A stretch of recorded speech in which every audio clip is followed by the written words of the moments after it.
This is Audible. Tantor Audio, a division of Recorded Books, presents Hendrix by M.J. Fields and Chelsea Cameron.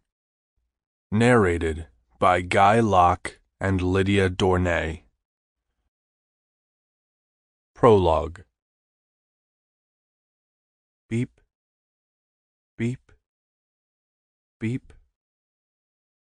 The machines surrounding my mother sound off around us, as they have for the last few weeks. The days are running together, and I no longer know the date, nor do I care. The world is moving at a snail's pace, as my world lies in this bed, unmoving. Her once strong body is a frail reminder of its former self. The pounds fell off as her health deteriorated slowly, painfully, and mercilessly. The life was literally sucked from her little frame, one piece at a time. Watching the woman who truly is our rock, our foundation, and our saving grace fall apart has taken its toll on all of us. It's terrifying to know that despite how strong she has been our entire lives, she can't beat the cancer ravaging her body. When Mom first told us she was sick, I tried to figure out a way to deal with the diagnosis. "The cancer is terminal," Mama told us all when she insisted on us coming to the apartment for dinner. My dad was as close to tears as I had ever seen him while she told her 3 boys that it was okay. She was trying to reassure all of us that it was better than dying without notice, that she was happy to be given the chance to say goodbye. All of us went with her to the doctors, Dad, Jagger, Morrison, and I. The doc showed us the scans and explained that her cancer had started in her cervix, caused by HPV. Mom hadn't had a pap smear in years, not since Jagger was 5. The cancer had spread, and there wasn't a damn thing they could do. He suggested we take the rest of her time here as a gift and make the most of it. We fucking begged her to get a second opinion.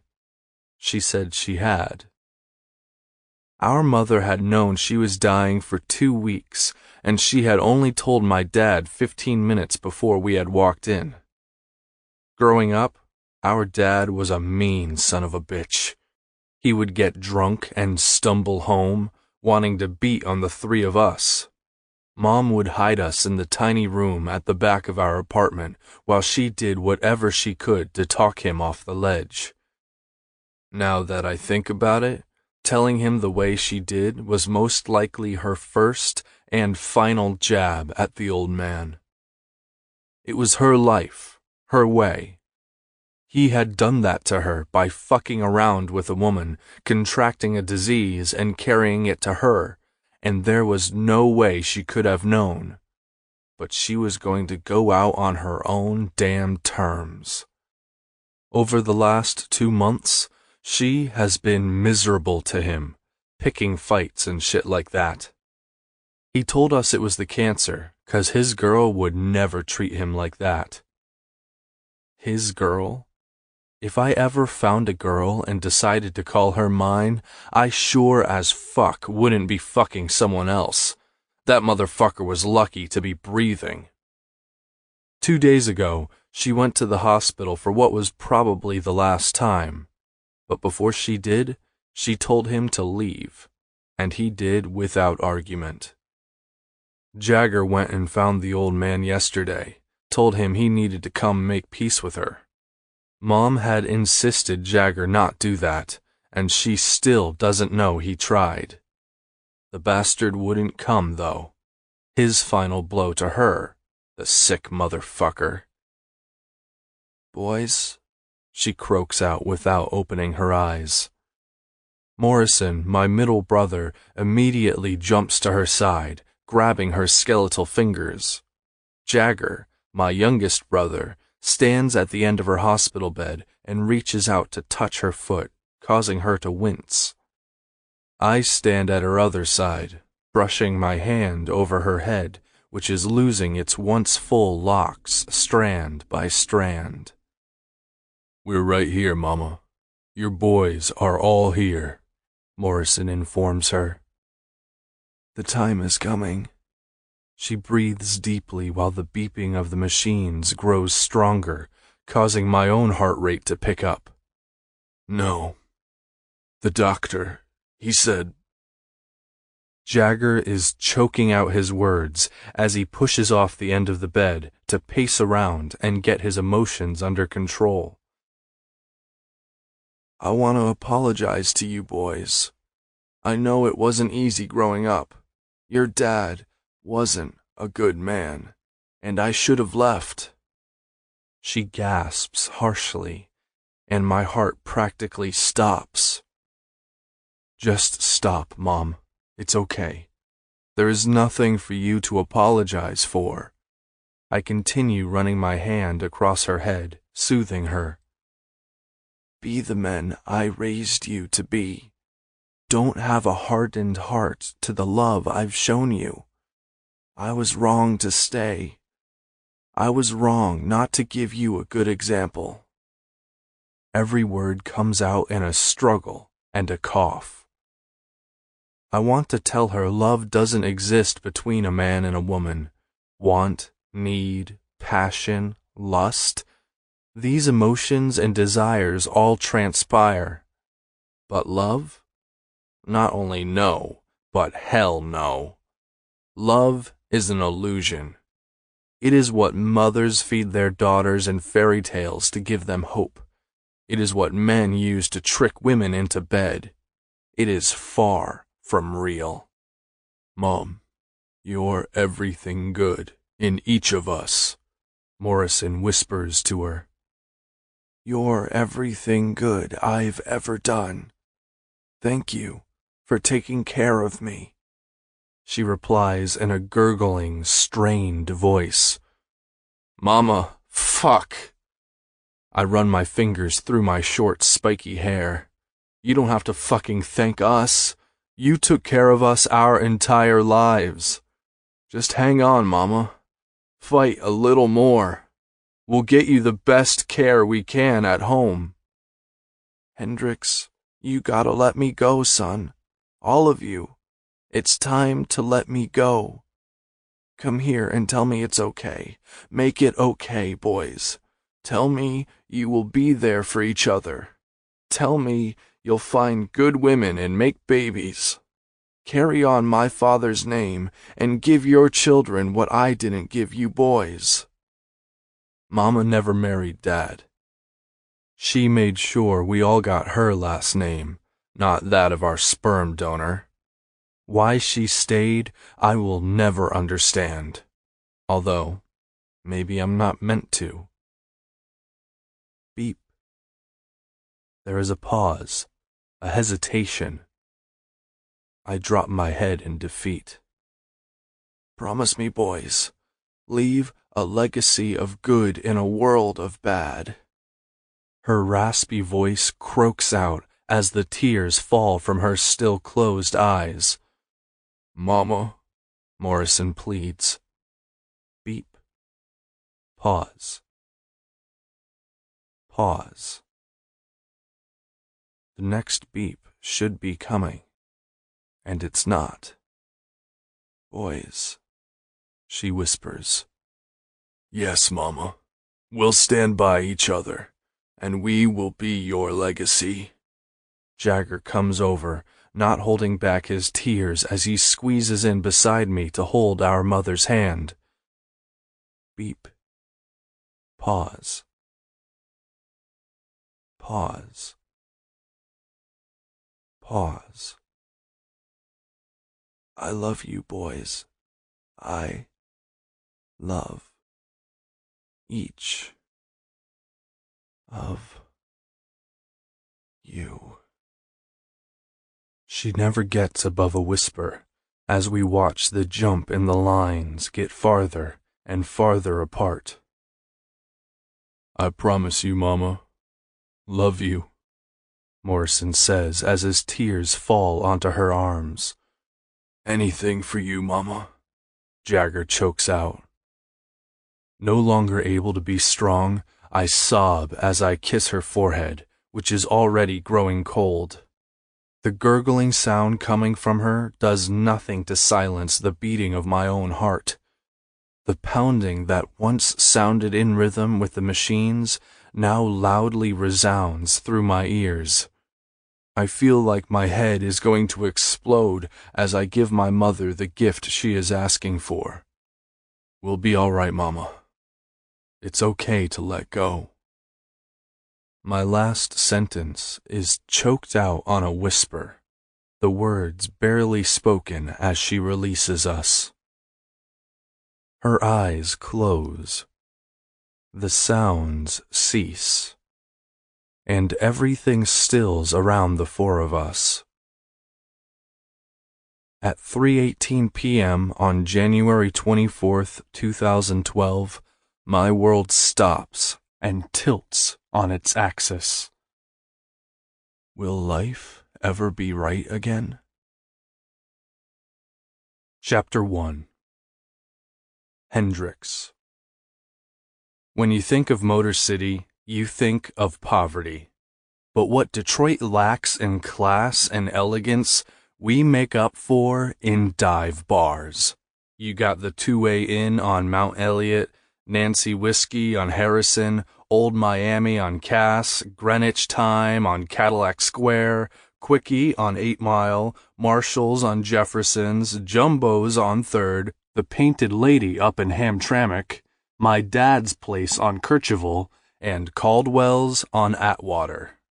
You know the kind of places I'm talking about. Windowless joints on the corner with the High Life sign blinking because you know the sign is as old as the paint chip building it hangs off. The blinking sign beckons you. You have to go inside and see what the hell is going on, 'cause you can't see in the windows, and it sounds like you may be missing something if you don't. They are boarded up tight because they got busted out 2 nights ago when the place got robbed by the fucking thugs who walk up and down the streets, selling candy 1 minute and panhandling 2 hours later. The pieces of shit are inventive, I'll give them that, but my suggestion is get a fucking job, slob. Back in the day, when the auto factories dominated the area, things didn't look so broken down. It was alive and kicking. The area was still peppered with bars. Bar owners were making mad cash, too. At the end of every street, there was a joint that served ice-cold High Life on tap and $2 shots. There was entertainment and fun to be had everywhere. You could always get a decent quick meal on your lunch break, a live show at night, and the bartenders made you feel like you belonged, like you were family. My pops won the title to hooligans at a dogfight. With it being a great location in the Rivertown district near Chain Park, he truly got a prize that time. He was instantly banking money and banging women. That's when he met Mom. She sang, played guitar, and had a decent following as a one-woman show. He was 30 and she was 22. She sang at his bar every Wednesday night and eventually tended bar 3 nights a week. Like many of his barmaids, she fell for his bullshit, and that ended up with her pregnant with me in less than 2 months from the time they met. He moved her into his apartment above the bar and embraced becoming a father. He wanted to do it better than his old man had. Isn't that the truth in life? Just do it better? Don't we all strive for that? Eventually, the novelty wore off. He started fucking around on her. When she confronted him, he beat her down emotionally. She busted her ass keeping the bar clean, and he busted his ass drinking the profit. 2 more boys later, and she was busting her ass to raise their 3 kids on top of keeping his business afloat. When the economy in Detroit deteriorated, he lost what was left of his mind. He started coming after us for stupid shit like spilled milk, a Lego on the floor, you name it. Hell, the wind blowing in the wrong direction had him on us. Mom started stepping in with, "Boys, go to your room." Sure, we did as we were told, but we heard the shit. We heard him hitting her. It was no better than seeing it either. We were helpless as the sounds of each blow became increasingly deafening to our tiny ears. Funny how in the moment adrenaline kicks in and instincts go into overdrive. Every noise becomes louder, clearer, and sticks with you longer. I can still hear that shit in my sleep. As I grew older and stood taller than him, I began to step in. He and I would go at it, fist to fist, until one of us wasn't moving. At first, it was me. Then, when I was 17, it was finally him. Fucker knew it too. I begged Mom to move out, but she refused to leave her home and family. She made excuses for him and said that was how he was raised. He stopped coming at us when I busted his nose. I hated the bastard. And when Morrison was big enough, I moved the fuck out. Still saw Mom every day, though. I couldn't go a day without seeing her or my brothers. I needed to make sure they were okay, but I also knew if I stayed, I would kill him and be in the state pen within a year. He lost hooligans because the fucking asshole bet against the wrong underground fighter. Who was the fighter he bet against? My brother, his own son. Who did he lose it to? Me. Fucker didn't even know it was me until a week later either. I let him stay in the apartment above the bar, not for him, but for Mom. I had been working for a contractor, fixing up old warehouses and making them into apartments for years, even made enough to buy my own place. I fixed up the 2nd and 3rd floors, making them livable. Wide open space, 2 bedrooms, 2 baths on the 2nd floor. The 3rd is my loft.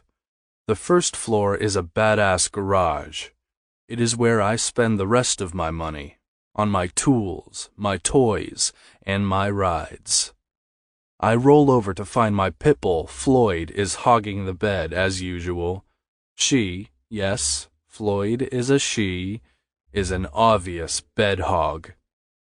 When I found her, she had on a pink spiked collar that was digging into her neck. I squatted down and peeled it off the poor girl, and she let me. Then she took off, and I followed her to an abandoned warehouse, walking into a fucking scene that makes my stomach churn to this day. Fucking dog fights. My dad loves those godforsaken fights, while I despise them.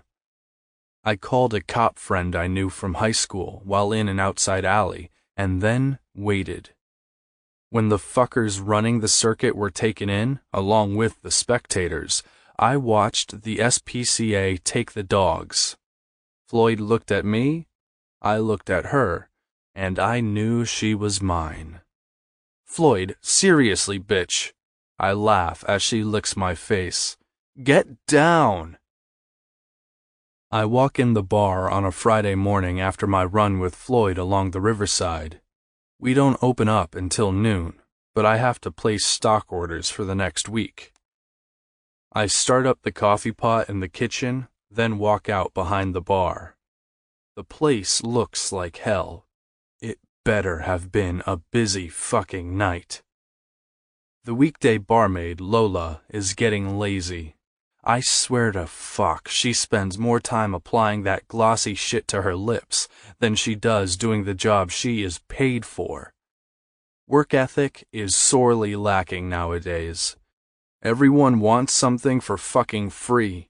What happened to hard work, perseverance, dedication, and determination? I watched my mama bust her ass for years.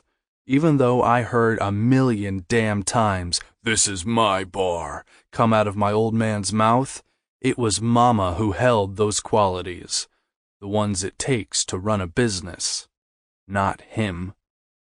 Sighing, I wiped the sticky mess from last night off the nicked-up old oak bar.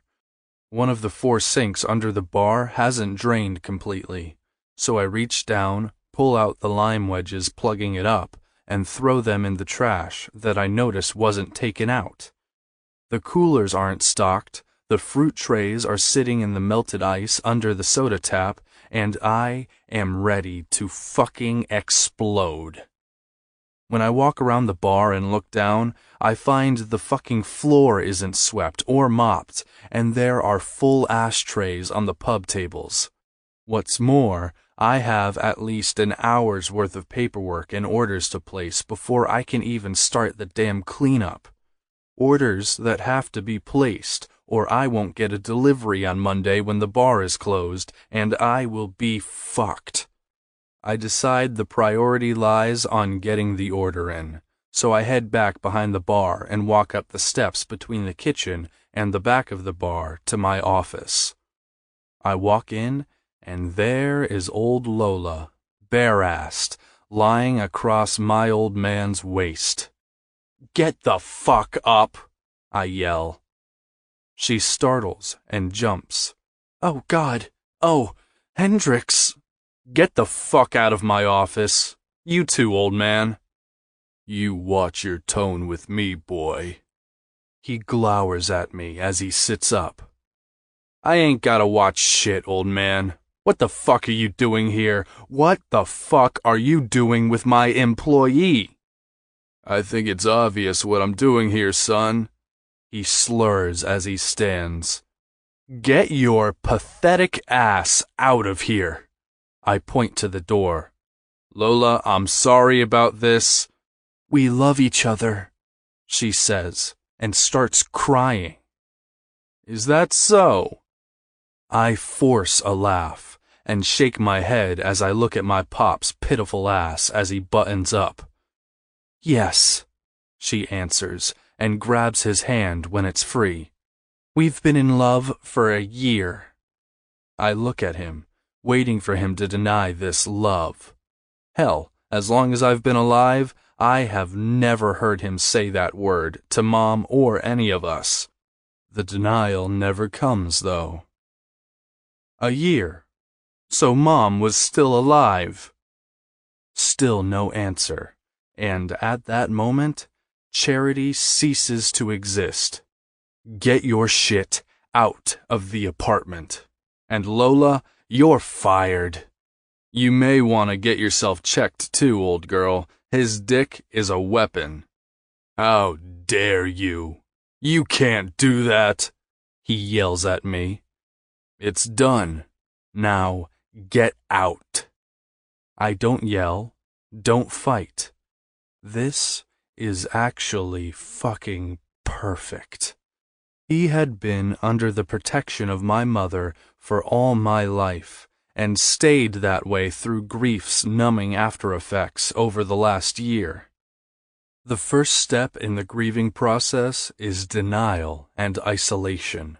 My brothers and I hit denial from the word terminal, but with only a 2-month warning of expiration, there wasn't time to go hiding out. The next step in the grieving process is anger. I have been stuck on that one for a while now. There are even stages to this particular stage. I get pissed, and then I am numb. Then, before I know it, I'm right back to being pissed again. Lola is wiping the smudged mascara off her face. I can hear my dad mutter to her, "Guess we were meant to be, you and me." He puts his hand on her ass as he looks over his shoulder at me, giving me his glare. It is the same glare that once made my mother and us boys cower, but now holds no weight over me. It'll last as long as she stays your meal ticket, I respond back as Lola shakes her head and continues going about gathering her things. I head down to get back to work. He has no control over this family any longer. Lost another one? Jagger strolls in and laughs. His assumption is based off the obvious fucking mess of the bar he's taking in. Maybe, I answer noncommittally. Seriously, bro, you need to learn to play nice with others. Look, unless you're here to take on another night, step it up a bit, I don't want to hear shit. I liked Lola, he says as he sits down on the other side of the bar. I hold my finger in front of my mouth, keeping him quiet, and point up. You hear heels clicking on the wooden stairs into the apartment? When he looks at me like he has no clue, I raise my eyebrows and shake my head. No shit, he asks when he catches on. Just found him in my fucking office. Told him a month ago when I caught him skimming from the till, he was out. Not to step foot in my fucking place again, or he could pack his shit. He nods and then shakes his head.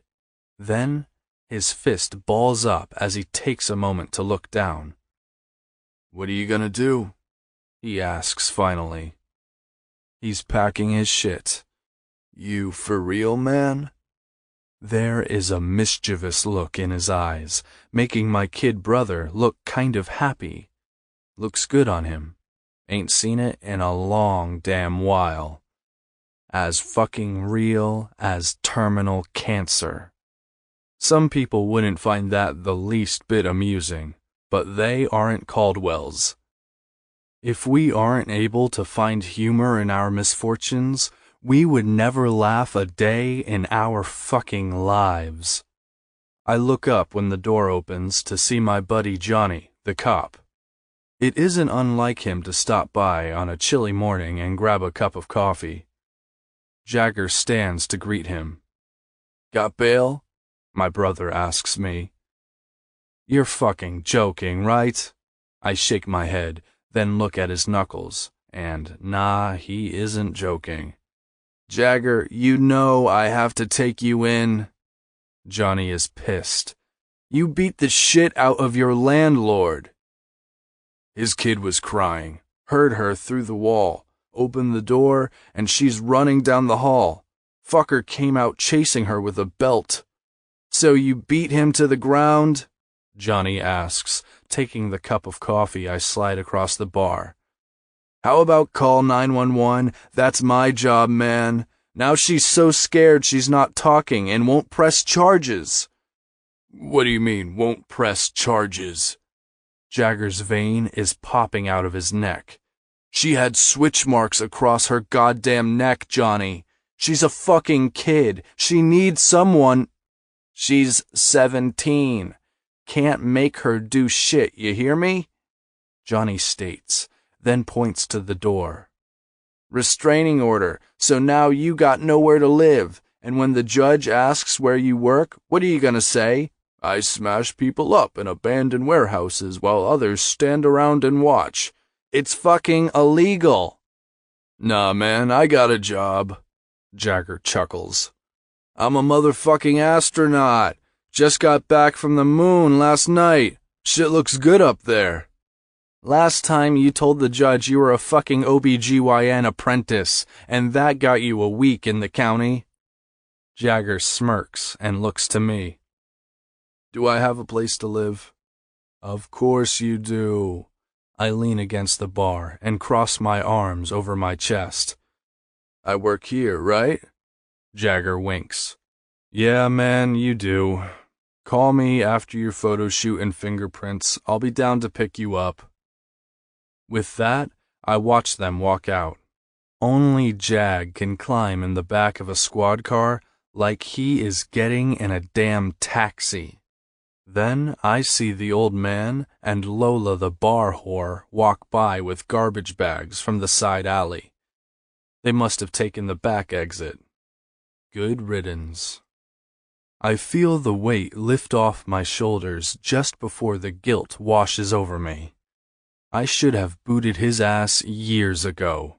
Then maybe Mama would have paid attention to the few symptoms she did have, cramping and shit. She wouldn't have thought they were just everyday stresses of working too damn hard.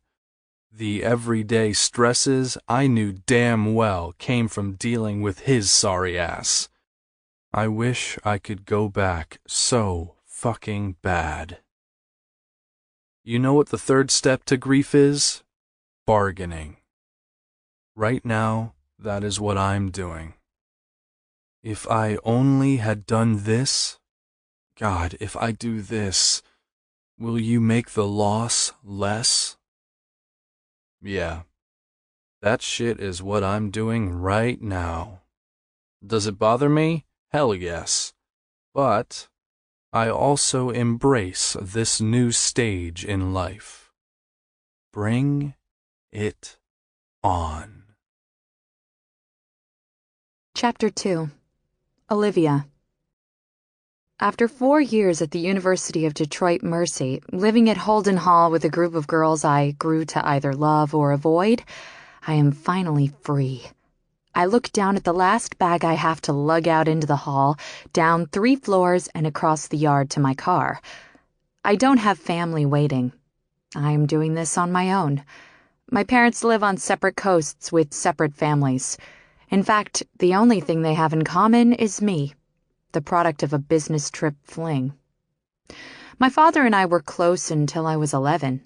Well, as close as we could be, only visiting summers and every other holiday. I only met Victoria once before they married, which is when everything changed. Along with Victoria came her 3 boys. It was awful, and I couldn't wait to get home to my mom and half-brothers. I was forced to go every summer for an entire month.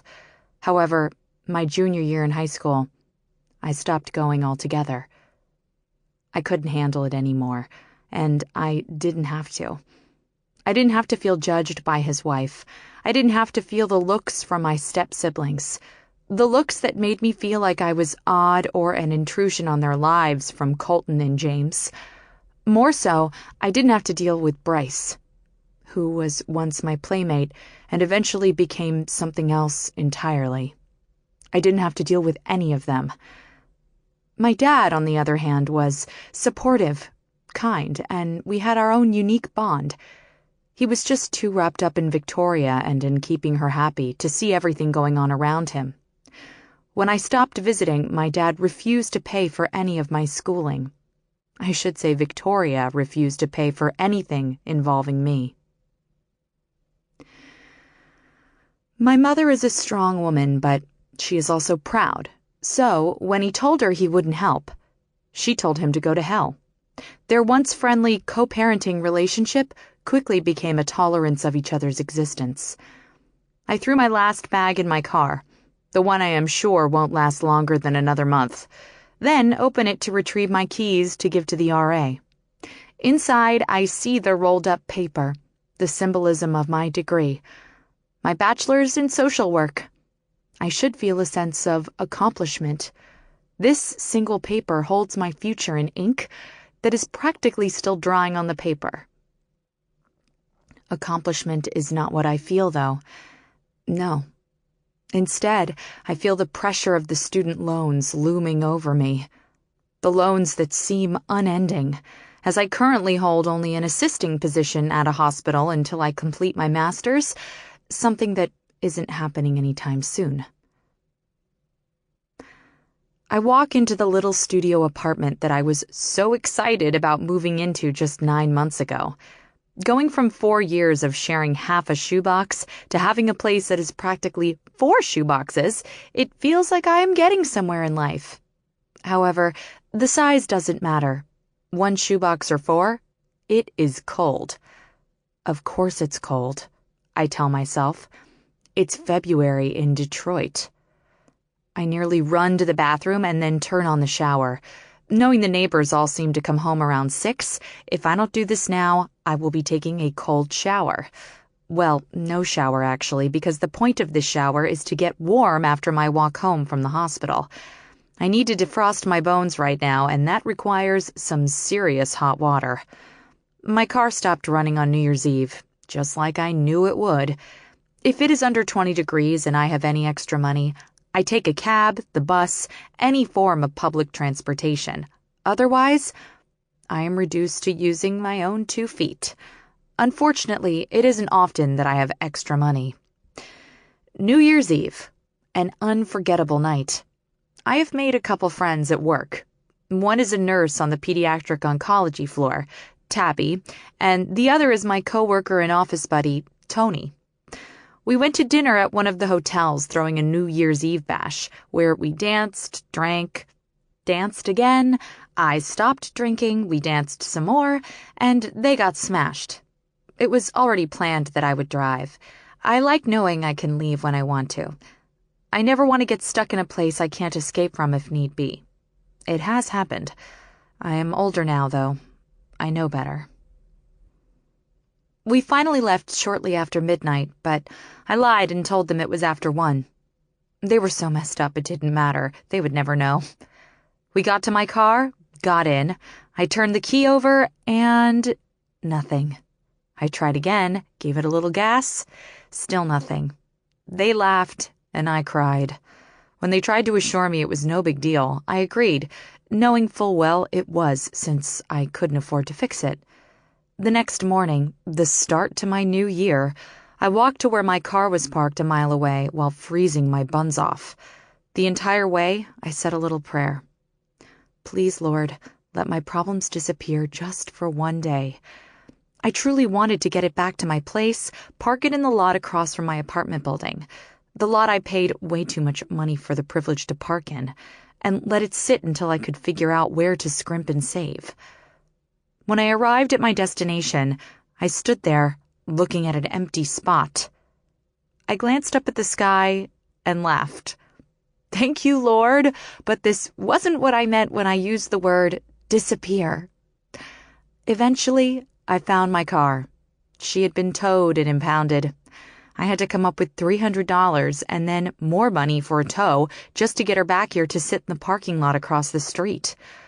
I walked to work the next couple days, waiting for my paycheck so I could spring my car. Tony, never one to hold back, asked me why I was walking in the freezing cold. When I told her about the car, she was not happy with me for not asking for a ride. It's not a big deal. I knew it was coming. I laughed, trying not to show just how stressed I was as I unwrapped the first of 3 scarves I had on and began to unthaw in the heat of our office. It is a big deal. It's Detroit in January. She stood up, then stomped out of the office. I sat in my chair and slowly pulled off my boots. My feet were so cold, they actually hurt. I grabbed my bag and pulled out a pair of thick wool boot socks and pulled them on over my dress socks. Then I swiveled my chair and stuck my feet on the baseboard heater. Tony walked in with a big cup of coffee and Tabby right behind her. Livy, you're so damn stubborn. Good morning, Tabby. I smiled as Tony handed me the cup of coffee. Thanks, Tony. This isn't funny.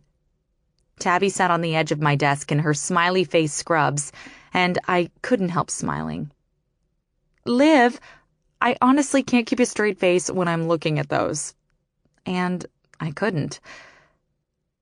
They're for the kids, just like the mustache ones and the Hello Kitty. Don't even say the Hello Kitty ones are for the kids, Tony said, putting air quotes around kids. That damn white-ass pussy is for you, Tabby Cat. Okay, Tony the Tiger. Tabby rolled her eyes. Fine. I like the white kitty, but that's not what we're talking about here. Look, I'm going to find a part-time job, but right now, I can walk. Where are you going to find a job when you're here all the time? I'm not here all the time, I said, as I pulled my thawed feet away from the heater and then swirled around in my chair to face them both. Look, I don't have kids, a boyfriend, a life, Tabby reminded me. I went out the other night, I retorted. I wanted to add, the night my car broke down, but I didn't. You hadn't been out in 6 months before that. Tony looked up over her leopard-spotted frames. Glasses I could almost guarantee were more for the statement than the optical aid. I don't like to go out. It's a waste of money. I also don't like going out because I'm far from comfortable in my own skin. How could anyone be after everything I have been through? No more wallowing allowed. My New Year's resolution is about becoming comfortable in my own skin, becoming the woman I am meant to be without the past holding me back, and becoming confident in myself. I won't rag on you about the second job if you agree to go with me to a fundraiser event on Valentine's Day. Valentine's Day? I asked. What about Sean? He has to work the night shift, so I'll be all alone. We both turned our attention to Tony, who shook her head. Oh no, I have a date. No girls' night thing for me. I gave up getting laid on New Year's Eve, but Valentine's Day is for lovers, ladies, and I'm gonna get me some loving. Tabby and I laughed at her, although not because we thought she was full of it. In fact, we knew she wasn't. Tabby had a smile in her voice. Maybe Livy and I will. You march your white pussy-loving, smiley-face ass right out of this office. You know I don't want to hear that shit, Tony said, stopping her. Tabby winked at me and smirked. I knew how much she loved to get Tony going. Is it a date? I really can't afford to right now, Tabby. I have Sean's ticket already, so it won't cost us a thing. Besides, it's a masquerade ball the White family is putting on. All proceeds go to educate young women about HPV and cancer. Remember they lost their 20-year-old daughter? Of course I remembered. She was my first case. I was with them when they found out she was terminal. When they would leave the hospital to shower and get a fresh change of clothes, I was the one who sat with her and helped her plan for a future she knew she would never have. I was also there the day she died. Amber was young and full of life when her high school boyfriend cheated on her. His actions and the fact that she was afraid to talk to her parents about sex at 16 had caused her to avoid getting a pap smear until a year ago. Chemo didn't help. Clinical studies didn't help. Nothing helped. Nothing. I shiver in the shower as I remember Amber and the upcoming masquerade ball. The shower that thankfully is full of steaming hot water. Count this as my one lucky day so far this year. I look in the mirror at myself. Tony let me borrow a little black dress she had worn 4 years ago and is 100% sure she will fit into again one day. The sequined dress falls about 2 inches above my knee and is stunning, but I would never buy something so revealing or flashy. I am sure if I were to bend over, you would be able to see my panties. And trust me when I say the panties do not match the dress. I have paired the dress with a set of heels that I am sure will land me on my bottom or in the ER tonight, along with a beautiful glitzy black and deep red mask. Tabby has a thing for funky scrubs, while I very much enjoy having my undies make a statement. Like, literally. Tonight they say, consent is fucking required. Yes, they actually spell out the word fucking, a word I would never consider using.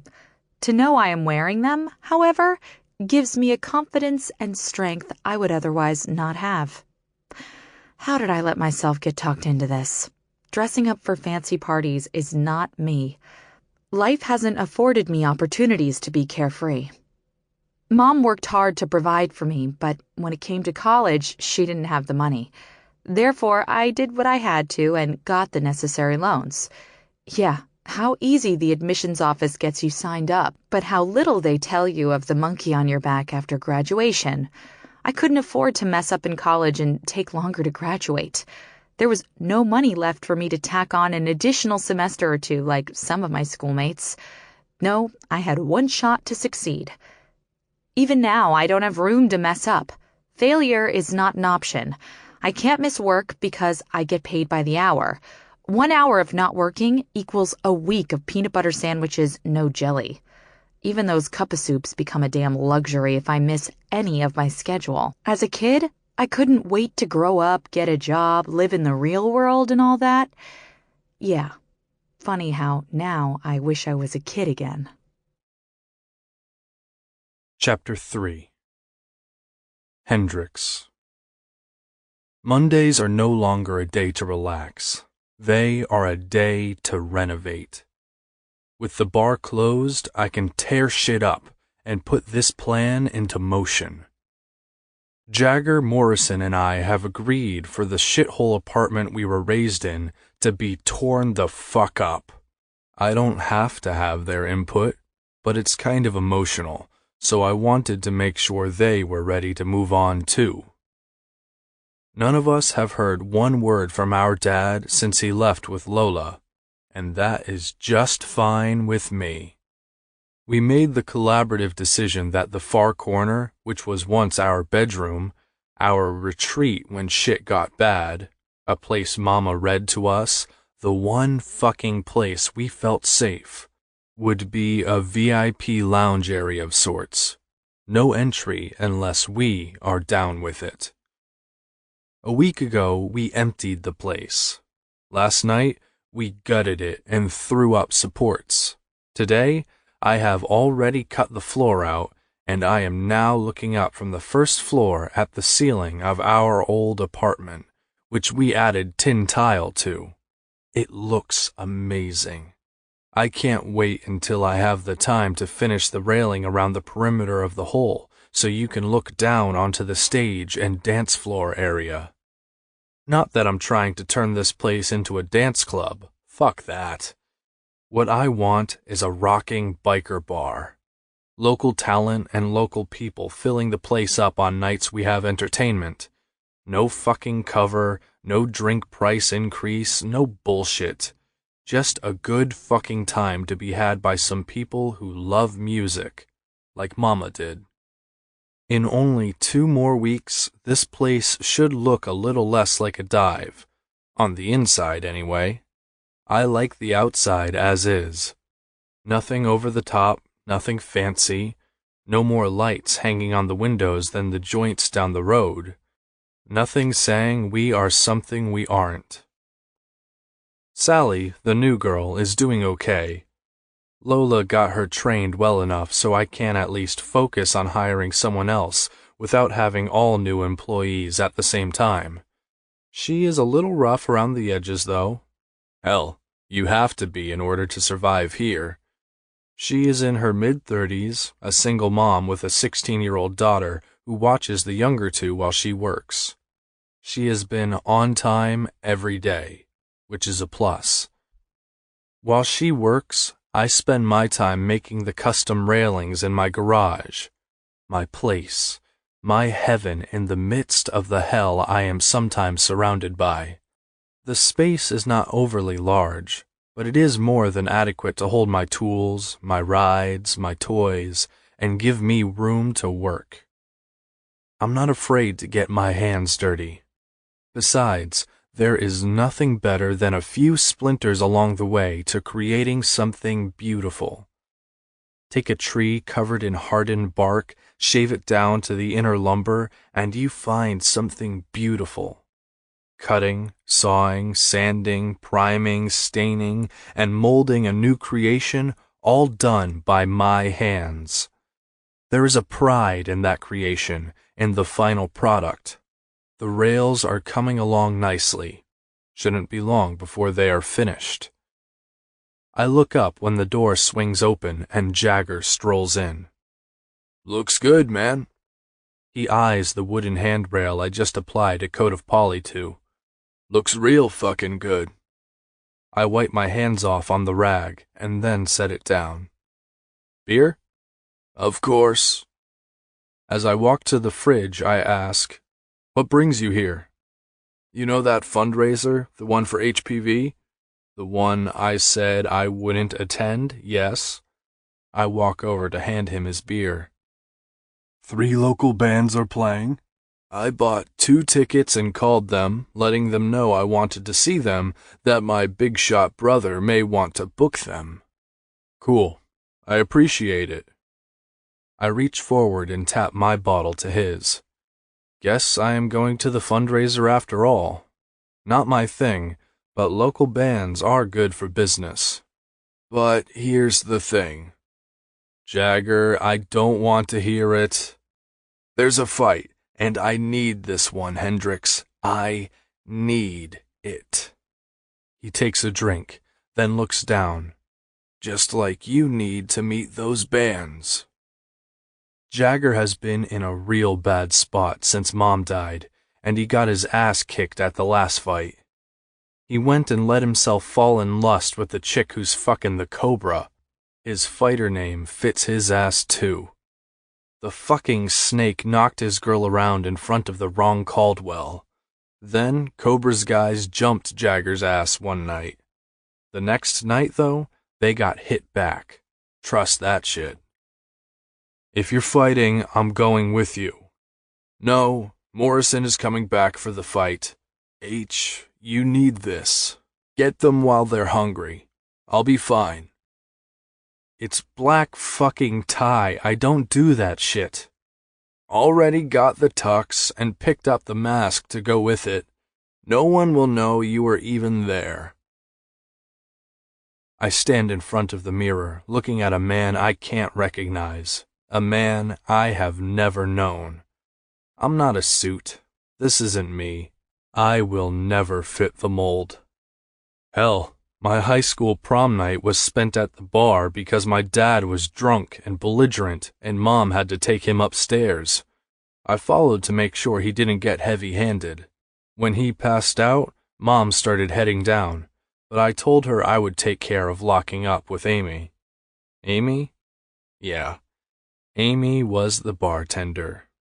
She was just 21, and although a little on the plus side, she was sexy as hell. We had a few shots and talked about the boy who broke her heart.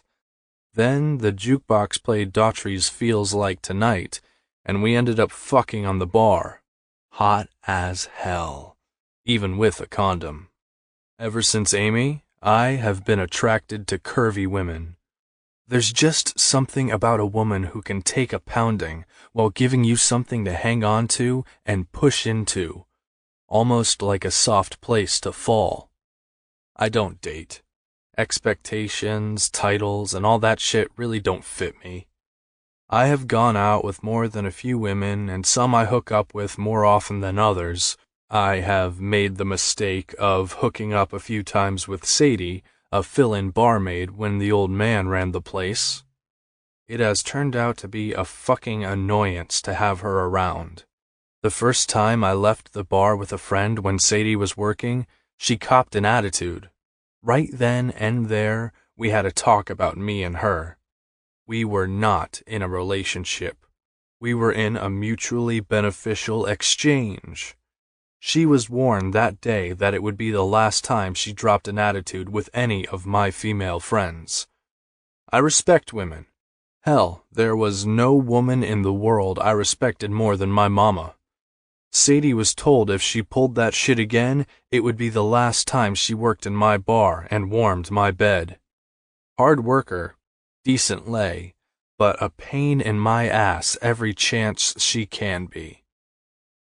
Looking in the mirror, I tried to fix the crooked tie, but that isn't happening, so I take it off.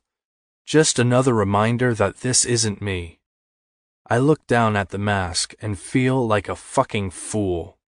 Shaking my head, I shove the stupid thing in my pocket and give one last glance in the mirror before walking out the damn door. It's too cold for the bike, my preferred mode of transportation around the city. In this monkey suit, I would be far from comfortable anyway. As a result, I think about taking my 1971 flat black Chevy Nova SS, the heavy Chevy as it was called in its day. My beast, my good old American muscle car, restored and brought back to life by my very own hands. However, if I have to wear this suit and rub elbows with a bunch of people wearing masks, I'm going to at least get buzzed, so I make the decision to take a cab. I walk into the Fairmount half an hour into the event and hand my ticket to the man at the door, who is dressed pretty damn close to how I am. Donning my mask, I look around for the nearest bar and make my way to it, wading through the masked crowd. Even the bartenders have them on, and I have to laugh, thinking it might not be a half-bad idea to have my staff start doing the same damn thing. Hell, with the mugs on the most recent applicants, I'm sure business would be better off. Southern Comfort, Manhattan. Do you want a cherry? The bartender smirks at me. Nah, that just makes things messy. I smirk back. I hear a girl standing beside me giggle and look to my left. She laughs again, snorting, then covers her mouth. Sorry. The lights are low, but I can see her cheeks flush. I shake my head. What are you thinking? Nothing. She shakes her head as she giggles again. Nah, I think you have something more than nothing going on in that head of yours. She laughs again and covers her mouth as she tries to hide another snort. See, I knew it. I bet under that mask of yours is a very dirty girl just dying to come out. She smiles a big, sloppy smile. Oh, there is. There really is. I motion to the barmaid, holding up 2 fingers. When she sets our Manhattans on the bar, I grab them and hand the dirty girl one of them. Oh, I don't think that is a good idea. I lean in. You got something better in mind? She stands completely still for a moment. Then, I swear to fuck, she rubs her ass. I am liking where this is heading. I suppose I do. Care to... I pause. Share? She laughs, snorting again. As the band starts, some chick arrives, dragging the giggly little thing away. Oh well, I'm not here to hook up with some highballing broad anyway. I grab my drink and walk to the edge of the dance floor to listen to the band play some 90s rock. Out of the corner of my eye, I catch a glimpse of the giggler and her friend edging their way closer in my direction as they dance together. Mask or not, I can tell they are checking me out. Except for my face, I'm hiding nothing at all, including my interest, which I make sure is obvious. Of the 2 women, one is a curvy, sexy Latina, and the other is the giggling, average-height little snorter with the long legs, slight curves, and dirty mind. Well, hell, this night might not be as bad as I thought. While I'm downing another Manhattan, the Latina points to me and curls her finger, calling me over. I point to myself questioningly. The giggler instantly smacks her friend's hand away, then begins laughing. They don't have to call me a second time. I walk out as the band starts cranking Panama by Van Halen. I won't be jumping around like the crew to my left, or doing some 70s John Travolta moves like the drunk fucks to the right. I'm gonna do me. I'm gonna grind. As soon as I get to them, I put a hand on each of their hips and pull them both closer, then begin to move. The sexy Latina places a hand on my chest, rubbing it up and down my abs before sliding the other one onto my back. Nice. She smiles as the giggler laughs. You're nice and hard. Nothing wrong with that, is there? I ask with a wink. Feel how hard he is, she instructs the giggler. No way, she says with a laugh. Consent is fucking required. The way she says fucking in a whispered screech makes me look at her. What did you just say? She smiles that big-ass drunken smile and repeats. Consent is fucking required. This time, she says it with a little more confidence. You sure you haven't had too much to drink to make that statement? I wink. You've got consent, Squeak. You want to feel me? You go right ahead. Oh, I couldn't, she says, shaking her head. Oh, please, girl, you sure as hell can. Her friend takes her hand and slaps it against my lower abs. She starts to pull her hand away as she giggles again, but I hold my hand over hers, stopping her. Consent is fucking given. Her mouth drops open as her friend laughs and walks away. She looks down at my hand. Oh my God. I look down to see what she is talking about, and I smile. You like ink? Well, I've never seen so much of it, she replies like she is lost in thought. She takes my hand, holding it up as she looks at it, really earnestly looking at the ink covering the top of my hand. Panama is over, and Rock You Like a Hurricane by the Scorpions plays next. We dancing, or you gonna just stand here and look at my hands, babe? I pull her hands up to rest on my shoulders, then grab her hips and pull her a little closer before she finally moves in even closer on her own. She smells like vanilla and spring, and after how hard winter has already fucked me, I fucking lust after spring. I look down at her closed eyes, her relaxed face. She is feeling the beat, and I am feeling her hips grind against me. I'm growing hard, causing me to worry for a split second that she may not take kindly to that shit. But when she pushes against my erection, all of that dissipates. Yes, we are on the same page. She continues rubbing against me with an occasional whimper or moan as we fall into a perfect rhythm together. I position my leg forward and pull her against it. When she is all but humping my leg, I lift her chin. As much as I enjoy hearing your sexy little noises, I think we either slow it down or return to the discussion started at the bar. Her eyes are glazed, nearly black, as she nods. The black and red mask she is wearing only highlights the deep green color of her eyes, and the smolder in them. You think you have something better than coming on my leg on a crowded dance floor in mind? I ask. She nods again.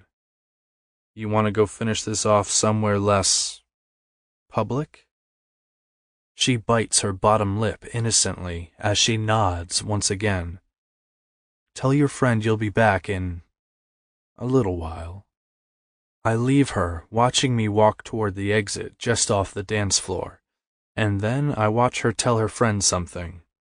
As she walks back toward me, my cock stiffens even more. I hold my hand out as she nears and, without hesitation, she takes it. I look around and find only a closet. It's not the Ritz, but it'll work. As luck would have it, the door is unlocked. I open it and close it behind us. It's dark, she whispers. I grab the back of her head and bring it to mine. My mouth covers hers, and I push my tongue inside. She whimpers on contact and opens to let me lick inside her mouth. I lick deeper. She responds as her hands find their way to my hips. I take her hand, bringing it down to my cock, but then she pulls away from our kiss. I don't even know your name, she states as she stills all movement. Call me Caldwell, I say, dropping to my knees in front of her.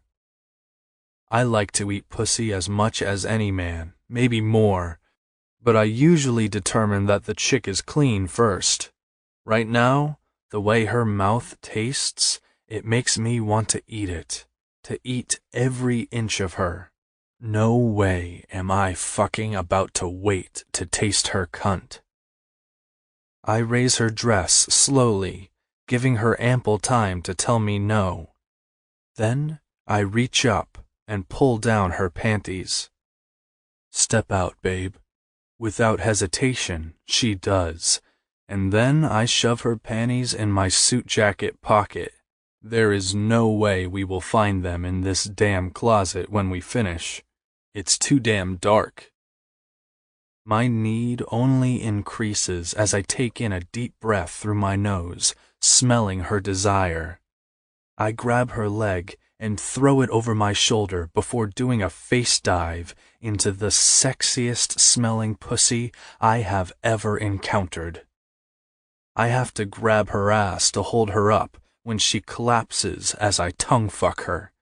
I am so fucking hungry for her taste that I keep licking and sucking at her swollen lips through the aftershocks of her orgasm.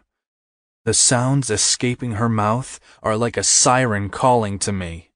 As her body slumps over me in satisfaction, her hands tremble as they hold on to my shoulders. She coos. She is fucking cooing. I force myself to stop and stand. Her arms wrap around my neck as I undo my pants and pull a condom out of my pocket. You gonna let me finish here? Yes. Yes, please, she says, her voice husky with desire. I rip the condom open with my teeth, then pull away enough to roll it down my cock before I lift her up. Wrap them around me, I instruct. Her pussy is so wet, and thank fuck for that, because she is so fucking tight I nearly come on the spot. Can't go slow, I groan. Then don't. Can't go easy, I say as I push into her heat again. Oh, God, she whimpers. As I slam into her, she cries out, again and again. I pump into her. Her pussy squeezes me as she comes again, loud and hard, her nails digging into my back through the material of my suit. God, I wish we were naked. The bite of pain I would surely be feeling as she claws me would only add to the feeling of her tight heat as I pound into her. I groan as my cock swells, and I thrust into her one last time, spilling my seed. Oh my God! Someone laughs as the door opens behind us. I pull out, and she jumps down, kneeing me right in the nuts in her scurry. I double over, groaning in pain now as she bends down, putting her shoes back on. She snaps up, and her head hits my nose. Son of a bitch, I say, grabbing my nose with the hand that isn't already holding my aching balls. Sorry, I am so sorry. She walks toward the light shining through the crack in the door that some fuckhead didn't shut after barging in on us. Where you going? Thank you, I had a good, thank you. You're welcome? I question, unsure of what the hell I am supposed to say.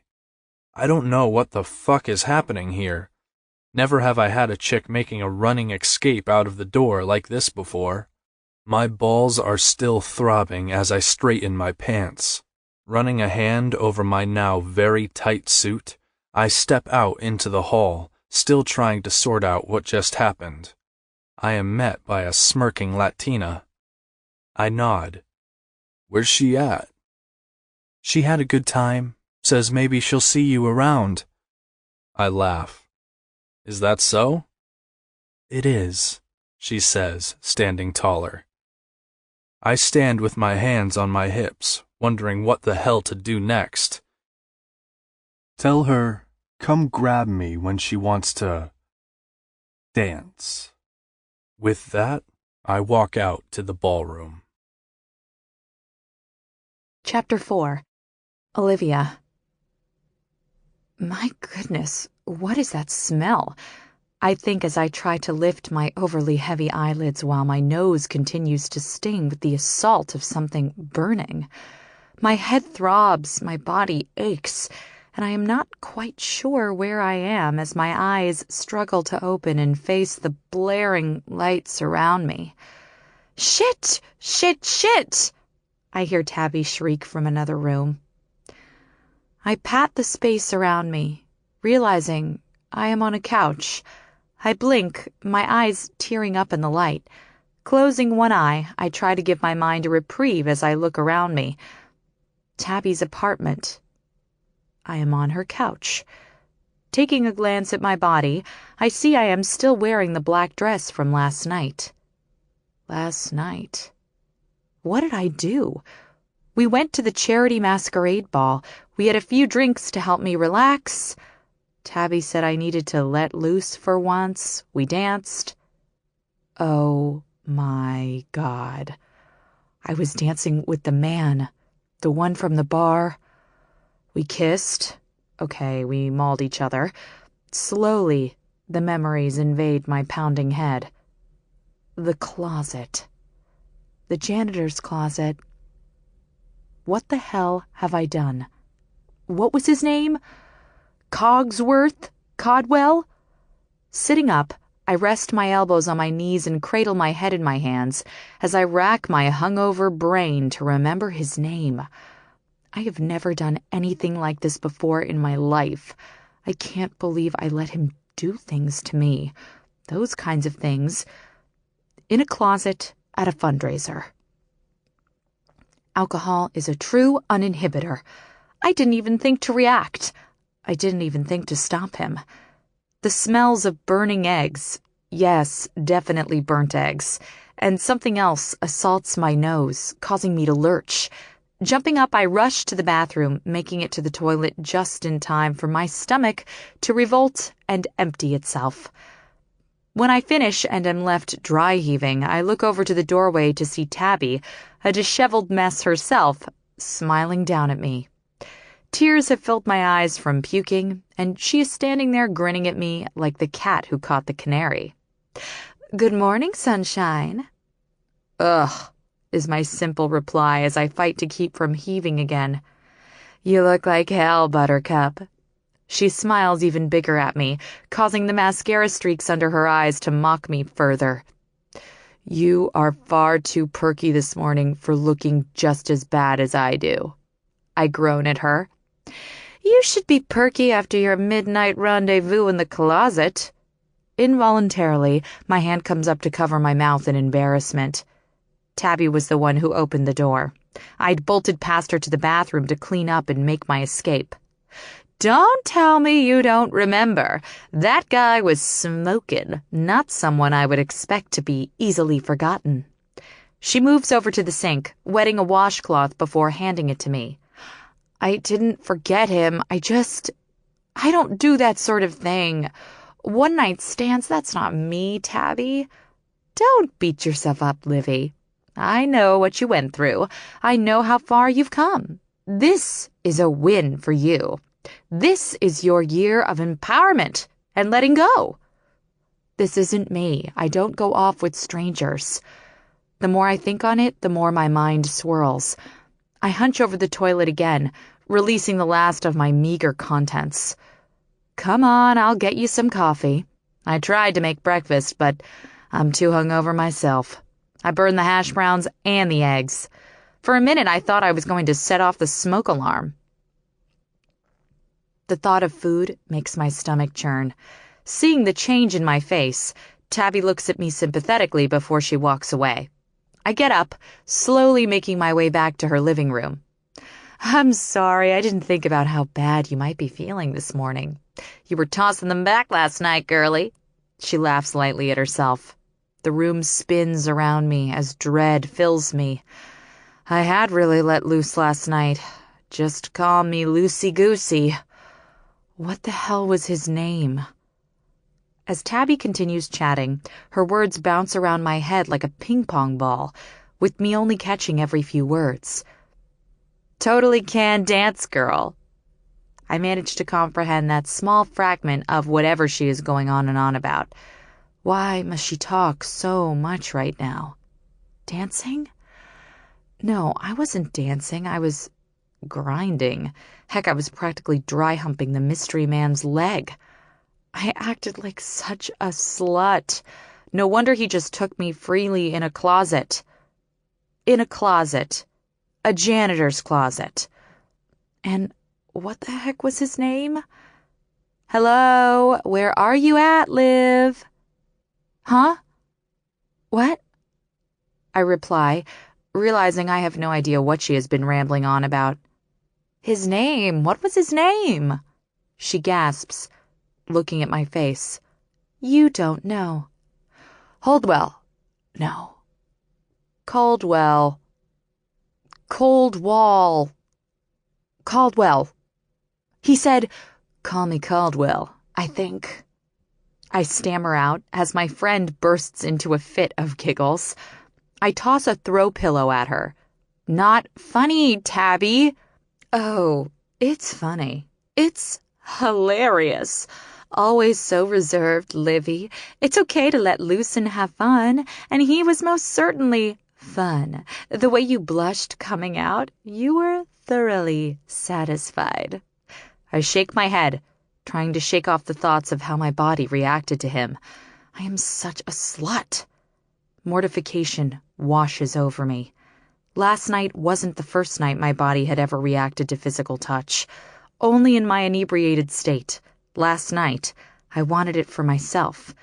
Consent was fucking given. Tabby says this is empowering. Why can't I accept that and let this help me let go of my past? Will the hold of my youth forever keep me on the outside in my future? Damaged goods. No man wants damaged goods. Stop it, Liv. Don't you be part of the double standard. Why is it okay for men to have sex for the sheer purpose of getting off, but a woman does it and she's a whore?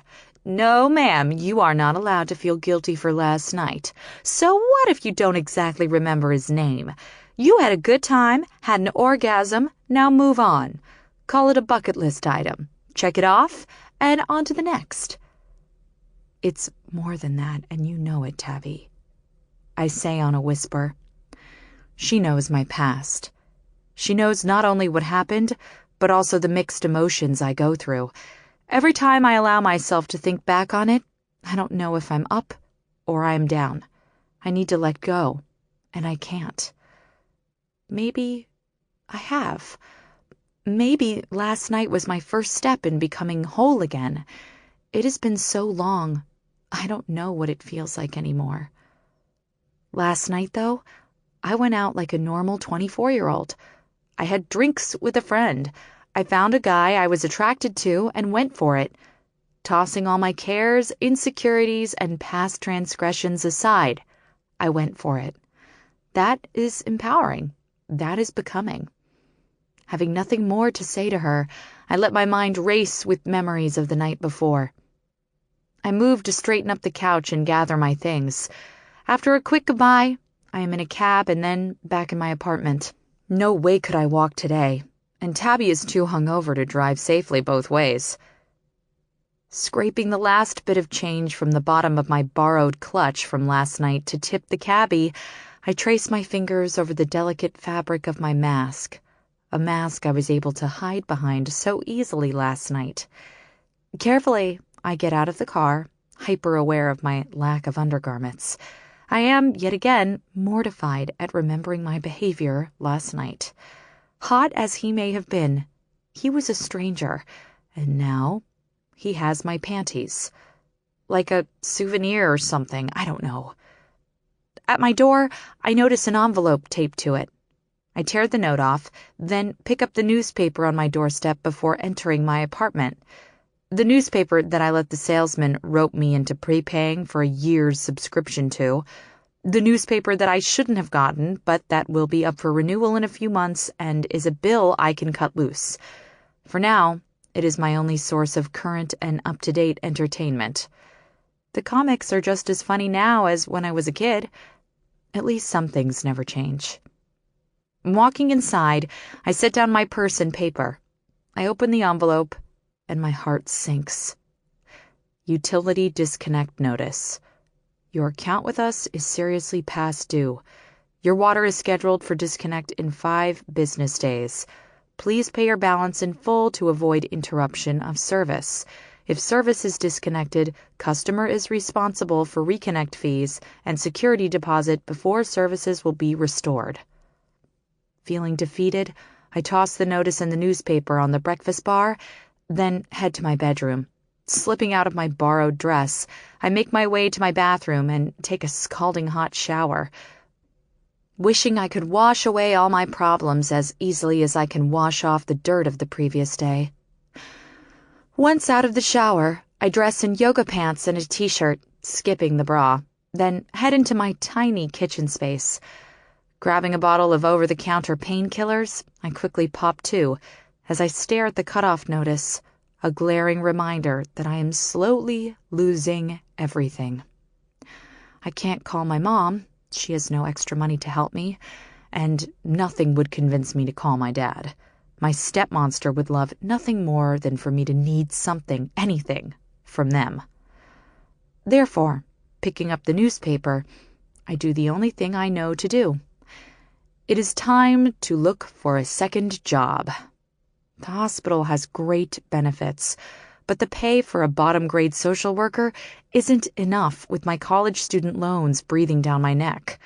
The monkey on my back that no one prepared me for when I left for school is always hanging around. I scan the classifieds, and my heart sinks. There aren't many options to work with my schedule.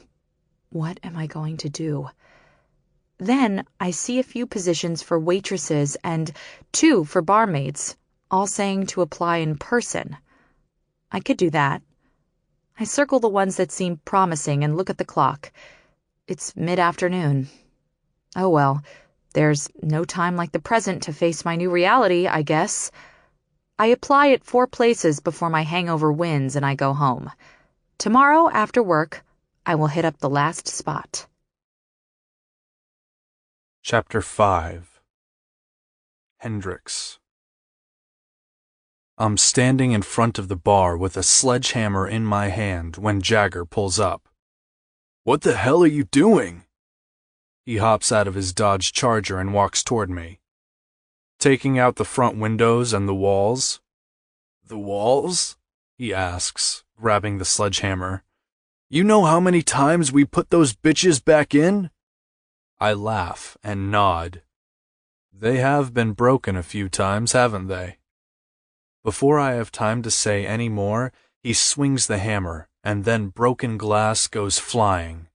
"Fuck! Jesus, Jagger, safety fucking glasses!" "Those things are for pussies." He swings again and hits the wall. I head to the truck and grab 2 pairs of safety glasses and another sledgehammer. I hand him the glasses, and he rolls his eyes, but puts them on. After we spend a couple hours releasing a shit ton of frustration, the storefront is demolished. We fill the wheelbarrow, then take the rubble to the dumpster out back.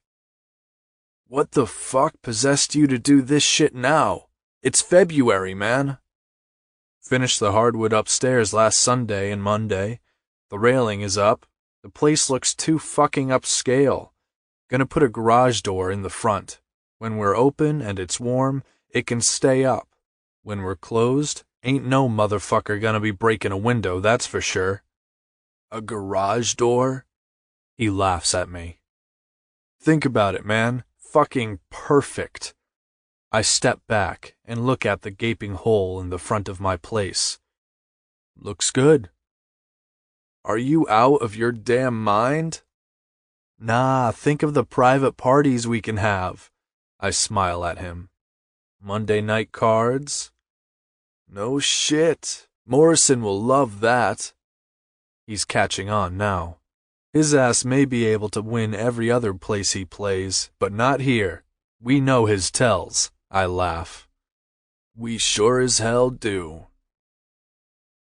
By dark, Jagger and I have the garage door hung. It looks cool as fuck. In the cities, they use those gates in front of the storefronts. But I'm not trying to make it look like the hood any more than it already does down here. I sure as hell don't want to keep replacing windows, though. To the right is another entry door, allowing access when the large door is down. Consent is fucking required. I laugh to myself and feel shit stir a bit in my jeans. The giggler was one hot piece of ass, and for some reason, I can't get her out of my head. I try to shake it off and decide I am sure as hell gonna have a sign that says, consent is fucking required, when I finally get one that says Caldwell's Dive to replace the hooligan sign of my dad's. I look up and laugh as Morrison struts into the bar. Well, there he is. New do? I swear not one of the three of us look alike, but you would think Mama was banging the delivery man when she got knocked up with Morrison. Jagger and I can pass as brothers, more on the basis of eye color than anything else. Morrison, though, he has blue eyes. Fucking pretty boy dresses like he is from uptown, too. Gotta have swag, he says when we bust his ass about it. You home for a while longer than expected? Morrison's choice of career gives him flexible hours and, as he puts it, travel benefits. He takes off his jacket, blowing on his hands to warm them. Sure as fuck wish I was in Vegas right now. It's cold as a witch's tit in a brass bra out there, man. What's keeping you?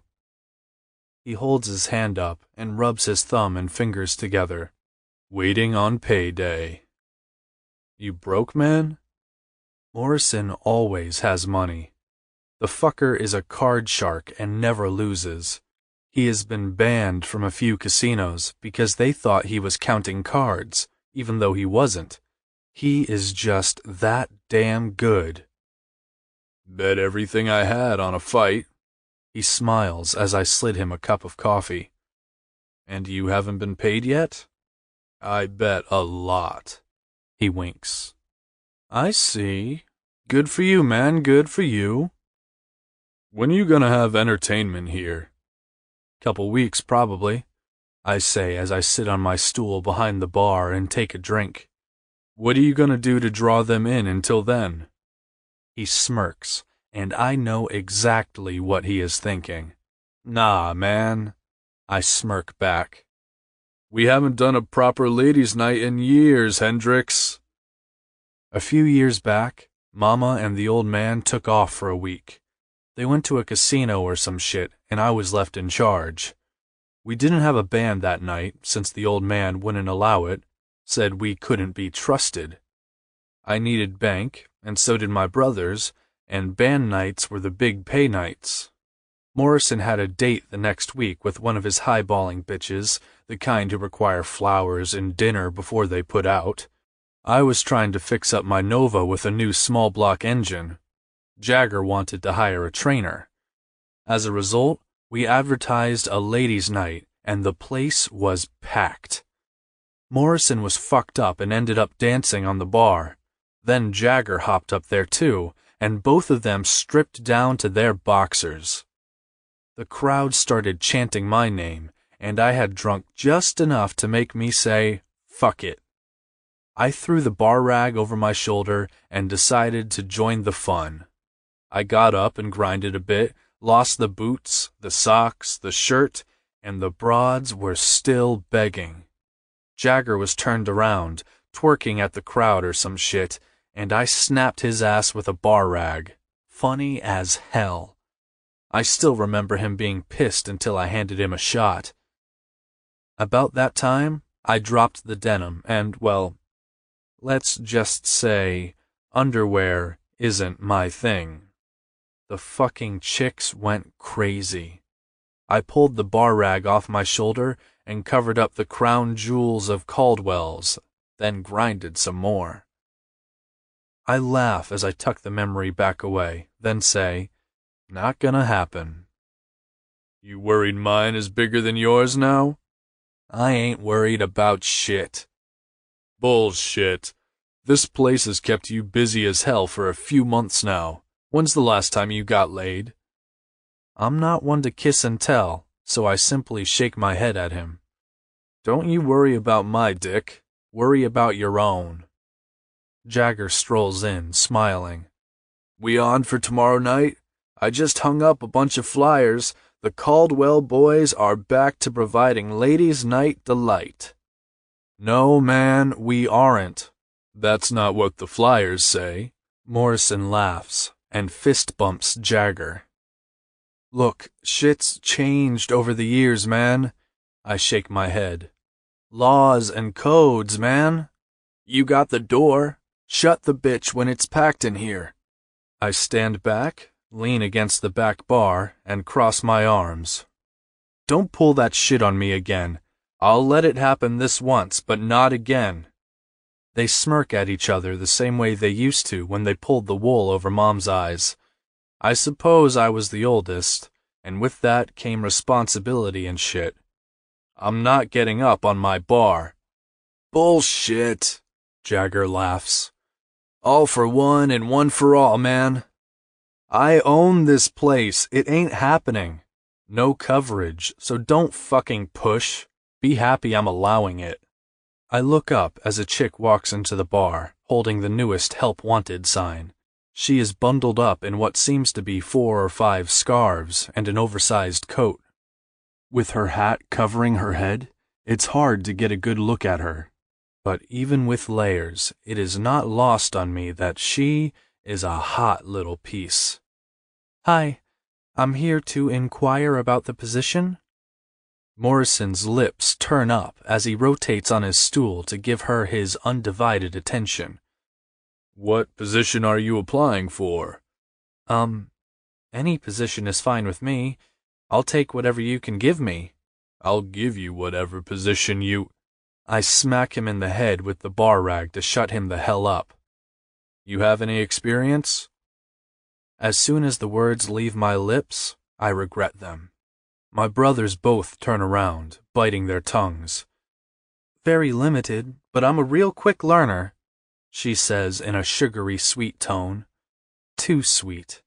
She will get eaten alive in here. Really don't have time to teach anyone. Her hand immediately goes to her ass, and I swear to fuck she rubs it. Is this some new trend and I missed it? First the broad at the fundraiser, and now this chick with the ass rubbing? Well, shit, I do. Morrison smirks as he turns back around to her. You're hired... Morrison! I cut him off. He continues anyway. Come back Thursday night, 8 o'clock, and bring your friends. You still think you can handle any position we have to offer? You got yourself a job. My jaw is twitching from clamping it so tight. Before I can calm myself down enough not to scream at my brother, she smiles, turns, and all but runs out the door. What the fuck do you think you're doing? I snap at him. Getting you some help, he winks. If you don't want to teach her the ropes, he says as he grabs his dick. I will. First of all, if I hire someone, you don't fucking touch them. Second of all, I point to myself. I hire my employees, got it? Fuck, I don't care. I just hope she comes back Thursday. He laughs like he doesn't have a worry in the world. If she does, I'm tagging in, Jagger adds, putting more fuel on the fire of my currently untamed aggression. You fuckers are sick. I take a drink of my coffee and turn on the TV. Monday Night Football will be on soon, and my Lions are playing tonight. Jagger gets up and walks behind the bar. I'm making wings. You guys want some? The rest of the night, we sit at the bar eating wings, our Monday night tradition with Mom. The old man was always taking off on Monday nights and going somewhere. Always said it was a card game, but I heard him telling Mom once that he needed a break from his responsibilities on Mondays. His responsibilities. That was a fucking joke. As I look at my brothers, both seem happier than they have been in a long time. I'm sure Mama is proud of them. Chapter 6. Olivia. Bars mean tips. Tips mean immediate pay. If I show up Thursday night, I will have tips. If I do it well, if I make this work, I can pay my water bill on Friday and avoid disconnection. I can do this. I will do this. What other choice do I have?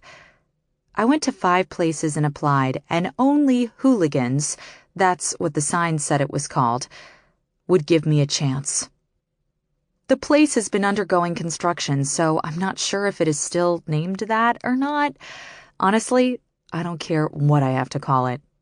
After the one slick-looking guy in the suit agreed to let me work there Thursday night, I practically ran out of the building, afraid it was a joke or that they would change their minds. Oh, goodness, don't let this be a joke. I cannot afford for this to not pay off. It is only a temporary solution to my problems, but it is the one I can get myself through. Once at home, I kneel in front of my entertainment stand and open the drawer where I keep my movies. Cable is a luxury, one I cannot afford, so I rotate movies. Starting with Roadhouse, I begin my own version of training. Certainly I can learn a few tips from Hollywood. Roadhouse is followed up with Cocktail as my marathon continues. When the movie finishes, I am more than intimidated about what I am getting myself into.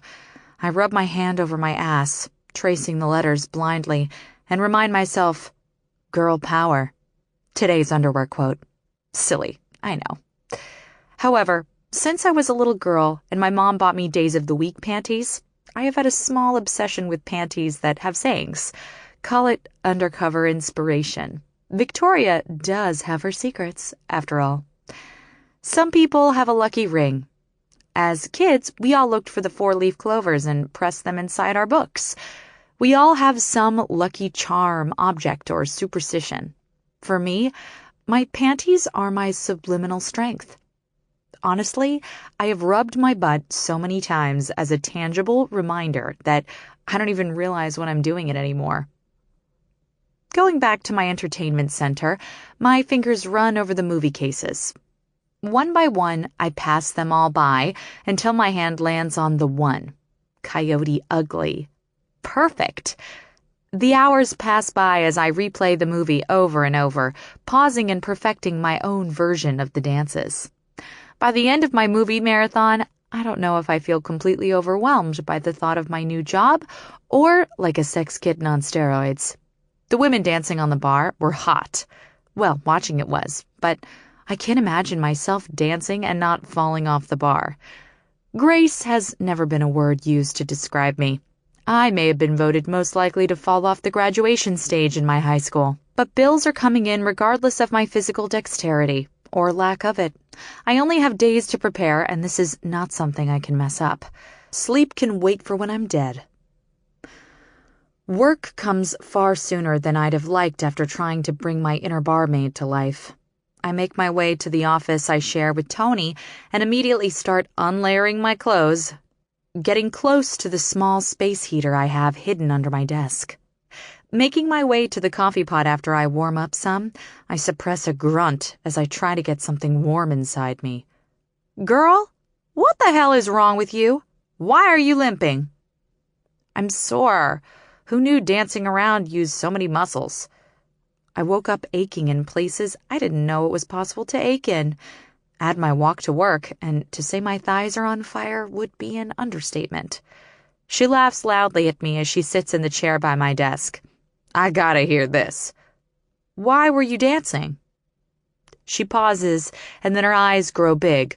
No, no, no! Oh, no, you didn't! Please tell me you aren't stripping to pay for your car. My eyes must be as big as saucers. The thought never crossed my mind. After everything I've been through, I am far from being comfortable in my skin. No way could I take my clothes off in front of strangers. I don't even know if I can manage showing off my midriff. Plus, strippers are gorgeous. They have well-toned bodies, and more than that, they have grace. If I tried to dance on a pole, I would most certainly fall on my head. Heck no! I'm not stripping. I got a part-time job at Hooligans. In fact, I need a favor. I'm supposed to bring friends on Thursday night. That's what one of the guys said. Please, please, please come and hang out. I need this job, and I need the comfort of my friends. Tabby and I'll be there. You know we got you, girl. Phew. Bring some friends. Check that box. Done. Now, to show up, work my butt off, make some tips, and land the job. I rub my ass, reminding me that today's underwear says, "You got this, now rock this." I got this. I am going to rock this. Thursday night comes all too quickly. I don't know why people say they get butterflies in their bellies like their nerves are light tickles. No, I have birds in my belly, heavy things pecking at my insides, begging to be free. I think for sure I'm going to puke. I enter Hooligans ready to turn and bolt back out into the freezing Detroit February evening. What have I gotten myself into? The place is packed, wall-to-wall people with a line out the door, and it's just barely opening. Knowing I have to do this, I make my way through the chaos and up to the bar. The sight in front of me should be in a movie. The 3 guys I met the other day all stand behind the bar, serving drinks. The slick guy is wearing a nice pair of dress pants with his white button-up shirt unbuttoned all the way down to mid-stomach, exposing a chiseled chest and 2 clearly defined top abdominal muscles. The sleeves, rolled up to the elbow, show his forearms flexing with every move he makes. His hair is spiked and styled to perfection. The quieter 2 stand off to either side of Mr. Slick. One has on a black t-shirt and jeans. His arms are clearly inked all the way down to his hands. My mind races with wonder at what each tattoo means. Seeing tattoos on his hands, my mind goes back to the night in the closet. I vaguely remember the mystery man having tattoos on his hands. His dark hair is spiked, and his facial features are stern, even in the darkness of the bar. The youngest of the 3 is the farthest away, wearing workout pants and a t-shirt that looks almost painted on, and which is certainly doing nothing to hide his clearly cut abdominal muscles. They have all been drinking the water full of hotness. That much is obvious. Come on, sugar, bar's packed. Get back here and get to work, sweet thing. Slick commands with a wink at me. Broody Guy gives me a nod, while Sporty smiles and continues to serve drinks. I need to use the restroom. I'll be right back, I inform them, but it comes out barely above a whisper. After making my way through the crowd, I use the restroom, then look in the mirror and steel my resolve to get through tonight. Returning and timidly stepping behind the bar, I begin to remove the many layers of clothing I have on. Once I store my stuff in the only open space I can find, I turn to the guys to try to get some sort of instruction.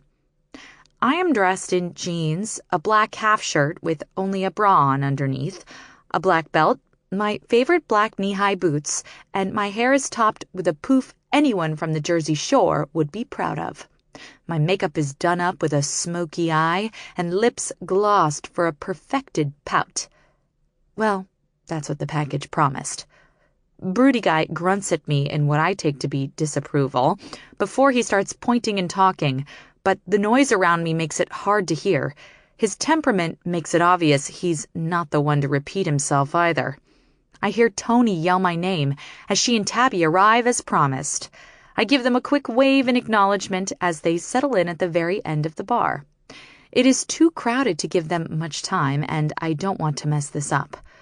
Broody Guy continues talking, and I feel like I'm already falling behind.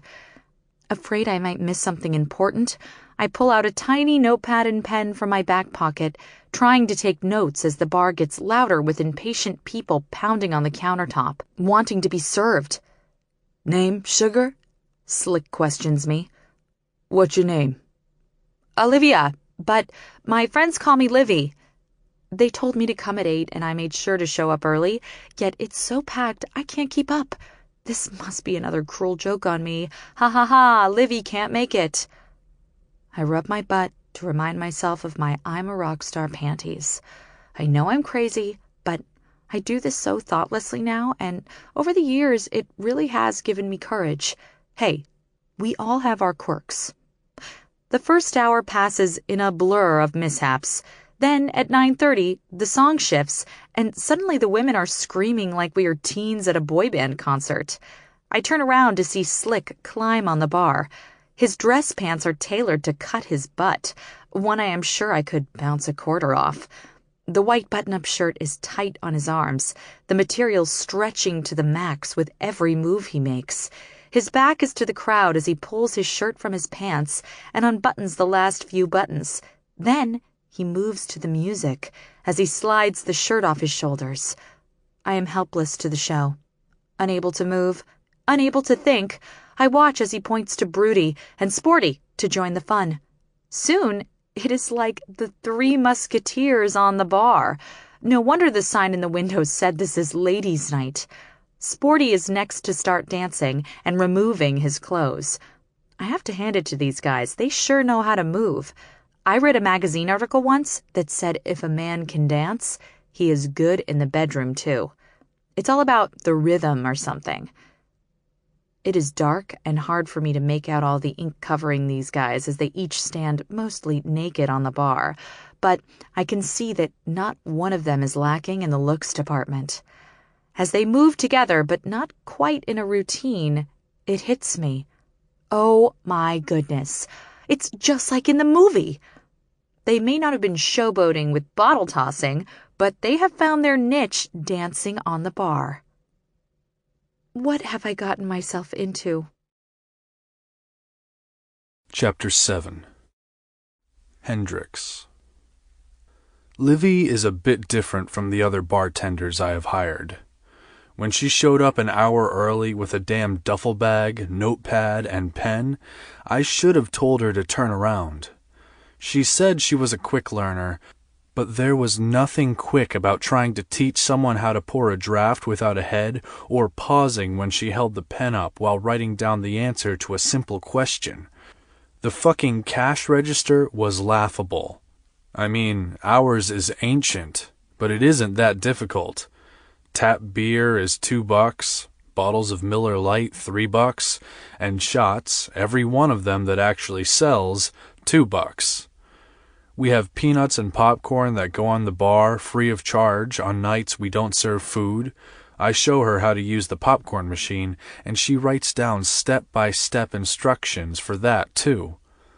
When she took off those layers to expose her black knee-high boots and black half shirt, I was in complete shock. When she looked up at me from playing nervously with that shirt, trying to pull it down, I noticed she had on makeup, and I'm not gonna lie, I got a little hard. There is an innocence to her that screams at me to protect her. There is more hidden behind those eyes, and I can't help but be intrigued. She licks her lips, and all I want is for her to lick my dick. A few hours later, I see Jared out of the corner of my eye. "Hey, stranger," I say as I hand him his first of 4 drafts. Jared is no stranger. He comes in 5 nights a week after working second shift, orders the same damn thing, and then leaves buzzed. "What's the difference between your job and a dead hooker?" He takes a drink and shrugs. "Your job still sucks," I smirk. "Oh yeah? How do you get a nun knocked up?" "No idea." I chuckle as I pour the one and only shot he'll order. "Dress her up like an altar boy." My joke was better, but I laugh. "You got me there, man." "Who's the new skirt?" He nods to Livy. "This is Olivia. She's testing the waters here." "Don't drink the water, Olivia. The beer is better," he yells to her. As I look back, she blushes. "Yes, sir." "Did she just call me sir?" Jared's laugh booms through the bar. Damn, Caldwell, she's a keeper. I laugh a bit at him and turn back to Olivia, who is cleaning up. You can head out. I got the rest. She smiles. I hope I did all right. You did just fine. I noticed you seem to really know these people who come in. Yeah. I grab the bar mop and drag it across the bar again.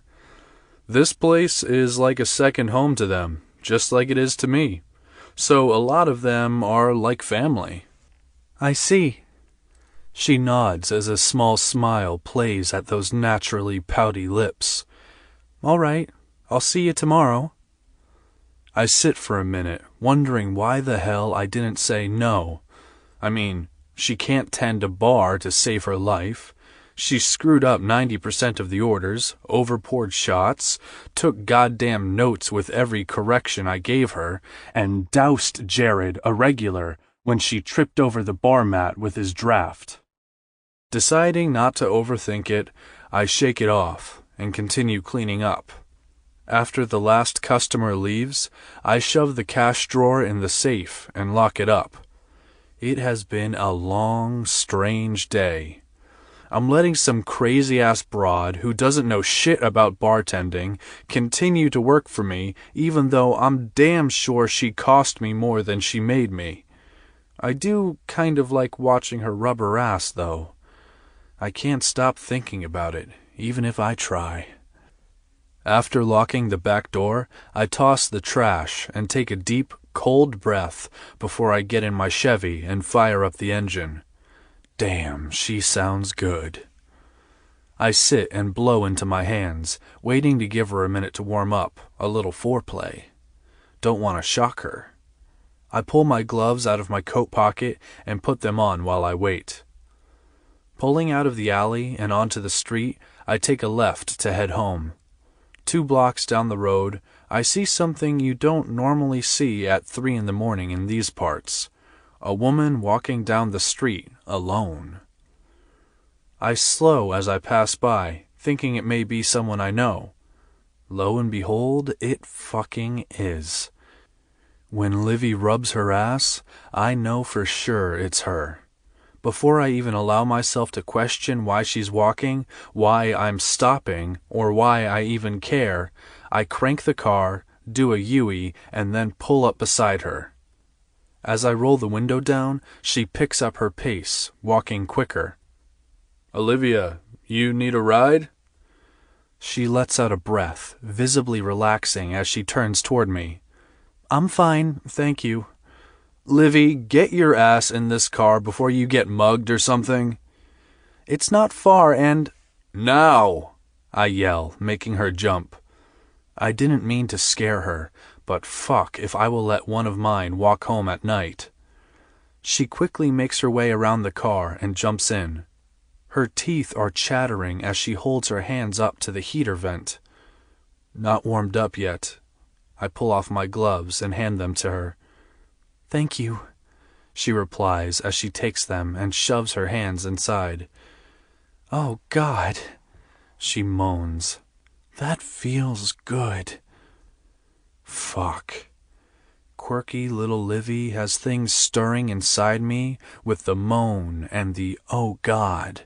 My dick twitches at the moan as I imagine her moaning with her mouth wrapped around me, sucking me off. She makes me fucking crazy. Address? She rattles it off. I immediately feel annoyed.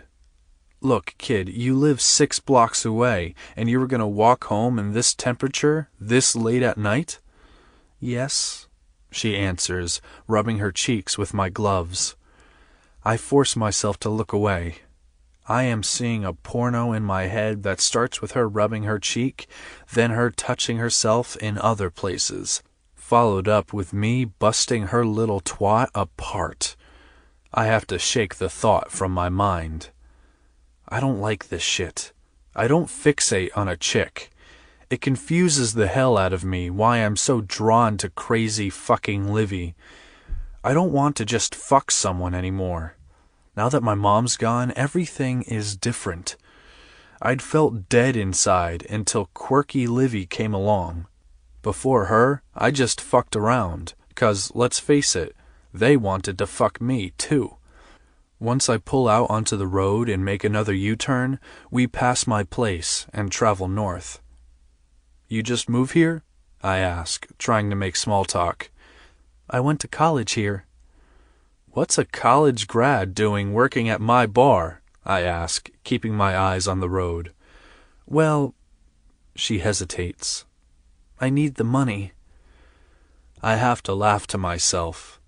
All those people preaching get a college degree, and here I have a college graduate working at my dive.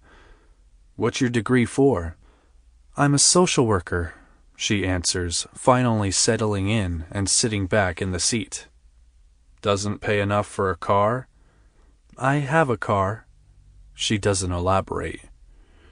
But you like to live on the edge and walk the streets of Detroit alone when it's freezing out. What are you, an adrenaline junkie penguin? She laughs and shakes her head.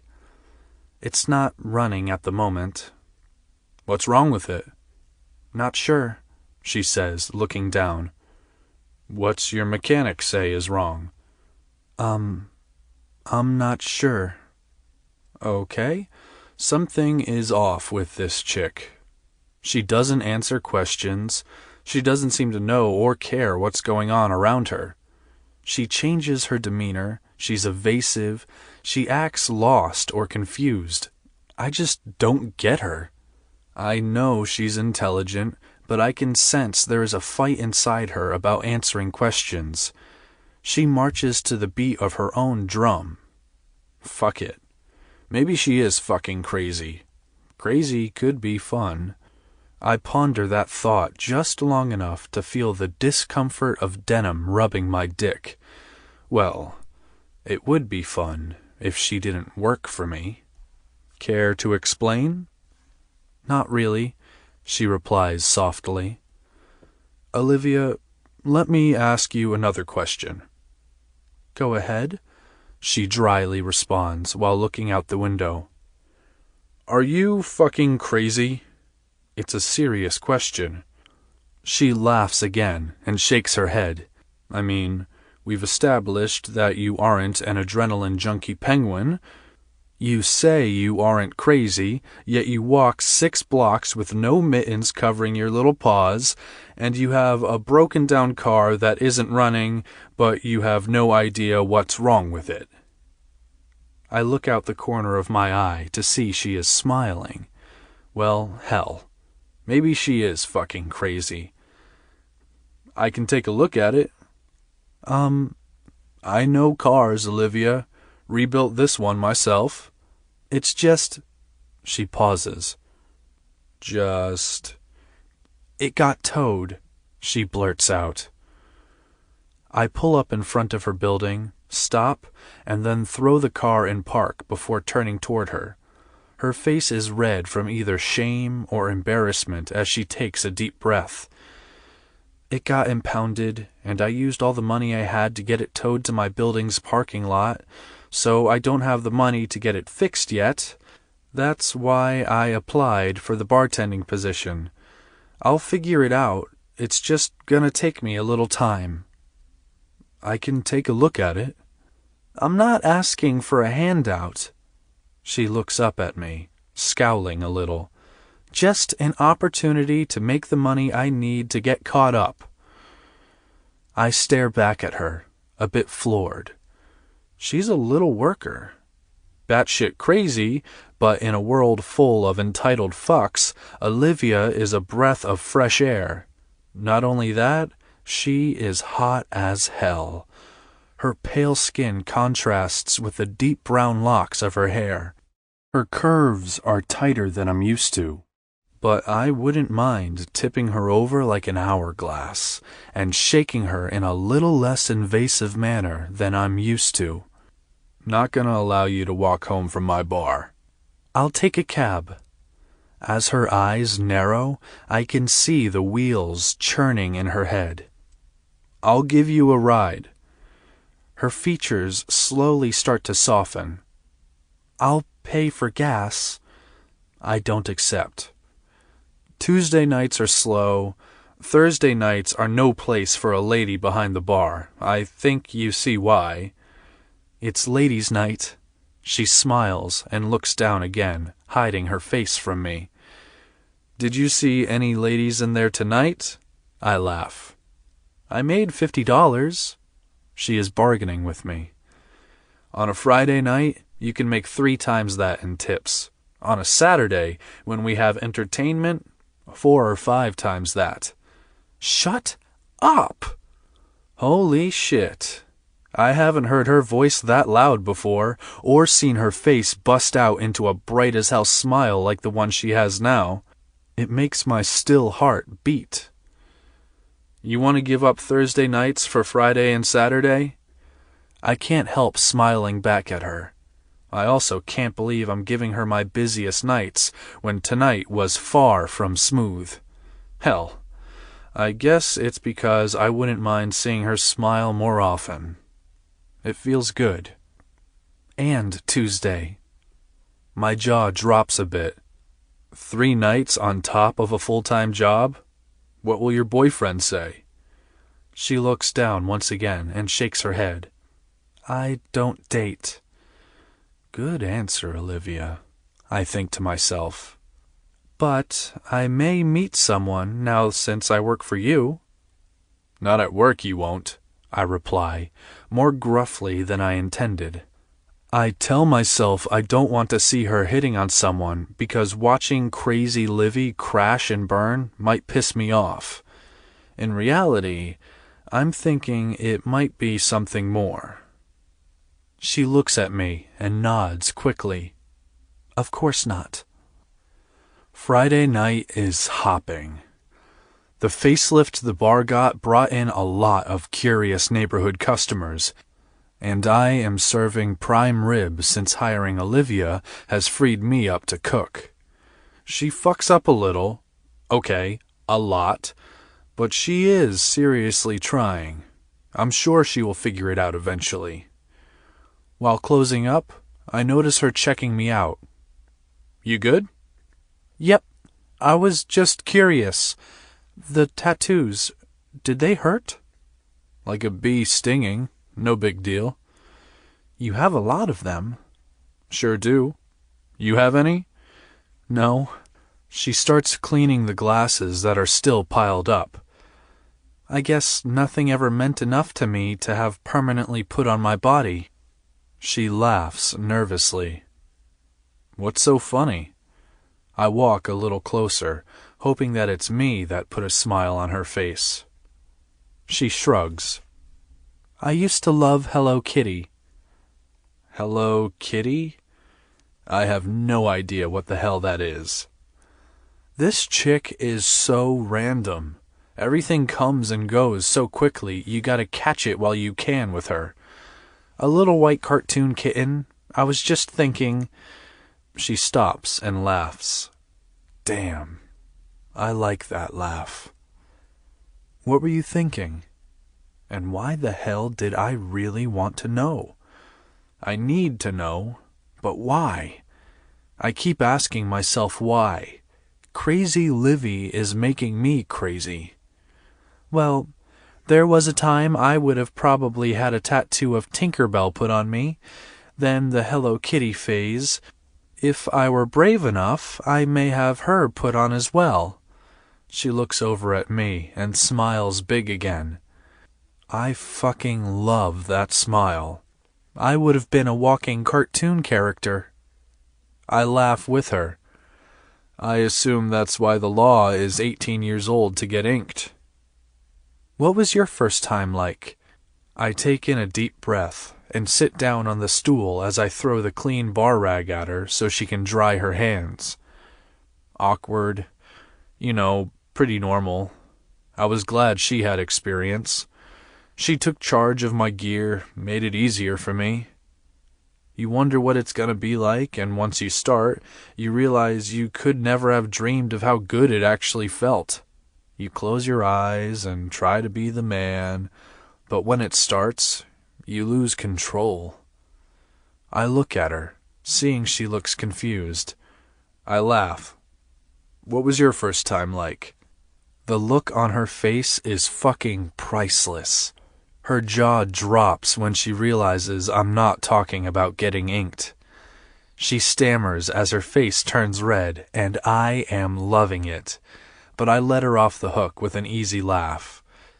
You don't have to answer, but you did ask. I stand up and grab the cash drawer out of the register. I meant the first time you got a tattoo. Her voice squeaks out. Oh, shit. My bad, Olivia. I turn around and wink at her. I'm gonna go lock this up. You want to drain the sinks? She is quiet on the way to her place. Not one word is said. The few times I allow myself to look over, she is yawning. When I pull up in front of her apartment and throw the car in park, I glance over to see she is sound asleep. Shit. Olivia? She doesn't budge, so I repeat myself. Olivia? She doesn't even stir. I sit back in the seat and decide to give her a few minutes. Power naps are beautiful things. With nothing else to do, I look across the street and see a pile of snow on a car. It obviously hadn't been cleaned off in a while. People don't do that shit around here. They don't let snow pile up on their cars unless they aren't running. Livy's car isn't running. I begin to piece it together in my mind. I rub my eyes and look closer. It's a Chevy Camaro IROC Z, I would dare to guess. It's a 1982 beautiful fucking car. I nearly get as hard looking at it as I do when I think about Olivia. I sit back and watch the snow begin to fall, covering up even more of that beautiful car. Sometime later, I wake up to her poking me. I slowly open one eye at a time, then look at my watch. Shit. I'm sorry. Don't be. You fell asleep. Then apparently I did too. I sit forward and rub my hands through my hair a few times, trying to get the circulation going in the cold air. If I knew what number your apartment was, I would have carried your ass in. You would have? She asks, making me immediately regret saying it. Hell yes, this car isn't all that comfortable. I look out the window at that beautiful car. That yours? She nods. Yeah. Sweet fucking ride. Well, it was in its day, I'm sure, she says with a laugh as she opens the door. Sorry I kept you from your girlfriend. I shake my head no, and she smiles, then shakes her hair over her face to hide it. I'll see you later tonight, then. I nod. Yeah. I drive home quickly. That wasn't fucking cool at all. I should have woken her up.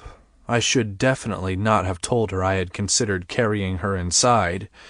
She is like fucking beer goggles clouding my mind when I am sober. There is just something about her.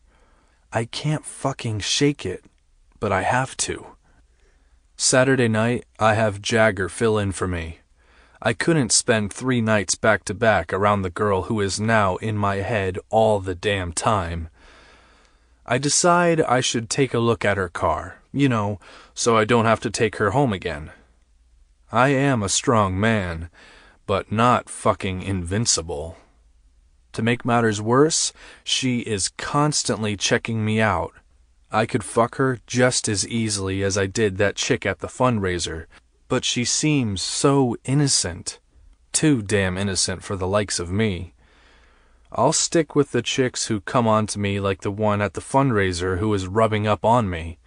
I still can't seem to get her off my mind either, even though I was loaded. Livy is far too innocent for someone like me. I push the snow off the car, and I shit you not, she is beautiful. Hoping I'm not going to have to use the Slim Jim to break into the car and hotwire it, I feel along the underside of the fender and laugh. She has a hide-a-key. Of course she does. She's a chick. She needs one. She's lost her keys and spent more than 20 minutes looking for them more than once at the bar, and they were in her jacket pocket the whole damn time. Fuck. I pop the hood, grab my portable jump box, and hook it up. When it has been long enough to give the battery a charge, I sit in the seat, then turn the key, and nothing. Not one noise. No attempt at a turnover, no clicks for the starter to show it is catching. Nope. She is dead, and the cause is most likely the alternator. I run down to the parts place where, thankfully, Roy, the owner, finds the right one. He has to blow 3 inches of dust off it and doesn't promise it will work, but I take it anyway. After freezing my balls off while changing it in the dark, I get in again and turn the key. Click, click, click, and catch. She comes to life, sputtering a few times at the same time as the belts start squealing in the cold, letting me know there is a lot more this beauty needs. I sit back and rev the engine a few more times. I caress the steering wheel, running my finger around the outer edge of the circle, teasing the temptress beneath me. I adjust the seat, running my hands down the gear shift, stroking up and down to get a feel for the beauty under my hands. Then I run my flat palm over the passenger seat to feel the texture of the tattered threads before I bring my hand back up to trace the steering wheel once more. When I've gotten used to the feel of the car, I grip the gear shift and make sure it's in first before pulling out. I feel the car move beneath me as the tires fight to grip the road while the engine pulls to carry the machine, and the car moves in the cold winter weather. I drive to my house and hit the remote door opener to the garage and pull her in. Opening the door to the apartment, I call Floyd. "Come on, girl, just a 4-block run." When we get back to Olivia's parking lot, I open the passenger door to my car, and Floyd starts to jump in. "You do, and you'll be sleeping on the floor." She stops, and I take my coat off to throw it over the seat. "Get in, and keep that ass on the coat, understand?" Once I get my car back home, I play around with Olivia's ride, realizing she needs a solid tune-up and a couple belts replaced. I am gonna put in a new battery, too. I clean the inside and hose her down. I could easily get lost in this for hours, and I do. Eventually, I look at my watch, and it is 2 in the morning. Son of a bitch. I'm gonna be late to pick Livy up. I don't want her walking in the cold. And besides, as much as I want to stay away, I can't. My attempt at avoidance has backfired. Not only am I anxious to see her again, but now I'm also excited to tell her about the car. Chapter 8. Olivia. I shouldn't trust him. I shouldn't be so comfortable around him. He's my boss, for Pete's sake. There is something familiar about him, though. More than that, there is something mysterious about him. Why is he being so nice to me? He picked me up from work to tell me he has my car and is tuning it up. Why is he fixing it for me? Why do anything for me? Fairy tales are for little girls with dreams. I believed, once upon a time. Could my new boss be a knight covered in tattooed armor? I could certainly daydream about it, since he seems to show up everywhere I need him to be. Out of necessity, I have always taken care of myself. I have never wanted to ask anything of anyone. Hendrix doesn't make me ask. I rub my butt for strength, a reminder of my blinged-out panties that say, "I'm a survivor," on them. My new job has been stressful and challenging, but I am surviving. I head into the hospital with a little pep in my step. It's nice to see the good in a world full of bad. The day quickly goes south when I have to help a family make arrangements to take a loved one off life support. The hard part of my job is helping people face the need for such forms as a DNR, do not resuscitate, a living will, or a medical POA, power of attorney. When it involves a child, it tugs at my heartstrings even more. This family is facing the loss of their 9-year-old daughter.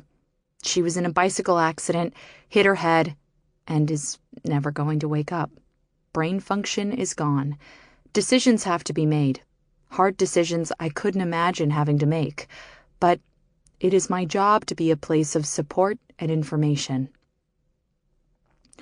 I'm sure Broody Boss will be happy to wipe away your tears, Tony says, trying to cheer me up after I finalize all the documents for the family. Apparently I talk too much about my part-time job at my full-time job for the girls to even know their nicknames. Huh. Broody Boss isn't so bad. It's better than Slick always trying to get in my pants. You ever gonna find out their actual names? Tabby chimes in. I've listened to them enough that I think Broody is Hendrix, Slick is Morrison, and Sporty is Jagger. Wait. Hendrix, Morrison, and Jagger? Are you serious right now? I didn't catch on to that the night we got to watch them shake their ass on the bar. Tony laughs as she keeps saying their names. Detroit Rock City and their rocking rebel bachelors hosting ladies' night at Hooligans. I could just see the advertising now. This makes for great marketing. Stop it, I laugh at her. Just trying to keep your mind off this job, sweets. And your other job is a great distraction for us all. If only the closet romp guy would come back around, then it would be an even better distraction. Oh, wow, I can't believe you. Let it go. We are not bringing up the closet romp ever again. Even if I do revisit it nightly in my dreams. I add in my mind. On Tuesday night, Morrison is out of town, leaving Jagger and Hendrix with me as I start my shift. It isn't long before two ladies cozy up to the bar and start flirting with Jagger without hiding that they are more than willing to give in to his every want. The three of them disappear to a back bathroom for quite a bit. When they come out, I watch as the girls have that clearly satisfied look to them as Jagger smirks over at Hendrix. The girls order one last drink each while Jagger goes back to work. I hear them muttering about how great he was. Blah, blah, blah. Who should we ask for if we come another night looking for you? Bimbo one asks Jagger. I am wiping the bar when I stop dead at his reply. Call me Caldwell, baby. Jagger replies with the same confidence as my man in the mask. Oh, Lord, this is not happening. I was drunk, it was dark, and the closet was small, but I think he's about the right height. No way.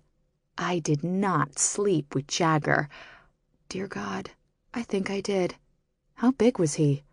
I rushed to the bathroom. Think, Livy, think. It couldn't be Jagger, could it? The night is so fuzzy in my mind. The masks we wore totally throw me off track. Rolling my shoulders back, I tell myself, toughen up, Buttercup. And I think of the quote on my panties to help me to push through. Okay, so I may have possibly had sex with one of my bosses, but I need this job too desperately to let one night in a closet mess it up. I will move past my drunken escapade, even if that one night in the closet was the best sexual experience I've ever had. Besides, he clearly doesn't know it was me, so all is well. I will go about work. Business as usual. Can I get some panties to remind me of that? Thursday night, all three brothers are working. Morrison called me in for tonight, even though I don't think Hendrix wants me working on ladies' nights. Tony comes with me in case Hendrix doesn't really want me there. The house is jam-packed. Morrison notices me first. Back that ass up behind the bar, girl. I didn't call you in here for you to just watch me shake mine, he calls out to me. I look at Hendrix for his approval. He nods me back. I then look at Tony, who winks at me, and I go. Throughout the night, I push back every thought of Jagger being my mystery man as soon as it comes forward. if I allow myself to dwell on thinking Caldwell is their last name, I realize that it could be any one of the brothers. What am I going to do? I honestly don't know who I slept with that night. There could be other Caldwells in Detroit. I count the minutes down mentally as the night comes to a close. It has been a long few days and a long week at the hospital, so I'm looking forward to getting home. We are all cleaning up when Jagger starts lining up shots. He is wired with adrenaline from the success of Thursday's ladies' night. I can't drink at work, I say as I continue cleaning the glasses. That's bullshit. It's ladies' night and you are a lady, Jagger says as he pours 5 shots. Not for me. Hendrix holds up his hand. Gotta drive. I look up at him. For the first time tonight, he sits down and rolls his neck, relaxing. Then he clasps his hands behind his neck and closes his eyes. Looks like you get 2, Livy. Jagger puts 2 shots in front of me. I really shouldn't, I say, glancing at Tony in discomfort. One of us should be celebrating. Huge crowd tonight. Great money. Your tip jar is overflowing. Hendrix opens his eyes, his lip curling up a little. Go ahead. Celebrate. I can't help smiling. It was a rough night, but I didn't screw up nearly as much as I did the other nights. Maybe I am finally getting the hang of things. To 1 week, Jagger says, holding up his shot. To 1 week, I say, and the 4 of us tap glasses. Hendrix stands up and nods to us. I'll deal with the money and grab your first official paycheck while you guys finish up here. I watch him as he walks to the door leading up to his office, admiring his backside. So, Jagger hands me my other shot and pours another for Tony. What are your plans for the rest of the night? Tony pulls her phone out and sends a message. The smirk on her face can only mean one thing. I'm gonna get picked up here in about 10 minutes. Booty call, huh? Jagger holds his fist up, and she taps it with hers. Nothing wrong with that. I bet the ladies will make a lot of men happy tonight after watching the 3 of you shake your fine-toned asses up on this bar. Geez, Tony, I gasp, and look at Jagger, feeling my face burning up. I'm sorry. No need to apologize. I'm glad to be of service to the men in the area. And, of course, the ladies, too. Damn, boy, had I known you were providing services, I would have never sent that message. Tony tosses back yet another of the shots Jagger has poured. Tony, I cover my face. We're ladies. And who knows, I may have already had sex with him. And as you figured out 2 weekends ago, a lady needs to own her sexuality. Tony calls me out. Oh, no, she didn't.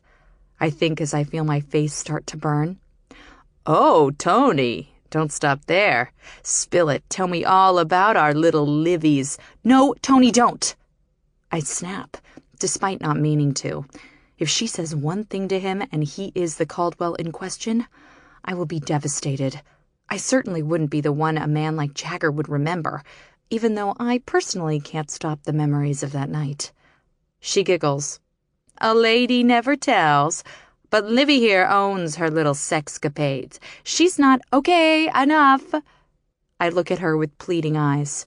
Fine, she says on a laugh, and holds her hand up as Jagger pushes another shot her way. One more of those and I'll be dragging your fine ass into the nearest. She pauses. Closet. Closet? Jagger leans in. How about right here on the bar? Not on my bar, Hendrix says with a laugh as he walks out from the back. We've put it through enough tonight. Just then, Tony's phone chimes. My ride, she pauses, is pulling up as we speak. You go get some, you sexy, sexy woman. Jagger winks. But if he falls short, he reaches down and grabs himself. You come on back. She laughs, and I swear she starts to turn pink, which is very unlike her. Good night, girl. She gives me a hug, then walks out the door. Do you have to hit on every woman who walks in here? Hendrix shakes his head. Oh, Jagger throws his hands up in mock annoyance. This coming from the panty burglar? The what? Hendrix chuckles. Jagger laughs as he reaches down under the bar and grabs something out of his duffel, then flings it on the bar. Got these from the cleaners where I dropped off the suit. Recognition hits me. Instinctively, I immediately reach for them at the same time Hendrix does, knowing exactly what they are. As our little game of tug-of-war goes on, I want nothing more than to hide my panties and myself for the rest of eternity. One of you needs to step away. Jagger laughs loudly. Read them sassy little things. Consent is fucking required.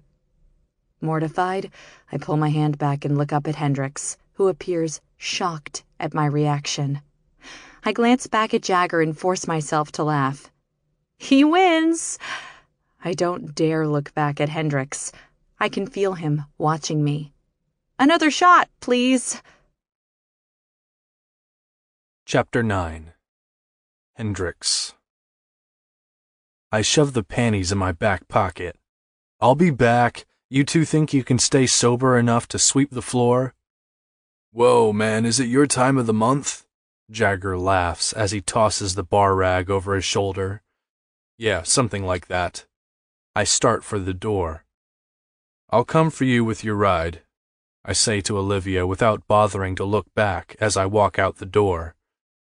Once the door closes behind me, the cold air hits my lungs and I finally let out a breath.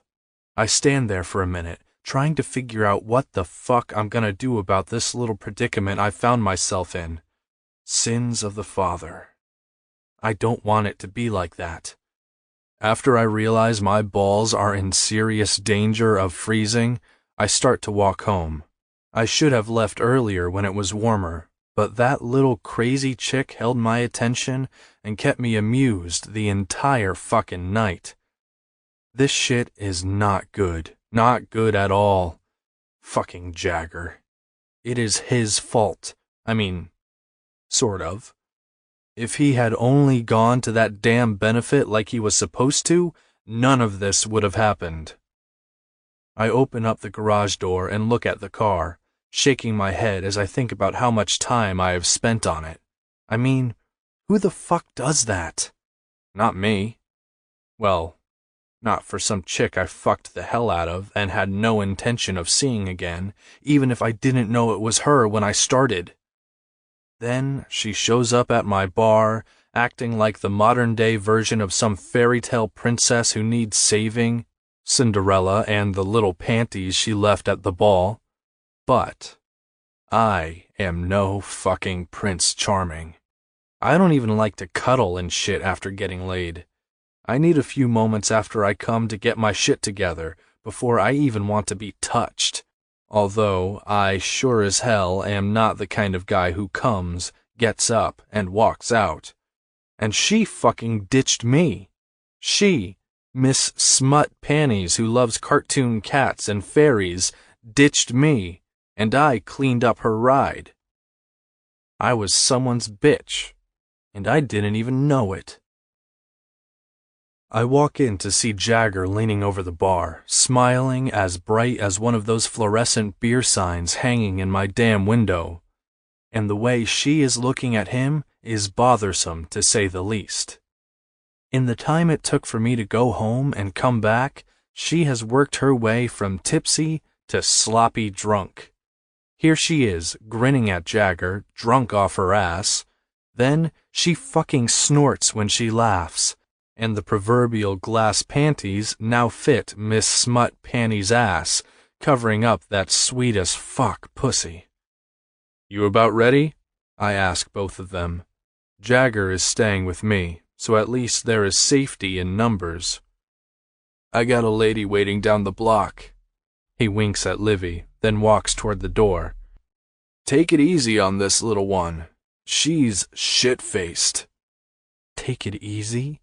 Take it fucking easy? As I walk around the bar and hit the lights, I glance over and Livy looks away. You ready? I ask. Yes, she slurs. As she stands, she stumbles. I have to force myself to keep my hands from reaching out to make sure she doesn't fall. She grabs the bar to steady herself, while I just stand and stare. I shouldn't have done the shots. She slurs again and then shrugs. I'm not good at shots. I don't respond, because I am well aware of how she is with shots. Who the fuck says that? A half-crazy and drunk girl. Or drinking, actually. I'm really, really bad at drinking. I give her a moment to collect herself, taking some odd comfort in her being uncomfortable. Hell, I'm uncomfortable. That's obvious. Look, let's get you home. I walk slowly so if she falls, I can catch her. Once we make it outside, she laughs out loud, giving a little snort and covering her mouth. For a moment, I forget I'm angry with her for deceiving me, which is what I assume is exactly what she has done. Damn, if she doesn't make it hard to be angry with her, though. The little snort brings me back to the closet, which is where I wish the shit had stayed. I catch her gaze as she takes in her car. Even in her drunken stupor, she is lit up in excitement. Her eyes are brilliant with a chaser of bloodshot, but either way, she is beaming. You did this? It was nothing, I say as I open the passenger door, playing it off that way. It certainly is, well, both, she says as she crawls into her car. I swear she smells the seats before sitting back and moaning. Oh my God, you even cleaned in here. She peeks up at me through the open door. Can you sit back so I can shut the door? Once she does as I ask, I walk around the car, open the door, and start to get in. Livy is draped over the console, rubbing the steering wheel. You replaced the cover. I know a guy, and he had some stuff lying around, no big deal. It is a big deal. She's gorgeous. I don't ever remember this car looking like this. She sits back, and I finish climbing in. Thank you, Hendrix. Thank you so much. She covers her face with both hands. No one has ever... She sniffs. Ever made me feel like you. She stops and looks up. Oh, wrong story. I am trying not to laugh. I'm supposed to be annoyed, but hell if she isn't making it difficult because she is fucked up. Nah, she is wasted. How about you get your apartment keys out of your bag so if you pass out on me, I can get you inside? Of course, she says, wiping her eyes. Of course. I pull out on the street, and she's still slouched down, digging in her purse. When I accelerate, she giggles, finally sits up, but then suddenly holds her stomach. She stops giggling immediately and covers her mouth. Oh, hell, I think as I pull over quickly.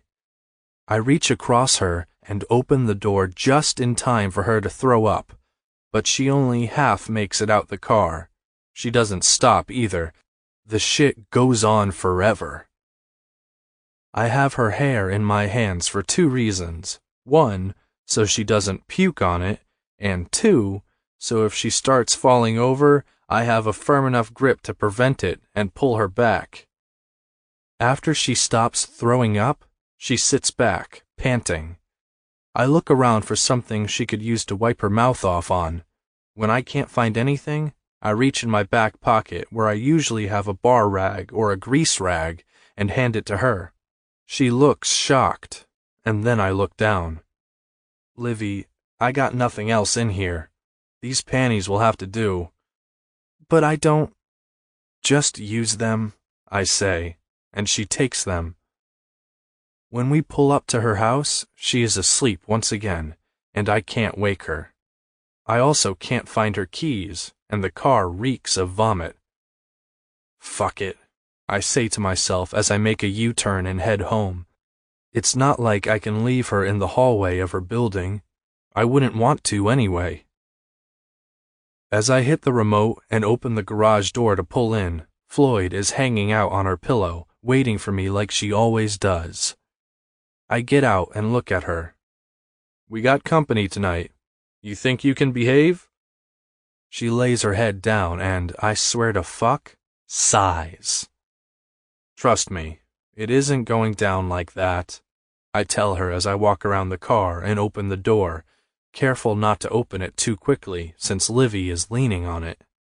I carefully lean in, avoiding the vomit, and lift her up. She is out cold. I bet I could drop her on the ground and she wouldn't remember it. Not that that would be a smart move at all. I blame Jagger for this, too. Once upstairs, I kick off my boots, then pull her shoes off before walking up the stairs and into my bedroom, where I lay her on my bed. She might as well stay up here. She needs some clothes, and who the hell knows if my brothers have clean anything in their rooms. Damn, she looks good in my bed. She doesn't open her eyes, but she whispers, "Sleep." Yeah, I know. I am situating her on a pillow when I notice some shit splattered on her shirt. I don't want my bed smelling like puke. The sheets get changed on Monday, and I am not doing wash until then. I stretch my leg out and grab the clean clothes basket with my foot and drag it across the floor. Then I pull out one of my t-shirts and throw it over my shoulder. I look at Livy for a moment, trying to decide if I can deal with the smell or not. The answer is not. I pull her shirt up and try my best not to look, which is nearly impossible. I quickly throw one of mine over her head and shove her arms in, then lay her back on the bed and throw a blanket over her. I look beside the bed at Floyd. We aren't in here tonight, girl. We're taking Morrison's spot. But first, we have a Chevy that needs some attention. After cleaning up her car, I make my way upstairs. I am dog-ass tired, yet can't stop thinking about that fucking night 2 weeks ago. The way her pussy tasted. The way it milked my cock. And I laugh to myself. Cinderella and her panties. I end up taking a quick shower, hoping I can wash away some of the thoughts of that night. I wrap myself up in a towel, then walk into my room to grab some clean clothes. Normally, I wouldn't bother. I prefer to sleep in the nude. But not tonight. Not with this guest occupying my bed. I keep my back to her and pull on some sweats. When I turn around, though, she is looking at me. Shit, you were supposed to be asleep. I am asleep, she says with a hard swallow. You need a drink? If you don't mind, that would be great. I take my time getting a glass of water and a couple Tylenol. She is gonna need them. Hell, I take 2 myself, and I didn't even have a drink tonight. When I walk into the room, she is sitting up, with Floyd lying next to her. I stop and watch her pet my dog. Floyd isn't a bitch and doesn't bite, but she never even gets up on Jagger's bed when he's home. Damn it, Floyd, I think. Don't you get sucked in, too. She looks up at me. I'm sorry. Don't worry about it, I say, walking across the room and handing her the water and pills. Take them. You're gonna feel like shit tomorrow. She looks down at the shirt, then up at me, questions dancing in her eyes. You threw up on it. She takes the pills, swallows them down, and then nods. Right. Get some sleep. We'll talk in the morning. Hendrix? I need this job, she whispers, looking at the glass in her hand. We'll figure something out. I turn to leave. Come on, Floyd. I can call a cab. Livy says, stopping me in my tracks. Nah, you're fine here. Get some sleep. I turn the lights off on my way out, then walk down the stairs to the spare room that Morrison uses for a crash pad when he's in town. This is gonna be one long night with very little sleep, filled with the thoughts of what to do with the snorter in my bed. Chapter 10. Olivia. There is a pounding sound around me. Why is someone knocking at my door? I don't ever have visitors. I groan. Why won't it stop? If I lie here quietly, they will go away. Besides, my eyelids are too heavy to open. I need to go back to sleep, and whoever is at my door can come back later. Suddenly, this doesn't feel right. I pat the bed around me and crack one eye open. The light from the window shines brightly, too brightly, and then my mind slowly starts to catch up. The pounding isn't my door. No, everything around me is quiet, possibly too quiet. The pounding is the second hangover of my life barreling down on me. I reach up and lay my arm over my eyes. What a mess. I had sex in a closet with a stranger. I left him standing there with no intention of looking back. What I gained from it was empowerment. Now I feel like I took it from the one guy who has truly ever been nice to me. He must think I'm a slut. I wonder if he thinks I knew it was him. I wonder if he thinks I'm using him. He gave me a job that paid me enough tips to keep my water turned on, and then he fixed my car. What did I do? Nothing. My car. Oh my, he fixed my car. He made it better than it has ever been since I bought it from my mom when I was 17. Clean. The car was so clean. Until I puked in it. Embarrassment washes over me. I am a complete mess. My life is a complete mess. My car is a hot mess. Before I can think about it further, the sound of padding paws grabs my attention.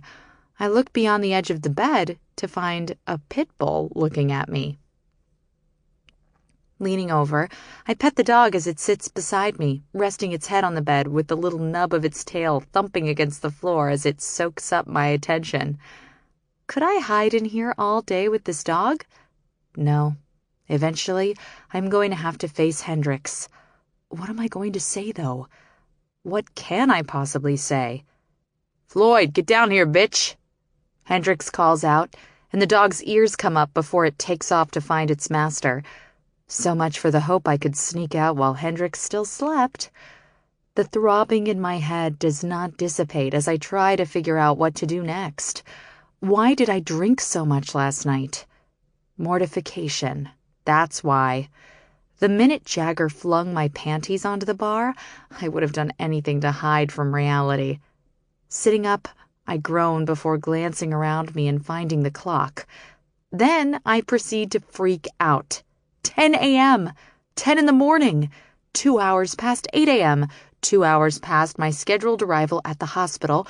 2 hours late for my job. 2 hours late for my career. No call, no show. I am thoroughly screwed. Not only will I possibly lose my regular job, but I am pretty sure after realizing I'm the girl from the closet, Hendrix will fire me too. And jobless means soon to be homeless. My feet hit the cool wood floor, and I immediately search for my phone, my clothes, my brain, and they're just not here. None of those things are here. My heart pounds, keeping nearly the same rhythm as my head. I am sick, literally sick to my stomach. I run to what I assume is the bathroom, and make it in just the nick of time. I am instantly hunched over the toilet, throwing up again, though only once, thank God. I decide to take a quick shower. I feel awful and I'm already late for work and probably completely screwed. If there is any hope at all that I can keep my job at the hospital, I have to walk in without smelling like... I throw up again, and with it comes tears. I flush the toilet and strip off my clothes. I am a wreck, a freaking wreck. I just need to get out of here, rewind the past 24 hours, and move on. move on. Fat chance. I am literally trapped in a bathroom, physically and emotionally, by fear. This is crazy, and I can't believe I allowed myself to put my guard down. I thought that night would make me a stronger person. I thought that night would help me move forward from the events of my past. Oh God, I can't afford to put my guard down again. After I shower, I brush my teeth with my finger and then walk back into the bedroom where I grab a pair of sweatpants and a t-shirt out of a clothes basket, sniffing them to make sure they're clean. I look in the mirror, roll my head and shoulders, and reach back to rub my inspirational panties, but there are none. So I dig deep into my emotional bag of tricks and grab for strength. The panties have been working for years now, but in times like this, pantyless and needing strength, I grab onto whatever dusty bit of strength I can. Queen Bee. Yes, Beyoncé, my song of choice. Run the world. Who run this mother? I run this mother. I am strong. I can face this. I have faced worse. I run my world. I run my world. I run this mother. With Queen Bee's words playing in my head, I walk out of the room with all the fake confidence I can muster up. I walk down the stairs, ready to face him. Broody Caldwell, the man I allowed to bang me in the closet, the one who gave me the best sex of my life, then gave me a job when I was about to get my water cut off, the guy who fixed up my car and helped me more than any other person ever had, and to demand... Oh crap, could I demand anything of him? Nope, no, I couldn't. Regardless, the inner Queen Bee is here, and I know she can take this on. I get to the bottom of the stairs, and the dog comes to my side. Broody Caldwell is in the kitchen, no shirt, sweat glistening on his tattooed skin, and a Caldwell tattoo on his back, literally staring me in the face. Call Me Caldwell runs through my head as I watch his head bop slightly to whatever music he has playing in his earbuds. He is grabbing peanut butter out of his cupboard, clearly enjoying his moment. Truth be told, I am enjoying the view. I have never loved tattoos, but dear God, his are beautiful. He pushes the bread down in his toaster, and then his fingers drum on the counter to the beat playing in his ears. I take a step closer, trying to figure out what song it is, but then the dog barks, causing him to turn quickly. His phone crashes to the ground, pulling his earbuds free, which allows the song to blast through the apartment. Sorry to interrupt. I am being strong here because I am running this mother, I remind myself before continuing. I would like to discuss a few things with you, however, I am late for work. He crosses his arms, his biceps flexing and distracting me a bit. I watch as his eyes look me up and down. Mr. Caldwell, Hendrix. He corrects me, his voice steady. In order to keep this professional, I continue, reaching behind me to give my behind a rub.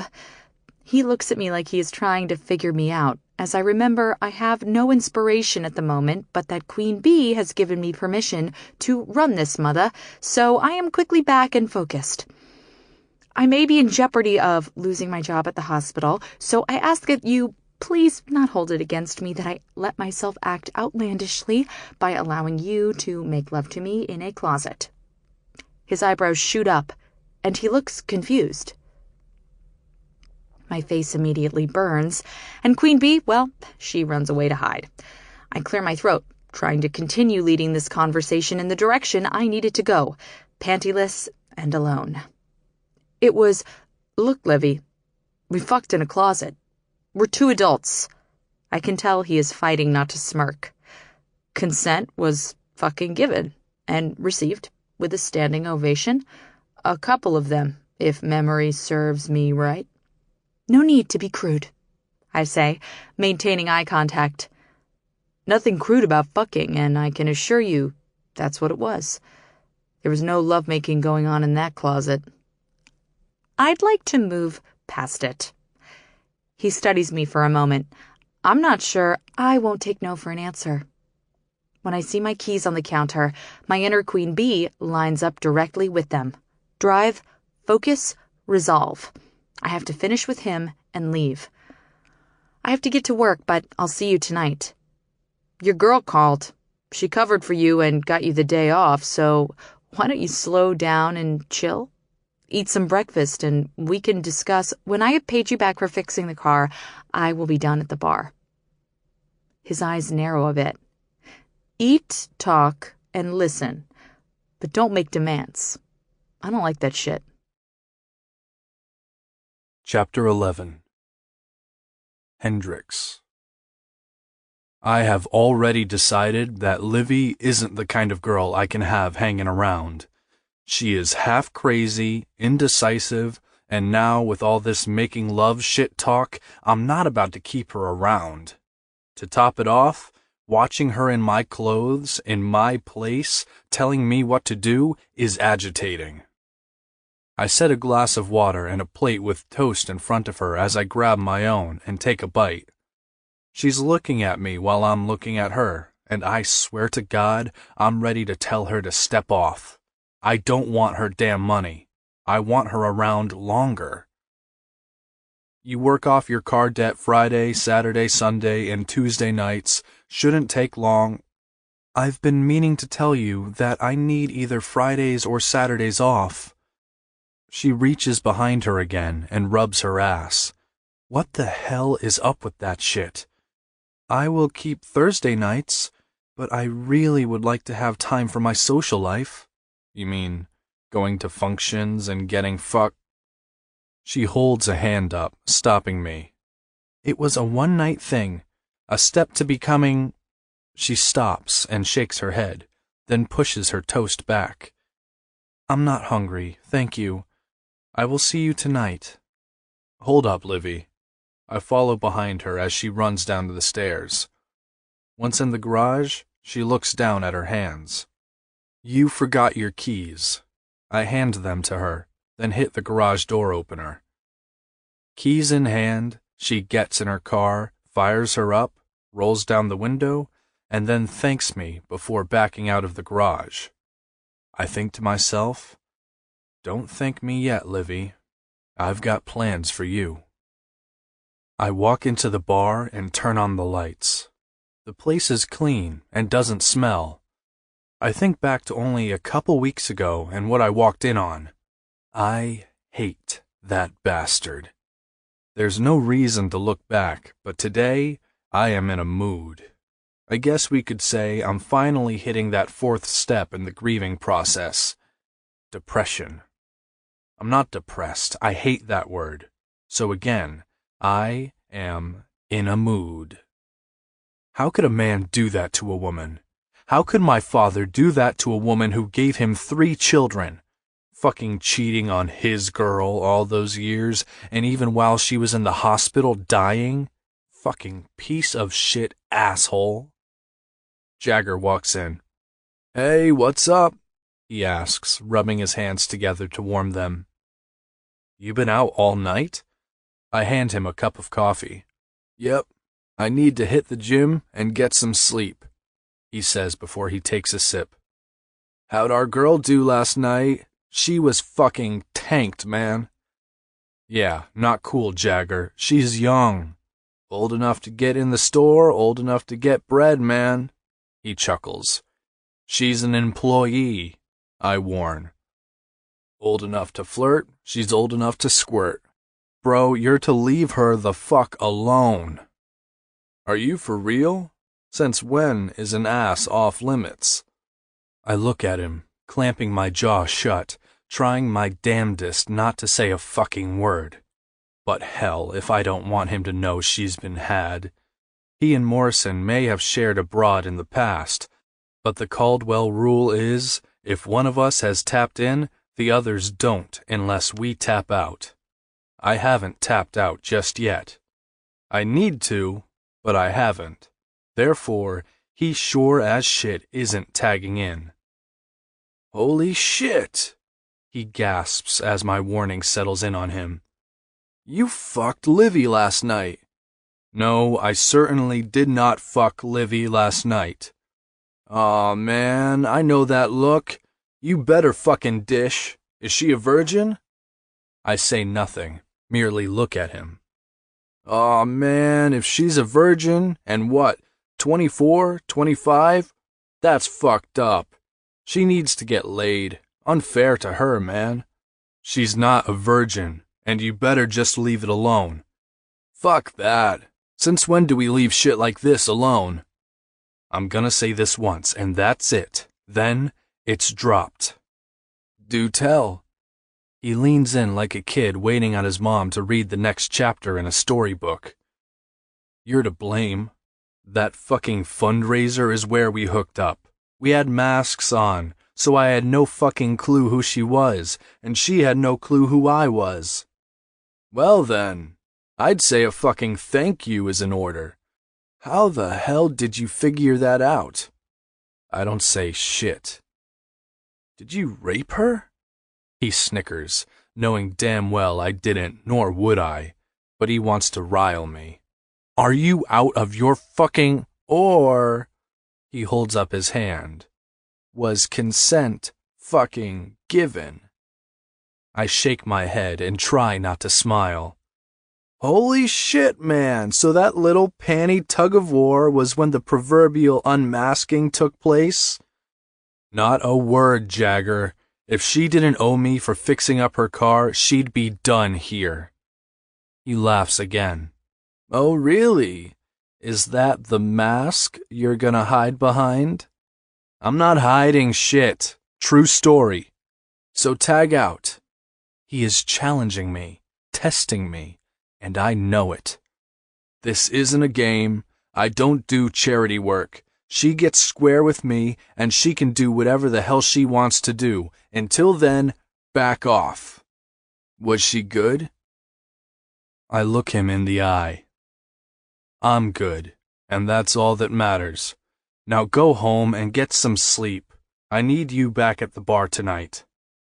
Avoiding? He jokes as he stands up to leave. No, I cook on Fridays, asshole, and the crowds are getting bigger, so I need you to back her up. Sure thing. Tomorrow night I have a fight, so she'll have to be backed up against you, he says over his shoulder as he strolls out the door like the kid who got a stocking full of candy for Christmas. I'm so glad one of us can find humor and happiness in all of this. Livy, crazy-ass Livy, does not need to be backed up against me again. No matter how much I'd like to revisit that pussy right now, I won't. I'm in the back when Livy walks in. I came early. I glance up at the clock and nod as I slather the second prime rib with the Caldwell rub. It'll be dead for an hour, so it wasn't necessary to come early. I flip the beef over and toss some more rub on it. Don't worry, I'm not stepping on Sally's shifts. I know she needs the money for her kids. I told her when I walked in I wasn't here for that. Well, what are you here for? Well, As she stops and rubs her ass, I can't help looking at her. She is sexy as fuck, smells like heaven, and looks all put together, but the girl is fucking quirky as hell. She looks up, and I look away. I'm dedicated and determined to pay off my debt. I didn't doubt that, Olivia. I just don't want awkward. That makes two of us, she says, blowing her hair out of her eyes. Thank God your brothers don't know. I mean, I was trying for a week to figure out if it was Jagger that You thought it was Jagger you fucked? She held up her hand again, like a fucking traffic cop stopping me. For some reason, I let that shit go. Sex. Had sex with, she retorts, and I shrug. Well, is there a problem with that too? Livy. I put the roast in the pan and wipe my hands off on a bar towel. You can say it any way you want to. But you prefer to say it in such a crude way, she half whimpers, though I can tell she is trying to be assertive. I heard my mom use the same tone when she was talking to my old man. Not trying to be crude, Livy. I put the roast in the oven, then turn around. No disrespect, all right? No judgment either. You and I were both there. You and I both let go. The only difference between you and me is that I obviously have more experience. I pause, trying to choose my words right, not something I am used to doing. I look up at her and lean casually against the counter. I think fucking is better than having sex. Her eyes widen.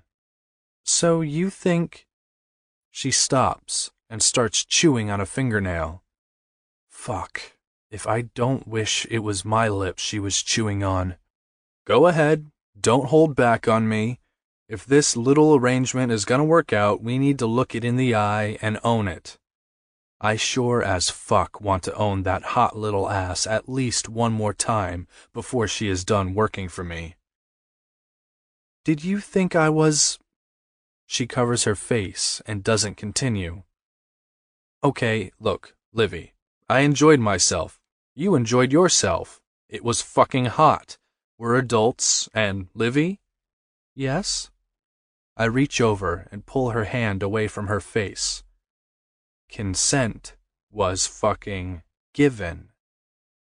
She looks mortified. I laugh, and then the cutest shit happens. She laughs too. Thank fuck. So, we'll be okay? You and I working together will be okay? You tell me. Well, if I'm reading you right, you don't think I'm some, A blush creeps over her face. I'm not a whore. Neither am I. I give her a wink, then turn to grab the third prime rib out of the fridge. It's gonna be dead around here for an hour. You don't need to stick around. I think you got the answers you were looking for. Yeah, thanks, but if you don't mind, I'd like to hang around. I brought a book so I could just read. You like this place that much? I laugh. It's warm. She snorts, covers her mouth, blushes, then reaches in her bag and grabs a book. Your place not warm? She shrugs and doesn't respond. She simply sits and reads. I try to ignore the fact that she is in the room, but I find myself looking at her way too often. Although I notice the book reads grief on the cover, I make it a point not to engage in a conversation about that topic. Fuck that. I'm throwing together the mix as she yawns and stands up from the stool in the corner. Need help? No, I'm good. She pulls herself up on the stainless island to sit and watch me. You don't use a measuring cup or a recipe? Don't need to. It's all up here. I tap my temple. Family recipe. Caldwell secret sauce. The way she says my name fucks with my brain and makes my dick twitch. Now all I can think is Caldwell secret sauce and how much I want my sauce all over her crazy, pouty little lips. It's a rub. So you just use your hands? No gloves or anything? Fuck, I think to myself. Yeah. I'd like to help.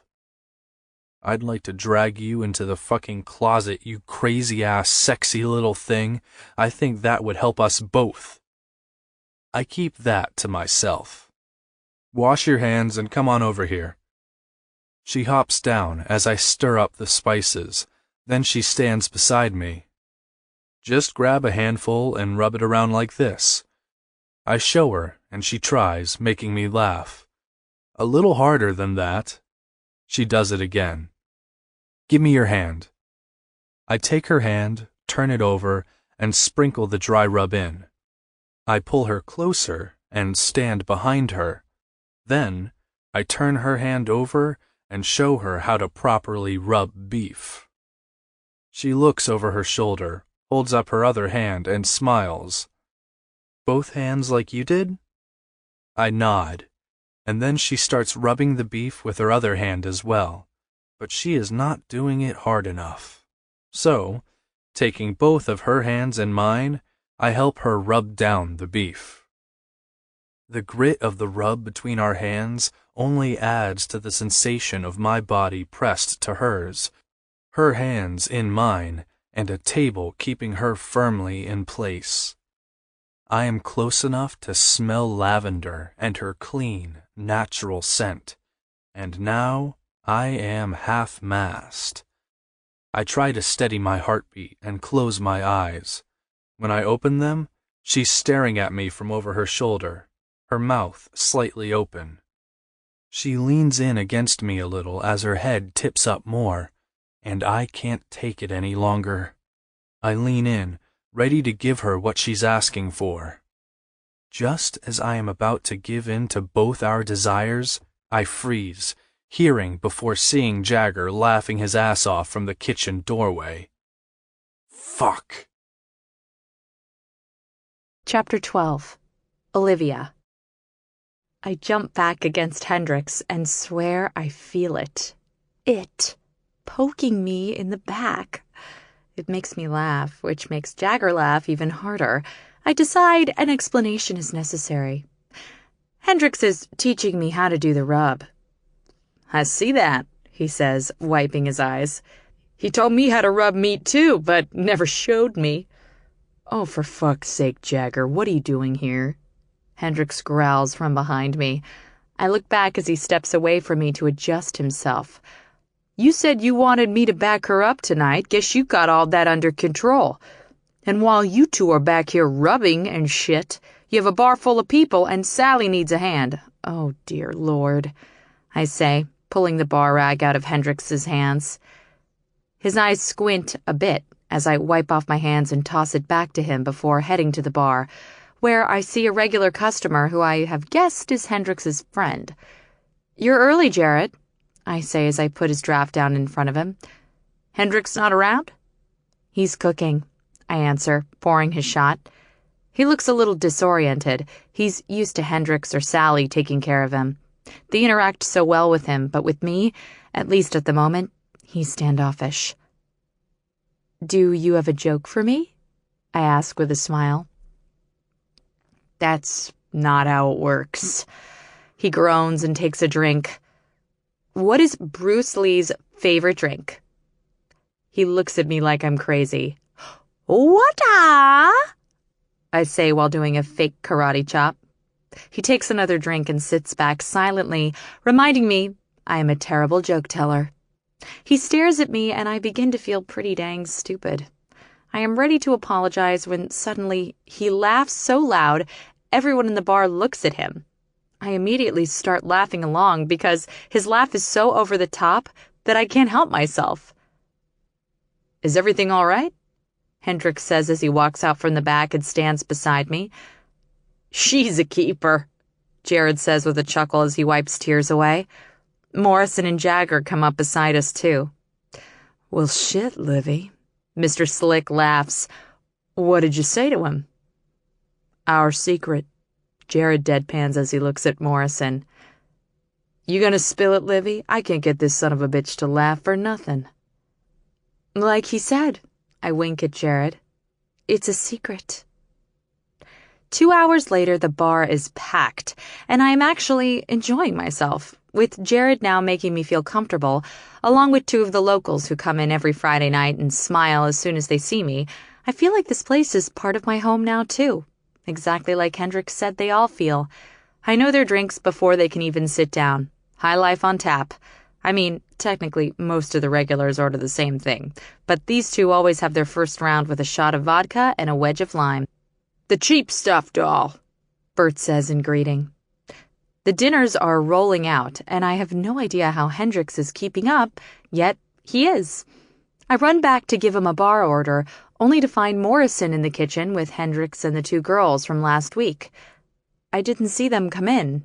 Now I know how he is keeping up. The blonde kisses Hendrix on the cheek, and I turn away. I have heard all these women talk about the Caldwell brothers, and I never liked it. Now, seeing her kiss Hendrix, I definitely don't like it. Everything okay out there? Hendrix pulls away from the blonde bimbo and walks over, stopping right in front of me. Sure is. I look around him, and sure enough, the bimbo is smirking at me. Yep, she sure is. I rub my butt. Classy and fabulous. Then I step back and pull myself together, while he looks at me in the way he always does, like he is trying to figure me out. Just have some orders. People are eating at the bar. Must be your special rub. I say it a little louder so the bimbo hears me, but I'm shocked I said it so loud, much less that I said it to rile Blondie. His eyebrows shoot up, letting me know I have surprised him again. A slow smirk creeps up in the corner of his lip as he shakes his head and crosses his arms in front of his chest. You gonna give me the orders or keep them to yourself? Maybe I should give them to her, I whisper. Now he is full-on grinning. I never noticed how white his teeth are, and I like them. Sadie, he says loudly. Livy has some orders she needs filled. Since when do I fill orders for your temporary help? She sneers as she walks around him and shoves her hand in front of my face. Since now. I hand the orders to her and glare. And I'm not temporary help. I've been here 2 weeks and 1 day. She huffs and Hendrix chuckles. Sadie, you want to keep this little Friday night gig? And Thursdays, she says tauntingly. Fill the orders. Hendrix continues, smirking at me as I scowl and turn my back to walk away, rubbing my butt for my daily reminder. I am almost behind the bar when he catches my elbow. You want to tell me what that was about? I look back at him, rub my butt again, and shake my head. Look, you come get the food, the tips are yours. She brings it out, they're hers. The faster we settle this debt, the faster you can... I feel my stomach flip. I brush past him and grab the plates of food off the counter before she does. She whispers, Watch it, bitch. Excuse me? I whisper back, honestly not thinking she could have possibly said that to me. He has no interest in you. She snickers as she looks me up and down. My interest is in this job, I say back with as much confidence as I can gather up. I need this job in order to pay off my debt to Hendrix. Then I can move on and put all this behind me, and he can go back to whatever he has with her or whoever else. My chest burns in annoyance. I want to rub my butt again. Classy and fabulous.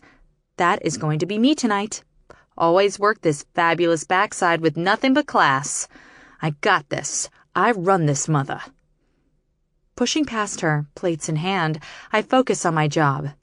When dinner is over, Jagger comes up behind me and starts rubbing my shoulders. Rush is over, coolers are stocked. Go take 15 minutes and chill. You're pretty damn tense, Livy. No, you go ahead, I say, regretfully stepping away from the shoulder massage. I insist. I'm about to refuse again when I see Hendrix glaring in my direction and decide to take the break I so sorely need. Once I step outside, I let out a loud sigh. You really think you have a chance? I look over as Sadie blows smoke out of her mouth in my direction. I'm here to work, not keep anyone's attention. Yeah, that's what they all say. She throws her cigarette on the ground and stomps on it with her leather boot. After he fucks you, he'll let you go, just like everyone else. Well, I will assume this is your way of marking your territory, and I can assure you, why do you think he doesn't want you here on Thursday nights anymore? After he gets all worked up, do you really think he wants you cramping his style? I mean, you can't even keep your shit straight behind the bar. You depend on him for everything. A man like Hendrix doesn't want a needy little troll like you holding him back. He took care of his mother for years, and finally... Sadie! I look away from her as Morrison storms toward us. You keep your fucking mouth shut, she whispers. As I turn to walk away, Morrison stops me. You all right? Of course. Thinking of my underwear, I walk around him. Classy. It's closing time and everyone is gone, except Hendrix and me. He is ready to take the cash box upstairs as I grab my things. See you tomorrow. He stops for a minute like he wants to say something important. Instead, he nods. Drive safe. Of course. Once home, I get out of my car and cross the street when women's intuition, a sixth sense, call it whatever, kicks in. I feel eyes on me. A noise draws my attention, and I turn to look around me. I swear I see a man with cold eyes in a hooded sweatshirt meet my stare before he ducks into the alley and disappears. Cold eyes. There was a time in my past when I watched the light of life that had danced in a boy's eyes turn to darkness, as black as death, over time.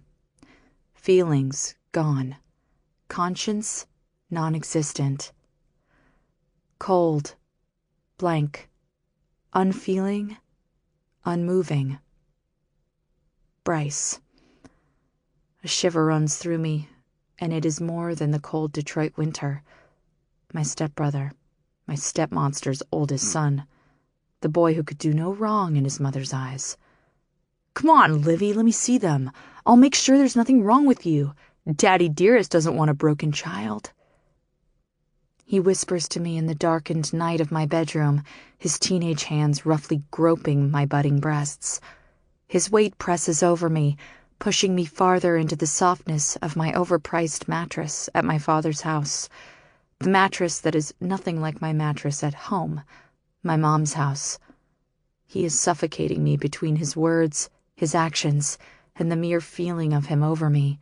He pulls at my nightgown as I simply lie still, unsure of what I should do. My mom may be a bitch to you, Livy, but I like you. Feel how much I like you. Bryce whispers in the dark. When I don't lift up, he wraps the long shirt over my head, exposing my developing body to him.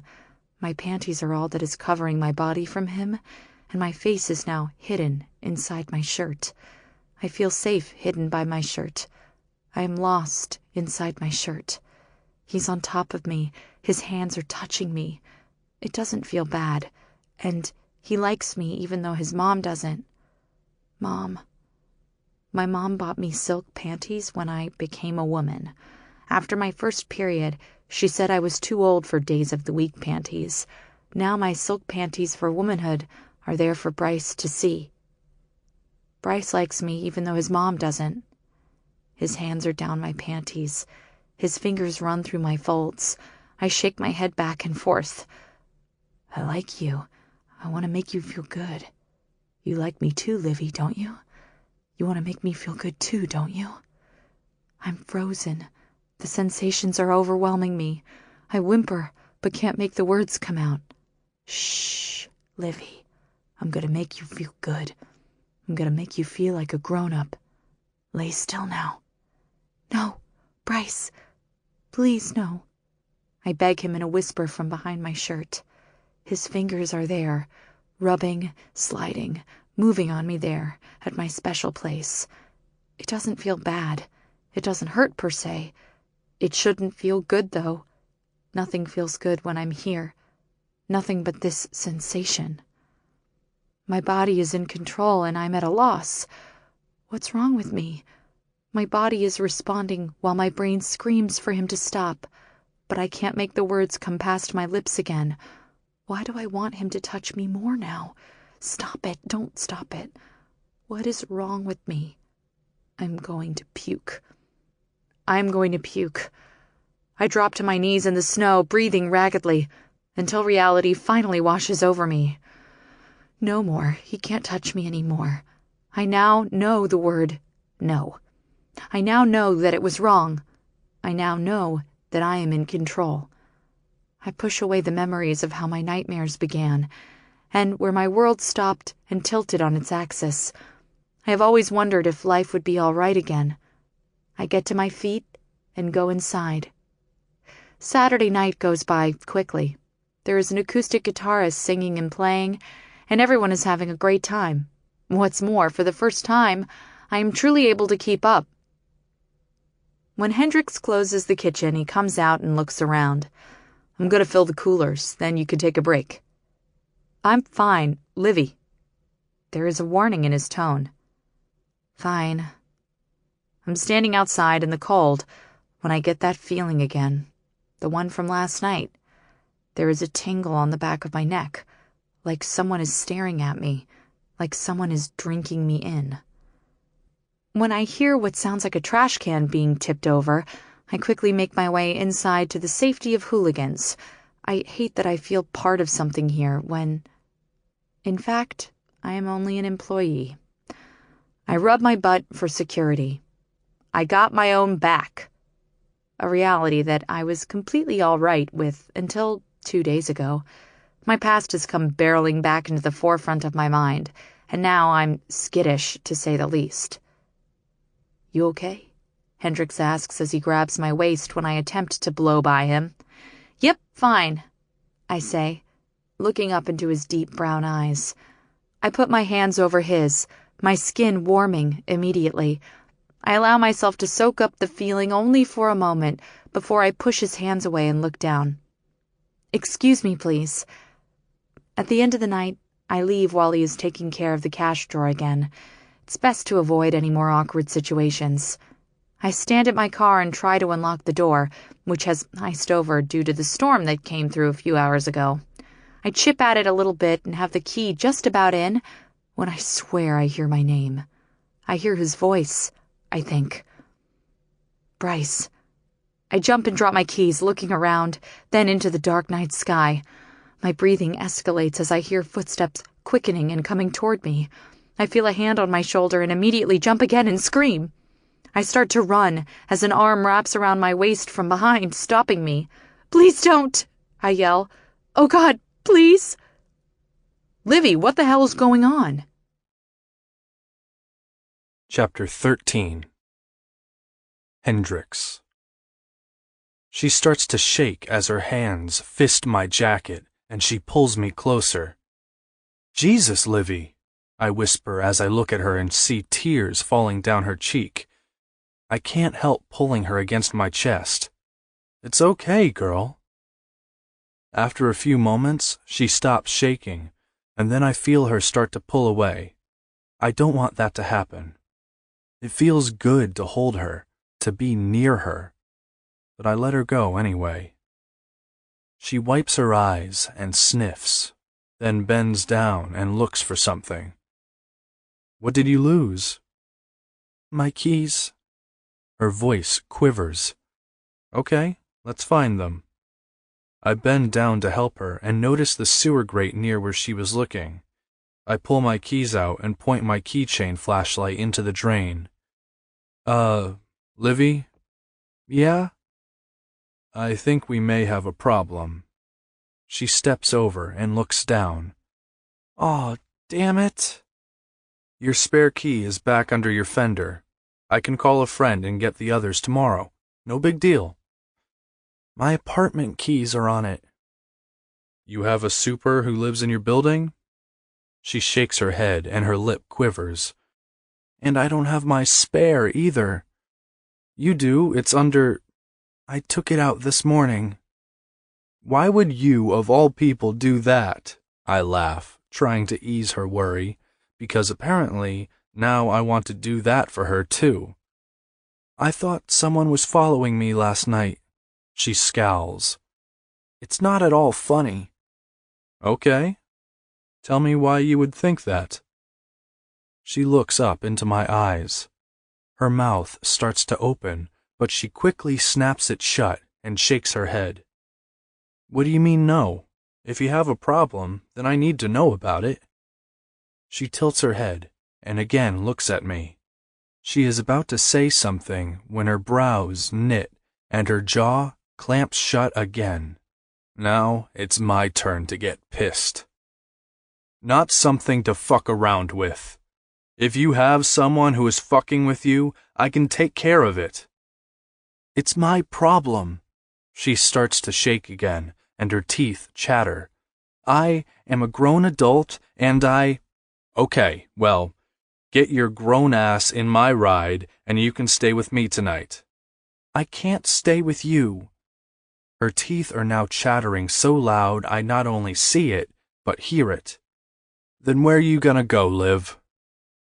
As she shrugs, Her eyes begin to glass over, but she is trying her damnedest to look pissed. Fine, but... Let's go.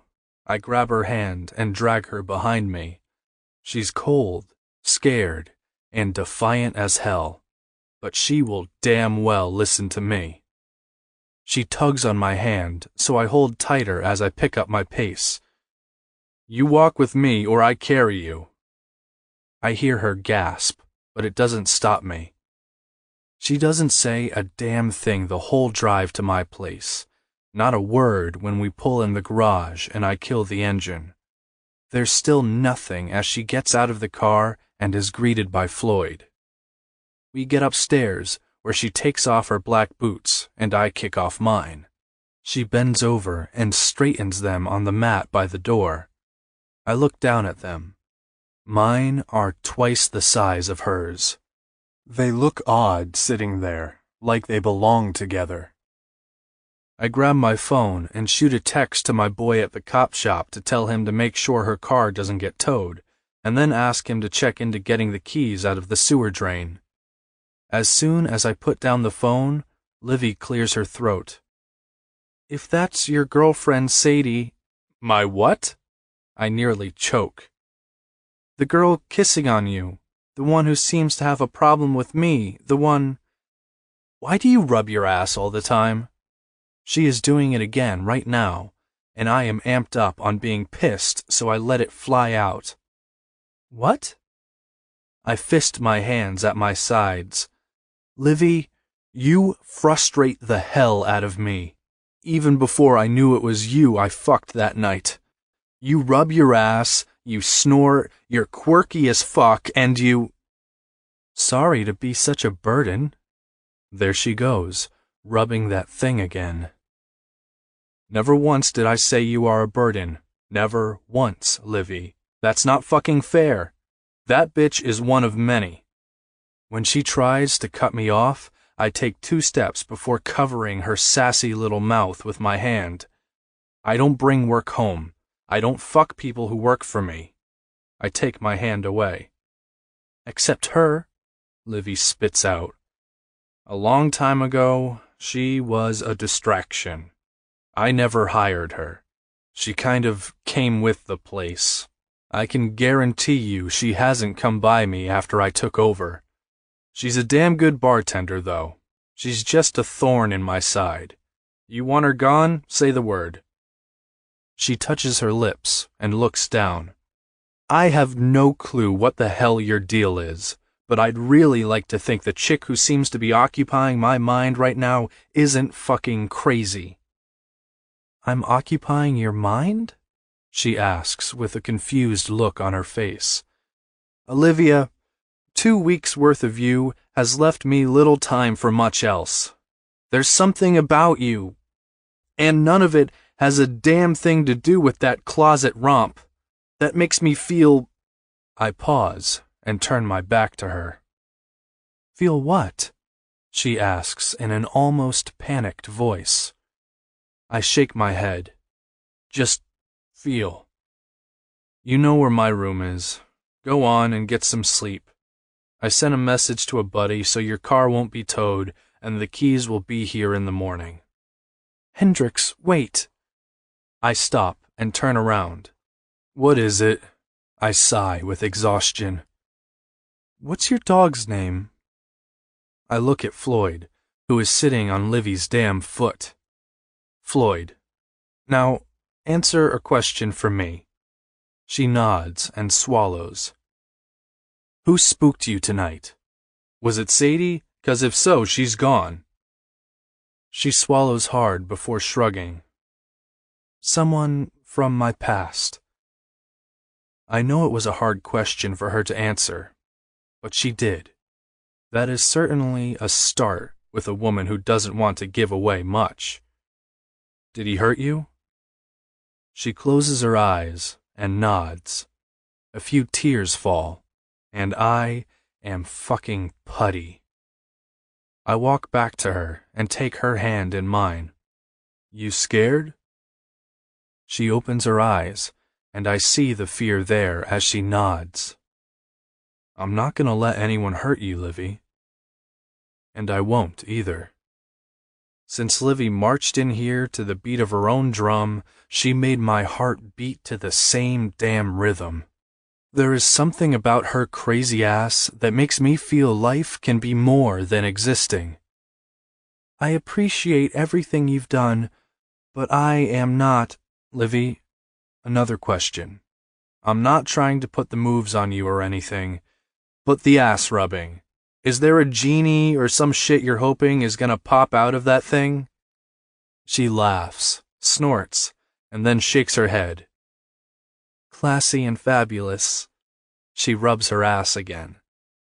Not gonna argue, but sometimes I think crazy as well. She smiles softly and looks down. My panties have quotes on them that make me feel stronger.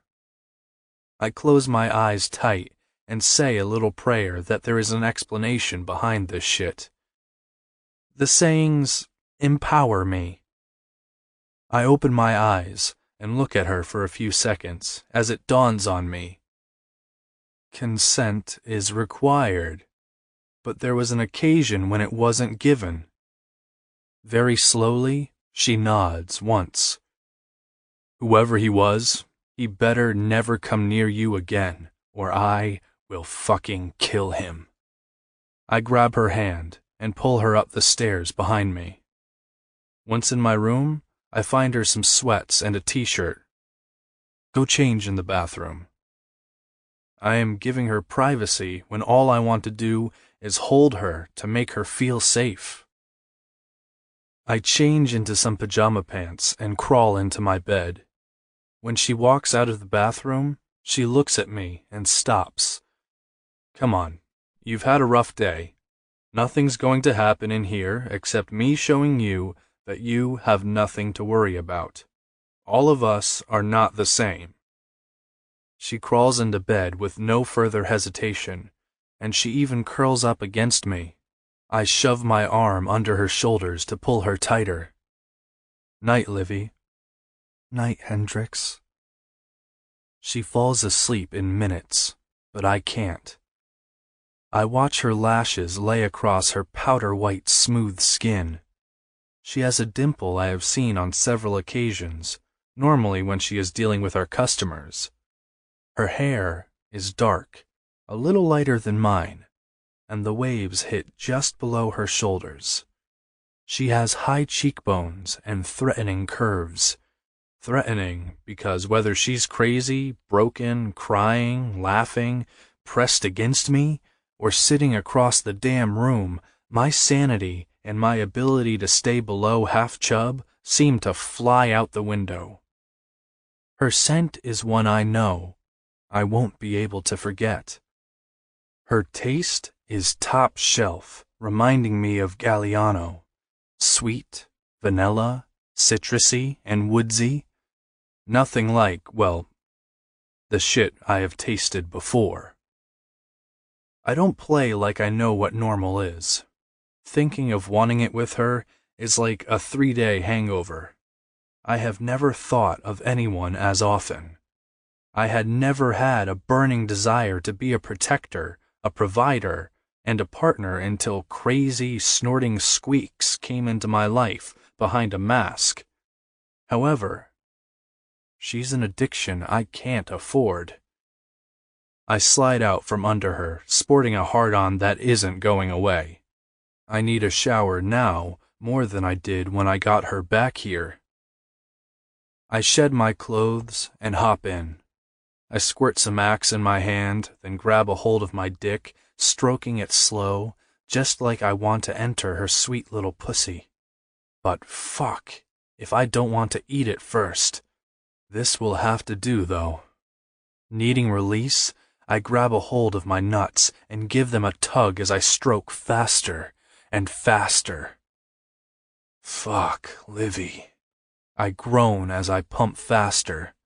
I squeeze harder, imagining that tight little twat strangling me, and close my eyes, picturing her hot fucking curves. I need to come. I know it won't be the same, but fuck, I need it. My balls tighten up and the knowing warmth spreads through me. I have no reason to fight it, no reason to hold back. So I don't. I rub my thumb over my head, and that is all it takes. I shoot off not one, not two, but 3 times as I lean against the shower wall.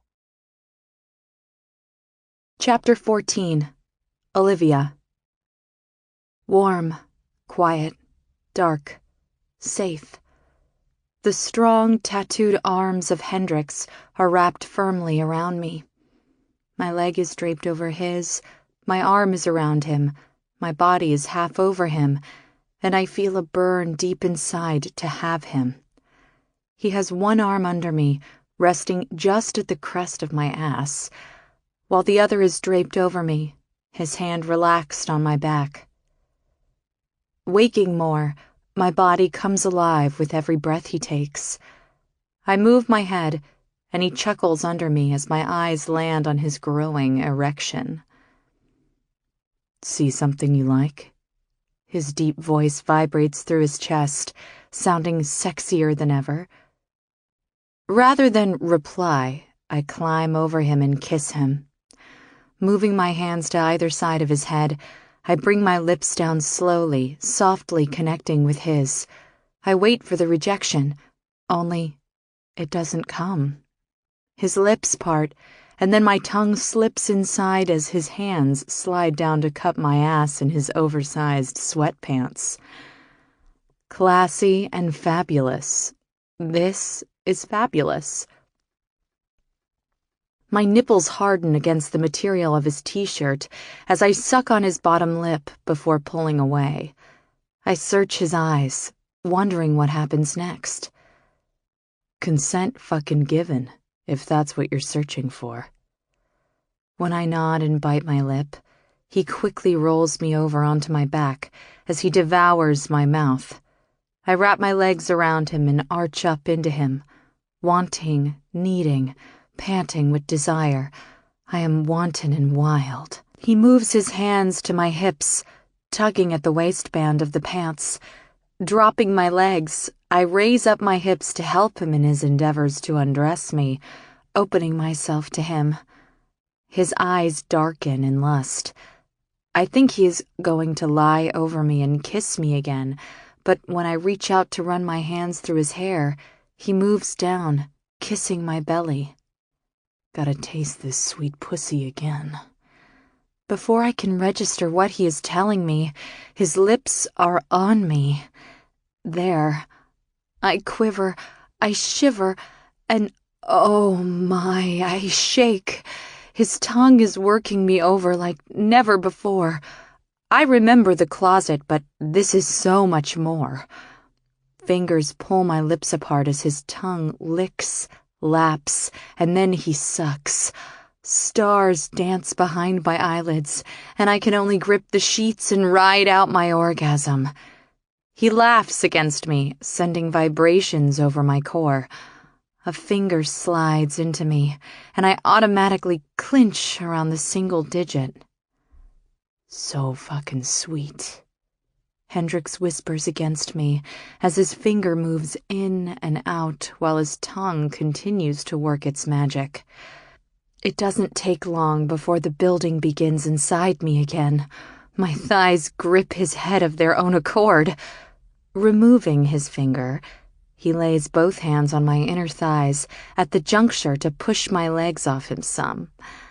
Once he has some space, his tongue dives inside me, and then he shakes his head back and forth. The sensations overwhelm me as his facial hair rubs against my inner thighs, and his tongue penetrates me, sending me over the edge into oblivion. He pulls his head back, smiling like a man who just won a gold medal. Then, taking the hem of my shirt, he slides it up. When I lean forward, it is quickly removed and tossed aside. Before I can gather my bearings or control of my body, his mouth is on my left breast, sucking.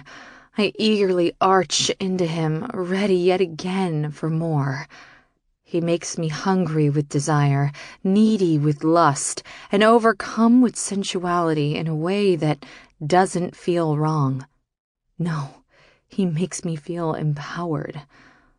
Reaching down, I place my hands on either side of his face and pull him to me for a kiss. Tasting myself on him, it only ignites me further. I wrap my legs back around him, rocking into his pants-covered erection. I want him. I need him. By golly, I have to have him. Sensing my urgency, Hendrix pulls away to remove his pants and grabs a condom from his nightstand. Quickly, he sheaths himself. Then, rolling to his back, he practically picks me up and puts me on top of him. As he lines us up, he places only the tip at my opening, letting me be in charge. I run this mother. Run it I do. I slide down onto him slowly, letting my body adjust to his size. When I rise up again, I don't lean over to hide myself from him. Instead, I lean back, both hands on his thighs behind me, as I ride him for everything I can. He is trying to hold back, but it doesn't take long before his hands are on my hips, controlling the pace in which he slides in and out of my slick heat.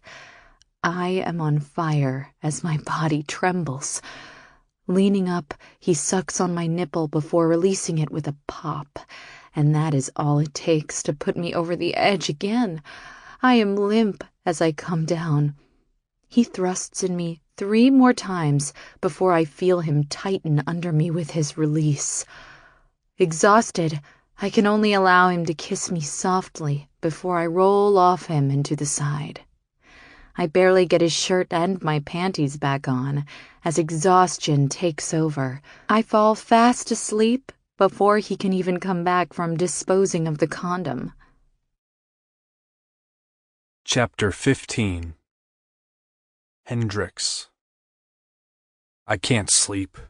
It's 7:30 in the morning and I'm exhausted. I wish I could sleep in today, but I fucking can't. Jagger needs extra cash, so he is opening and says he wants to stay until 5 or 6. It doesn't happen often. Hell, it has been since before Mom passed that he's even offered. My bar being my baby, I am the one who wakes her up every day and makes sure she is all right. So I never have help opening. She is mine. However, Jagger is my brother, so I'm cool with it. Livy is curled up around me like an old cat, soaking up my body heat and putting off some of her own. Fuck. I'm hard. I'm as fucking hard as my damn oak bar. She makes me this way. I was half hoping I was fucked up that night and glamorizing the closet romp. But fuck if she isn't just as good sober as she is drunk. Hell, she is better. She also tastes unbelievable. She is fucking beautiful, and I am not feeling like I am gonna be done with her hot little box anytime soon. This is not good. Not good at all. She is at minimum half crazy, has been abused, and she fucking works for me. Those are 3 lines I have never crossed before. I need to get her out of my system, although I need her to get something out of it too. That way, this little predicament I have found myself in will be cool, be even, give and take, and fuck. I want to give to her right now. My mouth waters at wanting to give it to her. I look down to see she's looking up at me, her eyes sparkling in the morning light. She looks excited, but cautiously so. I'm sorry, she says, watching me, and gauging my reaction. I can't help smiling. Is that so? Not a question, a statement. I know she's not sorry, and neither am I. She lets out a sigh, and she rests her chin on my chest, never looking away before she shrugs. I work for you. Yep. So, this is normal for you? Nothing about you is normal. Maybe I should pull my balls out of my vagina now, 'cause that is a bitch comment. No, not normal to sleep with an employee, not normal to have a chick sleep over. My hand somehow finds its way to her hair. And not normal to let a sexy little thing take control. You think I'm sexy? She grins as I give her a nod. I suppose I have been. She rolls her eyes and sits up. I mean, I was grinding on you at the fundraiser, and that was a first for me. I mean, the only guy who ever, well, you know. No, I don't fucking know. Bats are in my chest, thumping around as I sit up. She shrugs, blushes, and then shakes her head like she is shaking something off. Let's just stick with how sexy I am, shall we? She licks her lips as she stares at mine. I start to pull her head to me, but I don't want that shit, so I stop. She looks at me, confused again. Why did you stop? Honestly? She smiles and gives a small nod. Last night should have never happened. Don't be sorry. Be you. Be real. You don't want something? Don't give it to me. I'm a man, Livy.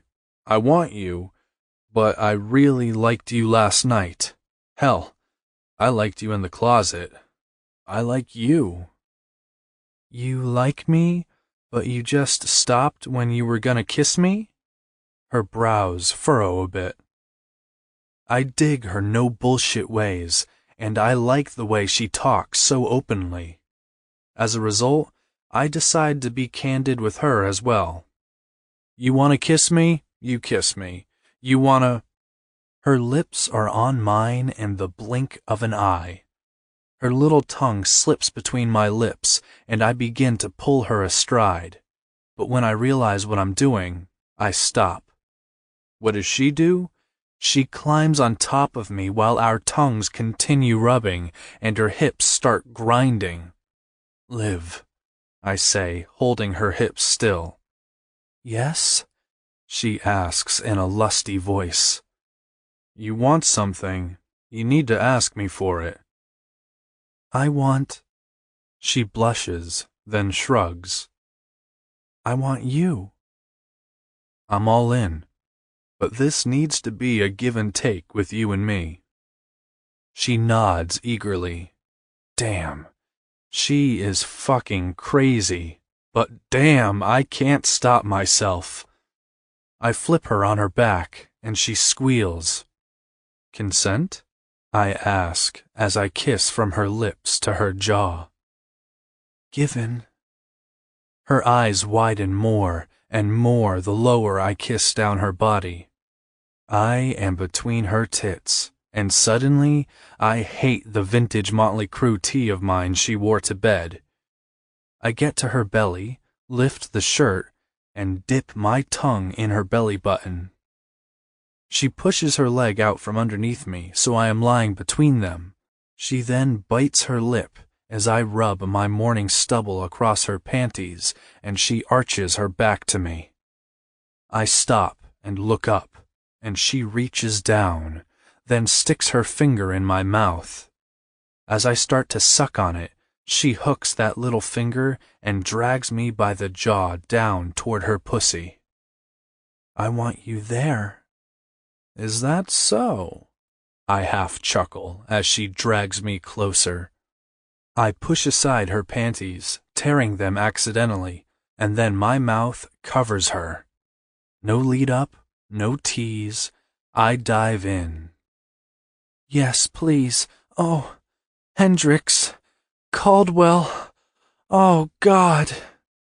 My tongue laps at her sweet little honeypot, and I groan, unable and unwilling to hide the satisfaction I get out of her pussy. She moans, her hands fisting my hair as she pushes up against me. I wrap my arms around her legs and spread her wider, then motorboat that honey. I want her all over my face. I want to smell her all day. I want to feast on her for hours. Fuck. She tenses as I feel her building. I shove my finger inside her, giving the come hither as I suck on her clit. It doesn't take much more before she falls apart, pulling my hair, riding my hand, and crying out my name. While she comes down from her high, I watch her pant and think to myself, Jimi Hendrix would have died a happy man if he was asphyxiated by her pussy instead of his own vomit. I sure as hell could check out right now and be a happy man, and I haven't even come yet. I kiss up her body, dragging her shirt higher with my teeth and uncovering her breast. Consent? Given.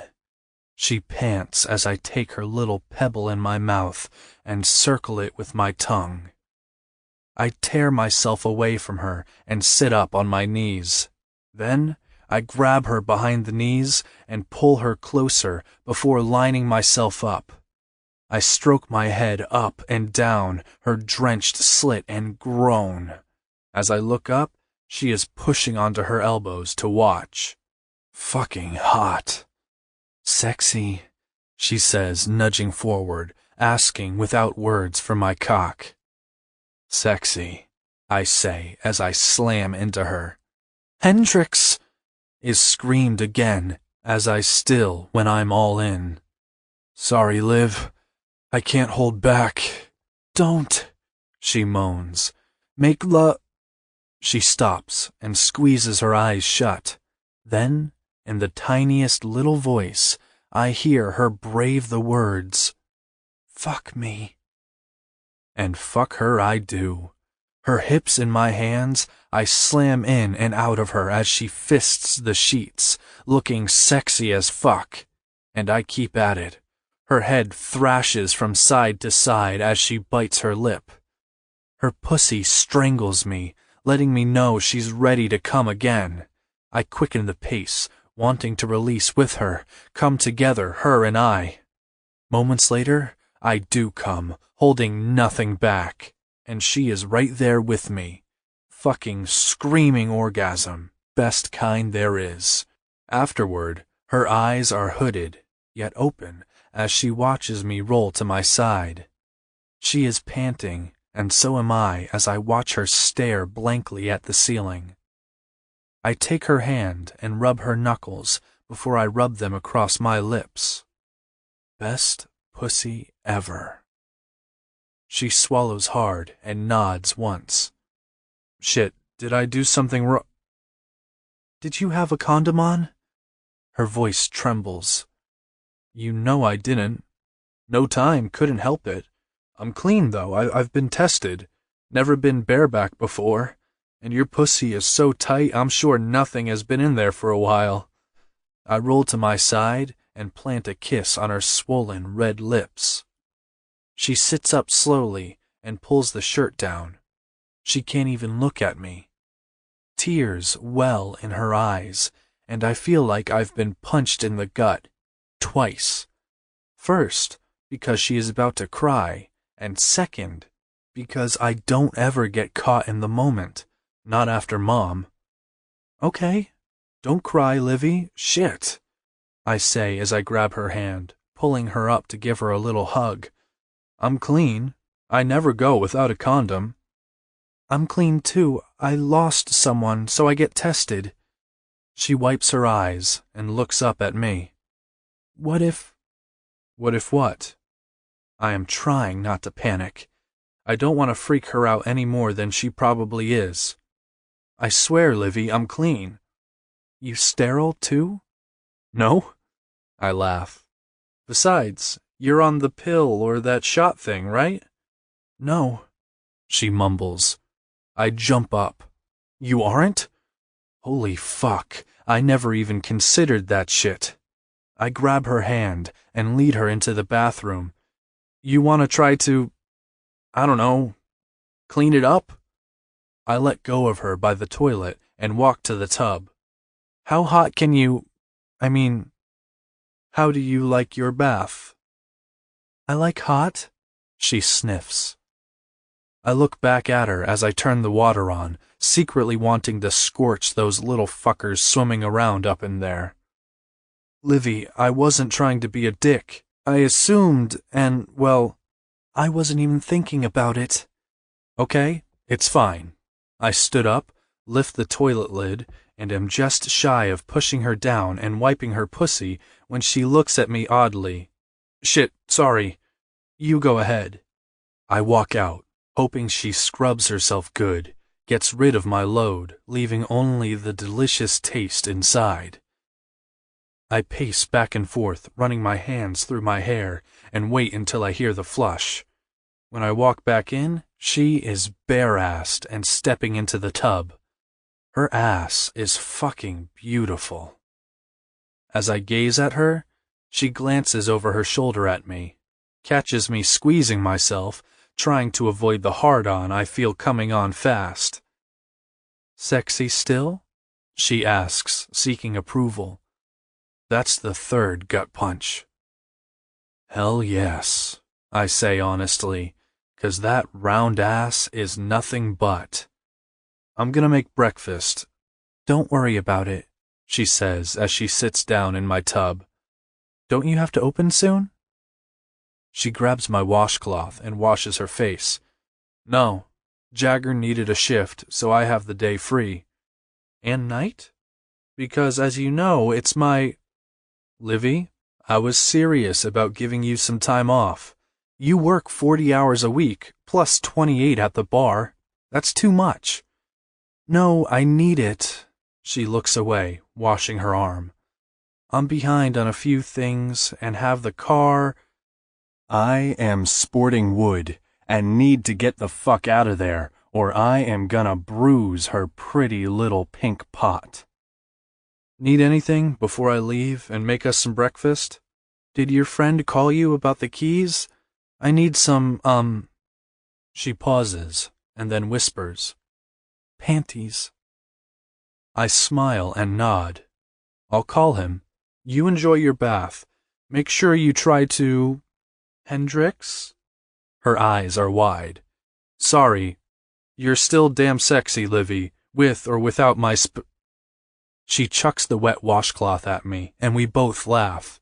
Out, you! I toss it back, walk out, and want to bash my head against the wall. Hot sex, naked chick in my tub, sexy naked chick, who I am digging in my tub, and I am worrying about one in the heat of the moment accident? Fuck. I am losing my shit. I text my boy, finding out her keys are literally stuck. Shit's frozen, and she won't be getting them back for a day or so. That news makes my dick dance in my pants. Wonder if she'll hang there until then. The car is cool for now. No tow. I just gotta find her spare key. By the time I scramble up some eggs, make some toast, squeeze some orange juice, she is still not out of the tub. I make her a plate and pace. It's been a long time since I have felt this way. Fuck, who am I kidding? I have never felt this way before. I look at the clock to see it has been 15 minutes. I grab her plate and walk up the stairs, thinking she can eat it in bed. Hell, I'll eat her while she eats in bed, maybe tongue out any remnants of my swimmers. I stop when I hear her singing. She has this sweet voice that makes me stop and listen closer. Won't let nobody hurt you. I'll stand by you. She isn't singing loud, but the words to I'll Stand By You by the Pretenders hold a deafening sound. She finishes the song. Then, I hear nothing. I knock on the door and push it open, then walk over to the tub. Her feet are on the edge, and her head is submerged with her eyes closed. When her lids open, she jumps up, splashing water everywhere, You scared the heck out of me, she says as she holds her hands to her chest. I keep my eyes on hers. Sorry, you've been in here for a while. Sorry, the water is just really warm. All right then. I set the plate on the bathroom counter and try to come up with what to say next. Hey, man. Whoa. Shit, it's Livy. I look back, seeing Jagger heading out the door. Livy and I have the same damn expression on our faces, shock and holy shit, until she starts to laugh and snort, then covers her mouth. Fuck, I grumble and squeeze my eyes closed. I am so sorry, she giggles. Don't worry about it. Look, your keys are gonna take a while to get out. Anyone have a spare? No, she says, trying not to laugh, and I shake my head. What a mess. The entry door locked? To my place? She points to herself. Yeah, I nod. If you jiggle it enough, you don't need one. Your spare set of keys to the car? On the table next to the door. She starts to get out, so I grab her a towel. You stay here. It's cold out. I'll grab you some... I pause and shake my head. Panties and clothes. You can't get in, she says as she wraps the towel around her. You gotta jiggle it just right. I can. She remains hesitant and starts looking around, avoiding eye contact. I don't give her a chance to talk me out of it or distract me. She's always avoiding questions with more of her crazy. Apartment number, Livy? 1223, she mumbles. When you're dressed, we'll get your car so you can get back home and chill. Eat, Livy. I point to the food. I'll be back soon. I walk down the stairs and look at Jag, who has a shit-eating grin on his face. Shut the fuck up and come with me. We'll give Livy some privacy while we grab her car. Then you need to get your ass to the bar. Chapter 16. Olivia. I hate that he is going to see where I live. I mean, it's not a hole in the wall, but it's not like his place either. Although, I guess I have nothing to be ashamed of. It is mine, and I am supporting myself. I rub my butt, and nothing. I'm in his sweats. The feeling of the material against my exposed skin is a reminder of how out of control I get wherever Hendrix Caldwell is concerned. I have never been this eager or felt this free to have sex with anyone before. I have been on this journey since adolescence to find a way to be comfortable in my own skin. Bryce was a teen boy. I was a teen girl. Neither of us were old enough or mature enough to deal with our hormones, much less with what he did in my bedroom those nights. It wasn't until I found the website to order my empowerment panties that I was able to begin to feel okay about my own strange desires when he would touch me. Sure, I didn't ask for it. Yes, I would say no, even if it was in a whisper behind the cover of my shirt. My head was always covered. He didn't have to look at my face, and I didn't have to worry about my embarrassment as my body reacted. I said no, but I didn't fight. I didn't resist.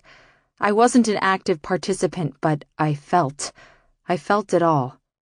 Walking around to find a linen closet, I feel the ache between my legs, a reminder of my activities with Hendrix. I felt him too. I felt it all, and it felt good. Really good.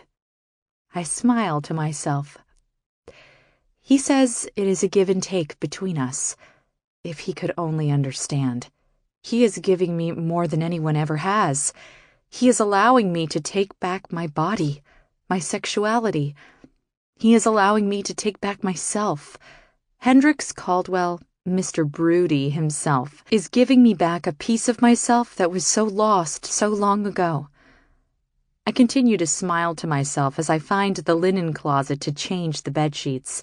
Stripping his bed, I can't help lifting the sheets to my face and breathing them in. The scent, a mix of me, him, and sex. It is a heady, it is naughty, and it makes me hot all over again.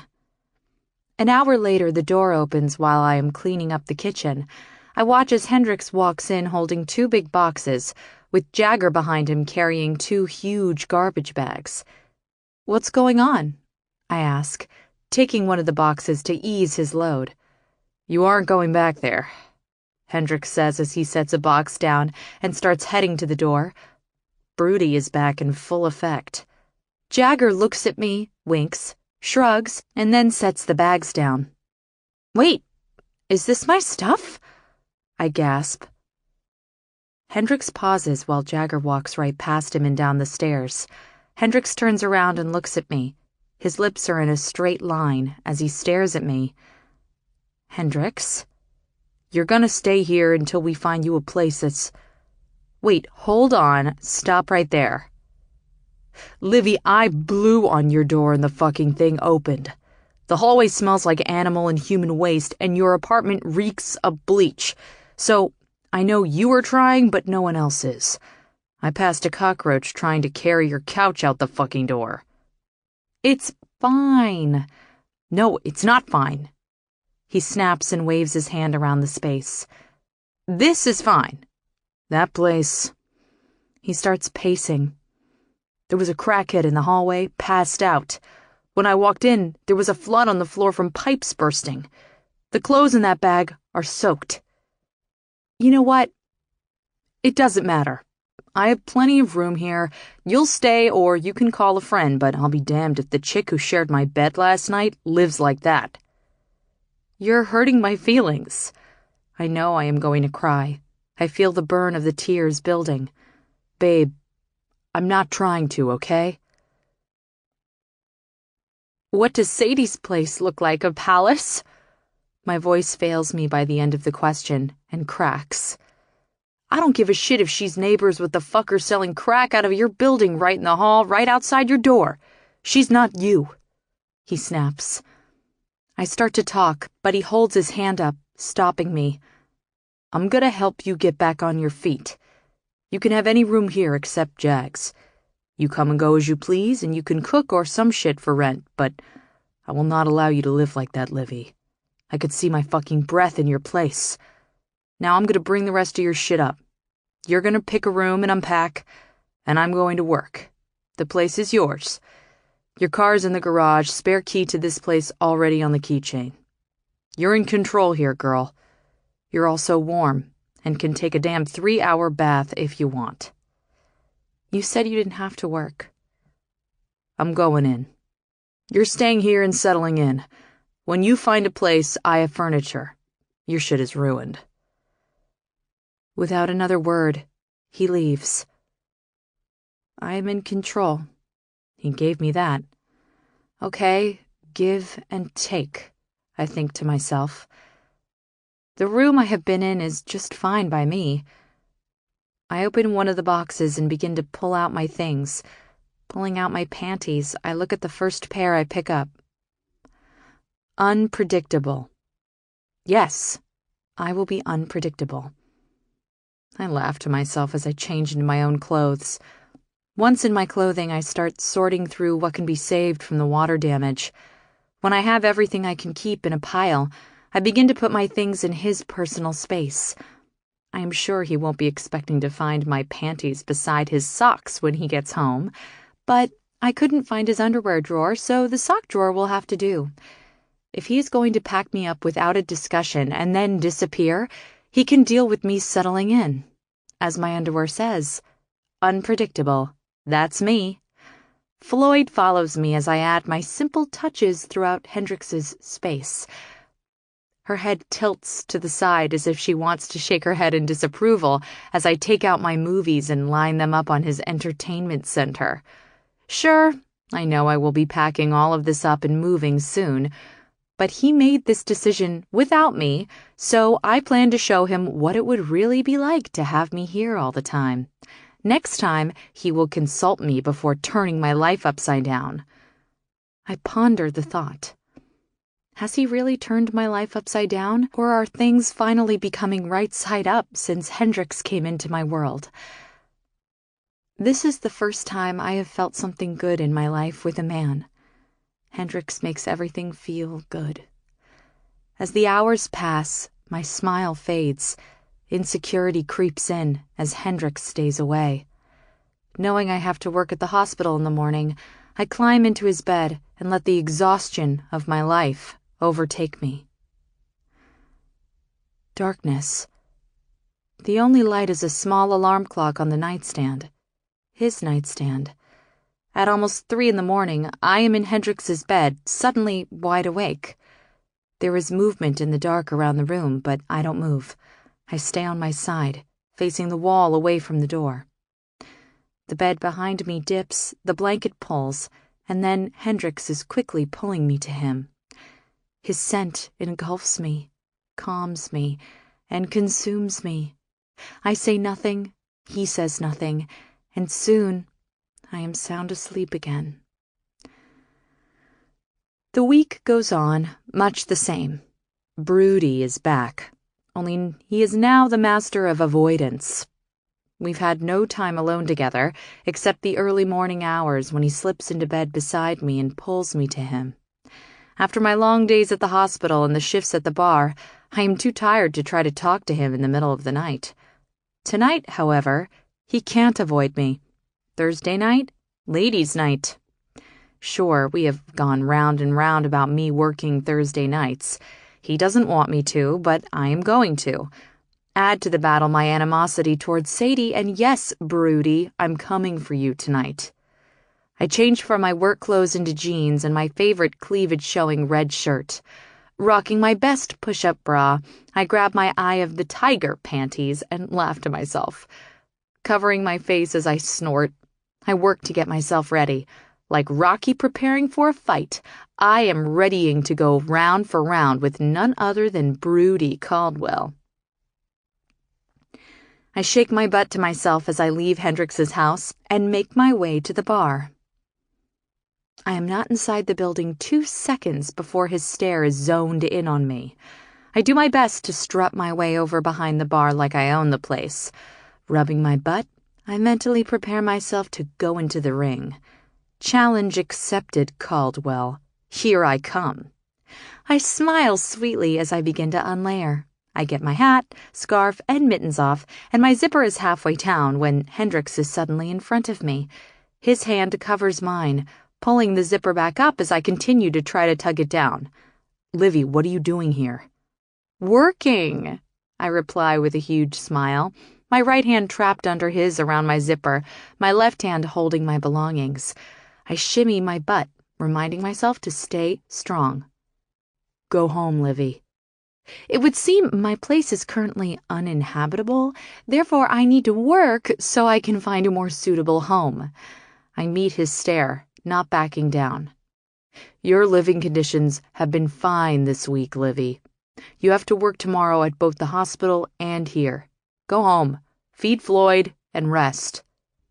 Oh, no, you don't, mister. You don't get to send me away so you can sneak into my bed later and continue to avoid me. He takes me by the hand and leads me into his office. Turning around, he leans against his desk, moving me to stand between his legs. His hands come to rest on my hips. I'm not avoiding you. I say, moving my hand to tap my finger on my chin. What was it you said? We fucked? He smiles at my stumble over the word. Consent was given. Now I have a job to do and a debt to repay. You're avoiding me, and I don't like it. I rub my butt for silent encouragement. I move to unzip my jacket again, and his hand again comes up to cover mine. I pull it away, but his hand comes back up to rest on my zipper, pulling it neither up nor down. Fuck. You're crazy. Seriously fucking crazy. Talk to me. You went and made decisions for me, and then you just checked out on me. I blink my eyes, trying to remain strong. Livy, I don't know what the fuck I'm doing with you. That's a start. I don't know what I'm doing with me half the time either. I laugh at my own joke, and a snort slips out, making me look down. He cups my chin to look at him. Damn. He smiles at me. Livy, I'm not the relationship kind of guy. I've never asked you for one, have I? I mentally give myself a fist pump for my comeback. We didn't use a condom, he states plainly. Is this why he's running away from me? Is he worried about an unplanned pregnancy? Did he move me in out of a misplaced sense of obligation? Questions swirl in my head. Would a baby be so bad? Sure, I can't afford one, but can anyone really be financially prepared for a child? I know Hendrix is a good man. I know he wouldn't let us be out in the cold, obviously. I resist the urge to run my hand over my non-existent belly. Having a little Caldwell wouldn't be bad.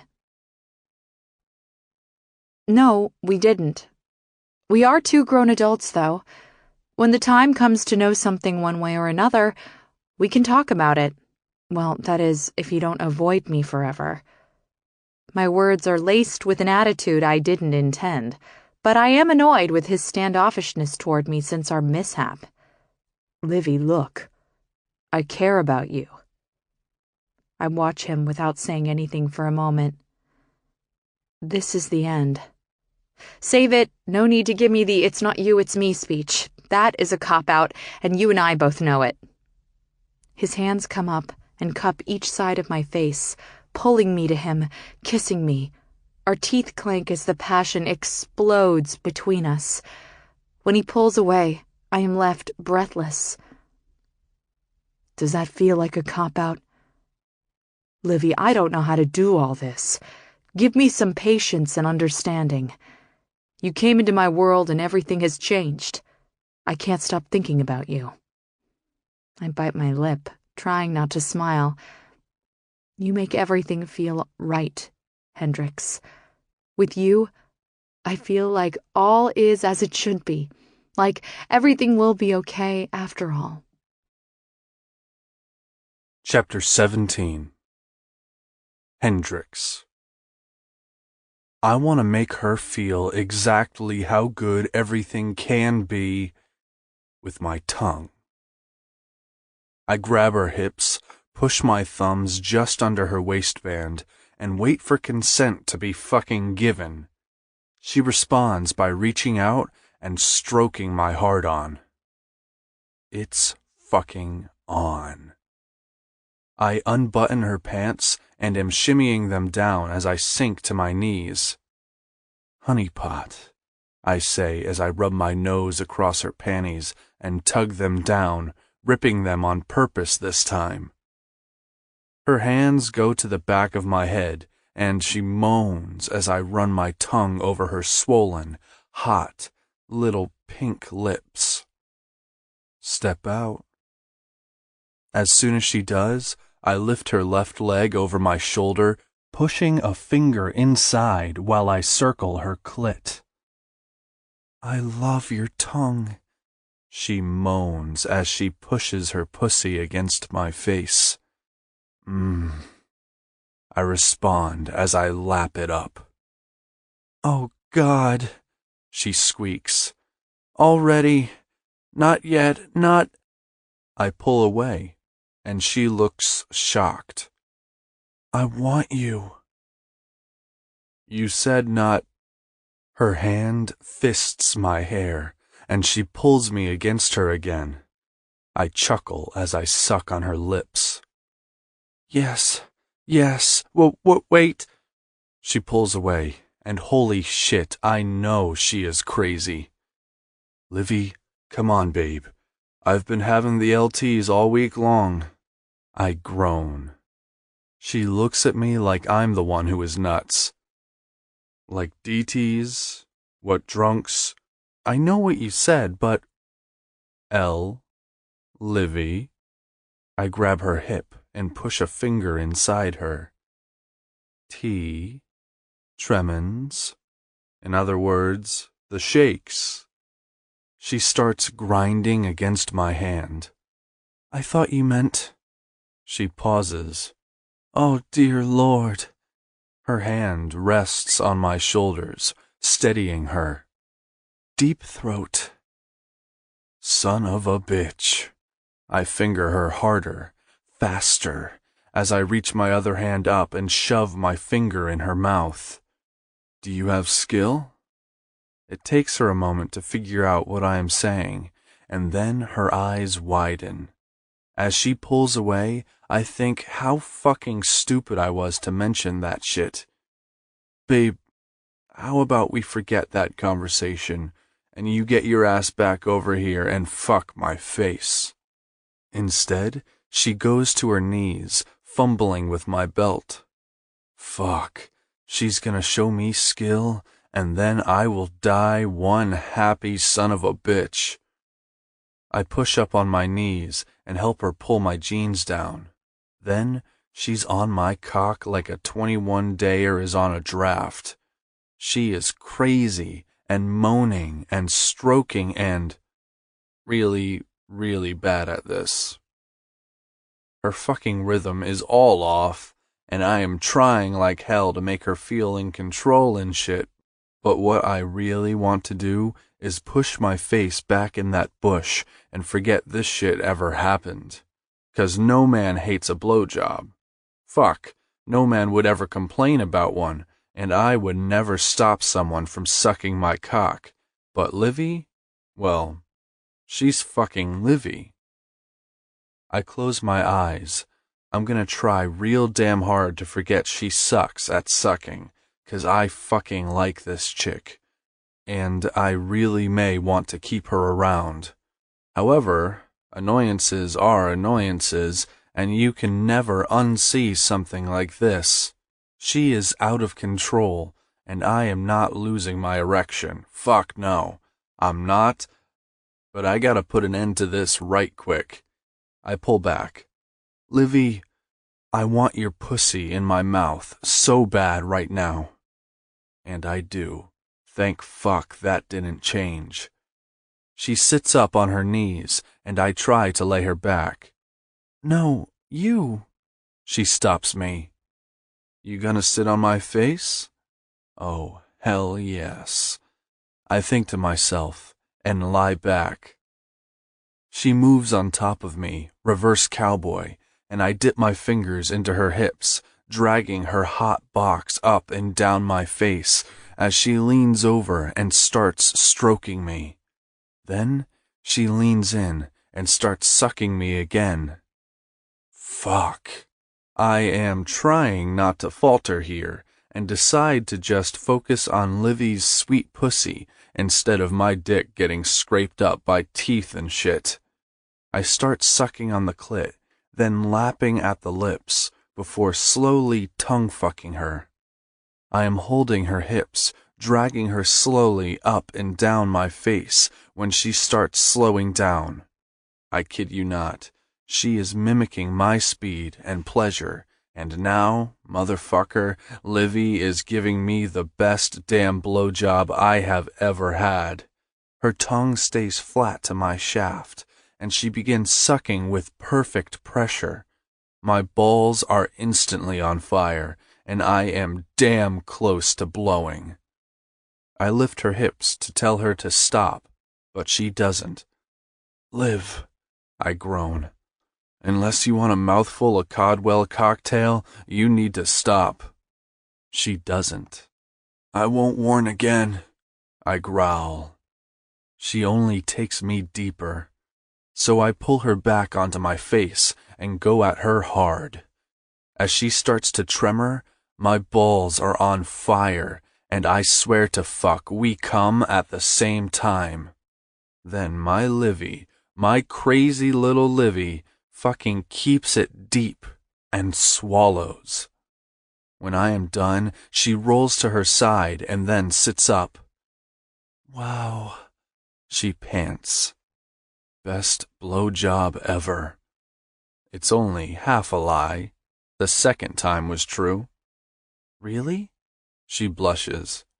Yeah, Liv, you are amazing. She smiles and chews on her lip while she blushes. I like you. A lot. I like you. A lot, too.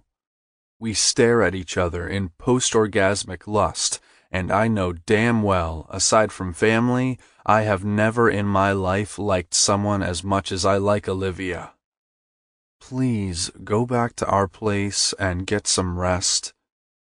I'd like to spend some time here with you. She does a little shrug thing. Okay. No, Hendrix, I really have missed you all week. There is a sadness in her voice.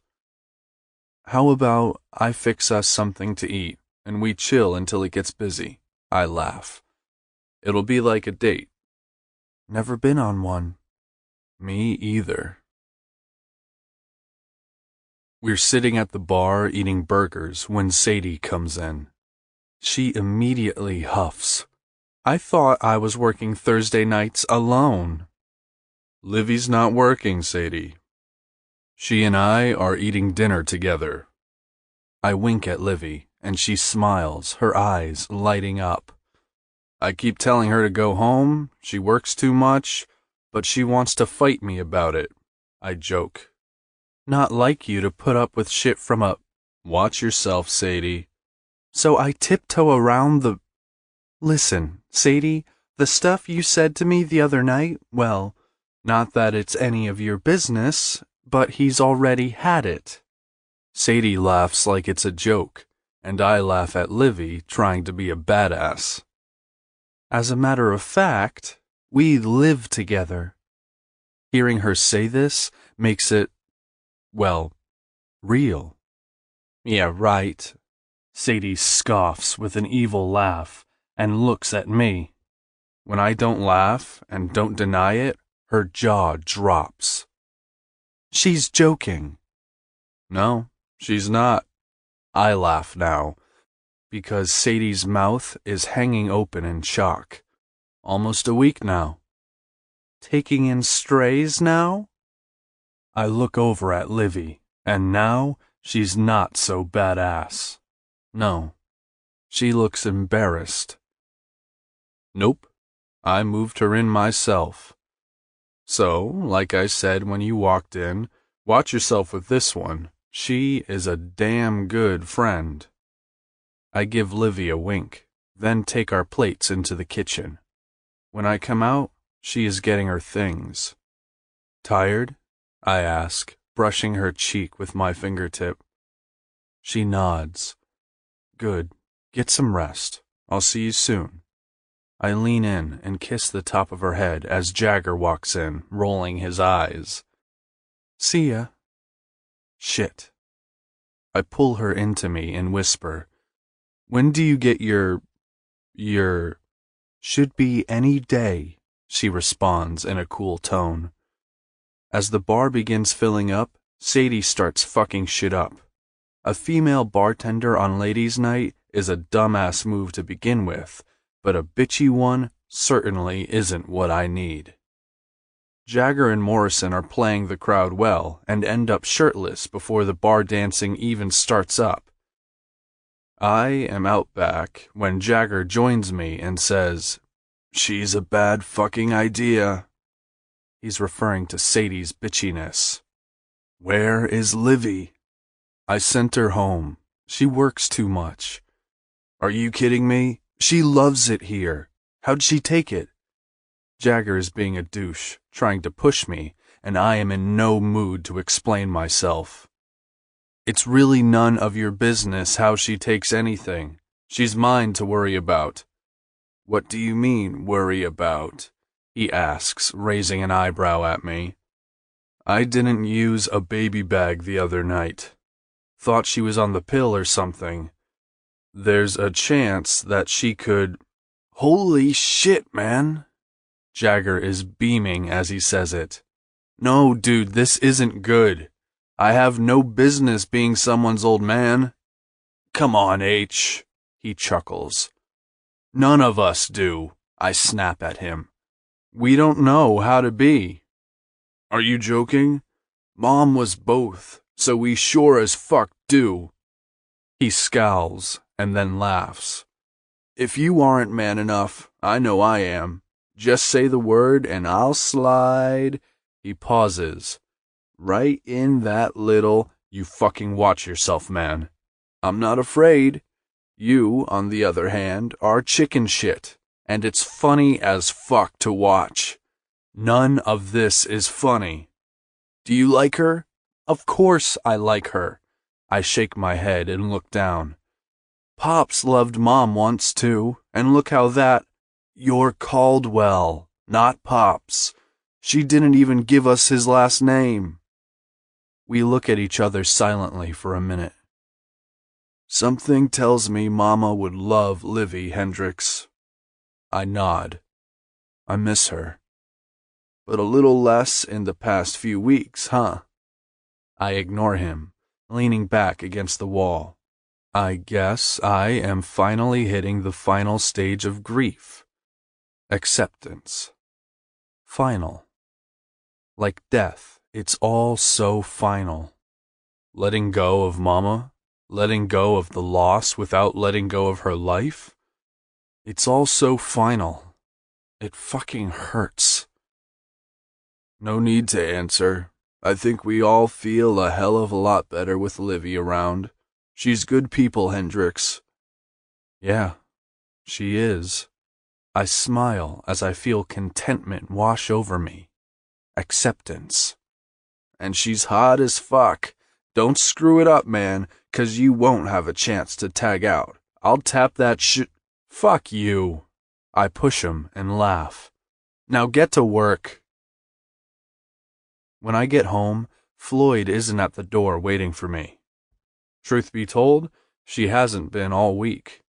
I kick off my shoes and walk up the stairs. I can't take my clothes off any quicker. All I want is to slide into bed, pull Livy next to me, smell her hair, and hold her all night long. So that's just what I do. Friday night, Livy is running late. Well, not late, but not early, and she's always early. When she finally walks in, I feel a calm wash over me. It's the same feeling I always got when I saw that Mama hadn't been banged up by Pops. Hey, Livy. Jagger smiles and wraps his arm around her. How's our girl? She looks at him, and then me. Good? He kisses the top of her head, and she looks at me. Morrison is walking out of the back, zipping up his pants, and gives her a wink. Hey, Livy. He snakes his arm around her waist and pulls her into a hug. He holds her head against his chest and covers her eyes with his hand. Then, two girls come out of the back room, and when he nods his head to the door, they scamper out. I laugh to myself. Even he wants to shield her. The words, leave a legacy of good in a world of bad, sound in my head. Acceptance. Definitely acceptance. I glare at Jagger, knowing he told Morrison, and that's why he's acting like a fool. Morrison? I hear Livy's voice muffled against his chest. Let her go. What the fuck are you trying to do, suffocate her? Jagger shoves his shoulder playfully. Morrison lets go and steps back. You okay? He asks Livy. I'm fine, she says. Livy looks at all of us, and then at me. Is everything all right? I walk up and grab her hand. How was work? Hendrix, what is going on? She asks, eyeing us suspiciously. I think the guys missed you last night. I grabbed her hips and pull her toward me. I missed you last night. I lean in and give her a kiss, and her eyes grow wide. Hendrix, people. I don't give a shit. This is work. Nah, this is family. I lean in and kiss her lips. She freezes. Livy? I say against her mouth. Yeah? You're making me look like a chump. I feel her lips turn up, and then she returns my kiss. When I step back, she is smiling, yet still looking confused. Was it that bad last night? Yes. All three of us reply at the same time. The rest of the night is crazy busy. As a result, whenever I get a chance to come out of the kitchen, I do. Jagger and Morrison are keeping the coolers stocked, and Livy is walking around with her head held high in spite of Sadie being here. Sadie is on her way out, though. I'm not having this shit with Livy. The weekend passes by in a blur as it, too, is crazy busy. Livy is tired, and I am suspicious of that. I mean, I googled pregnancy signs, and being tired is one of them. I make sure she doesn't come in Sunday. Jagger opens for me again, so we spend the day in bed, talking, fucking, and fucking some more. After finally asking about her job yesterday, I show up at the hospital on Monday. I fucking hate hospitals, but I like Livy a lot. I'm not letting my hate for this place ruin my day off, as well as the chance to chill with her. I get off the elevator on the 4th floor and walk down the office. The door is open, and I hear her voice, so I peek my head in. She looks up, smiling. You free for lunch? Uh-oh, what did you do to make the boss come find you? Tony jokes. Nothing? She turns all red and shakes her head back and forth. I can meet you in 10 minutes. The lobby? Oh, hell, come on in and wait. Tony lets out a laugh. Everything okay, babe? I ask Livy, wondering if she isn't feeling well. A bar straw could have dropped, and you would have heard it, followed by a whispered, Oh my God. I'm fine. Livy stands up and gives Tony a dirty look. I'll be down in 10. I nod, then turn to Tony. Nice seeing you again. And I walk out, but don't go far. You better spill it, Tony says. What? Livy asks. You and Hendrix Caldwell? Jesus, Livy, you hitting that and didn't even tell me? So not fair. Well, that's because it's my private life. First the guy in the closet at the fundraiser, and now the hot, tattooed bartender? Owner, he owns the bar and... Spill it. He is the guy in the closet, she whispers. And why the hell am I just hearing about this? Tony squeals. Shh, again, private. Livy hushes her. I am so pissed I took half a day today, but I'm coming to get you after work, and you're spilling it all. Shit, Livy? I'm staying with Hendrix. Are you fucking... Then everything's muffled. I'll take my hand off your mouth if and when you can refrain from yelling. We'll talk tomorrow, Tony tells her with mock firmness. I hear Livy coming closer, so I bolt to the stairway and haul ass down the 4 floors to the lobby. Right as I hit the other side of the stairwell's door, the elevator opens and she walks out. Was this a bad idea? I ask, wanting to take her hand. She shakes her head and smiles. A real date. It's not dinner, but... You're taking me on a date? Yeah, I nod. Let's go. We end up at a place across the road, since she only has half an hour. After we order, I pull out a little package and hand it to her. She smiles. A date and a gift? I owe you both. It's nothing big, just open it up. I'm nervous as hell, more so than I thought I would be. She holds them up as she laughs and fists them. You bought me panties?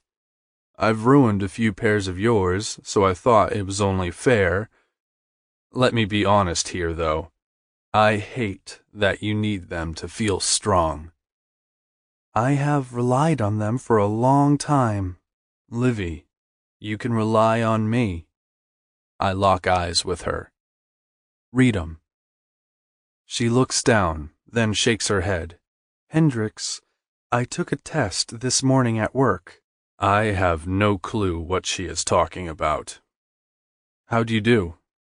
It was negative. There is a sadness in her voice, and I catch on. Not sure what to say, but I am dying for you to read the panties. She looks down and smiles. Then she laughs and snorts.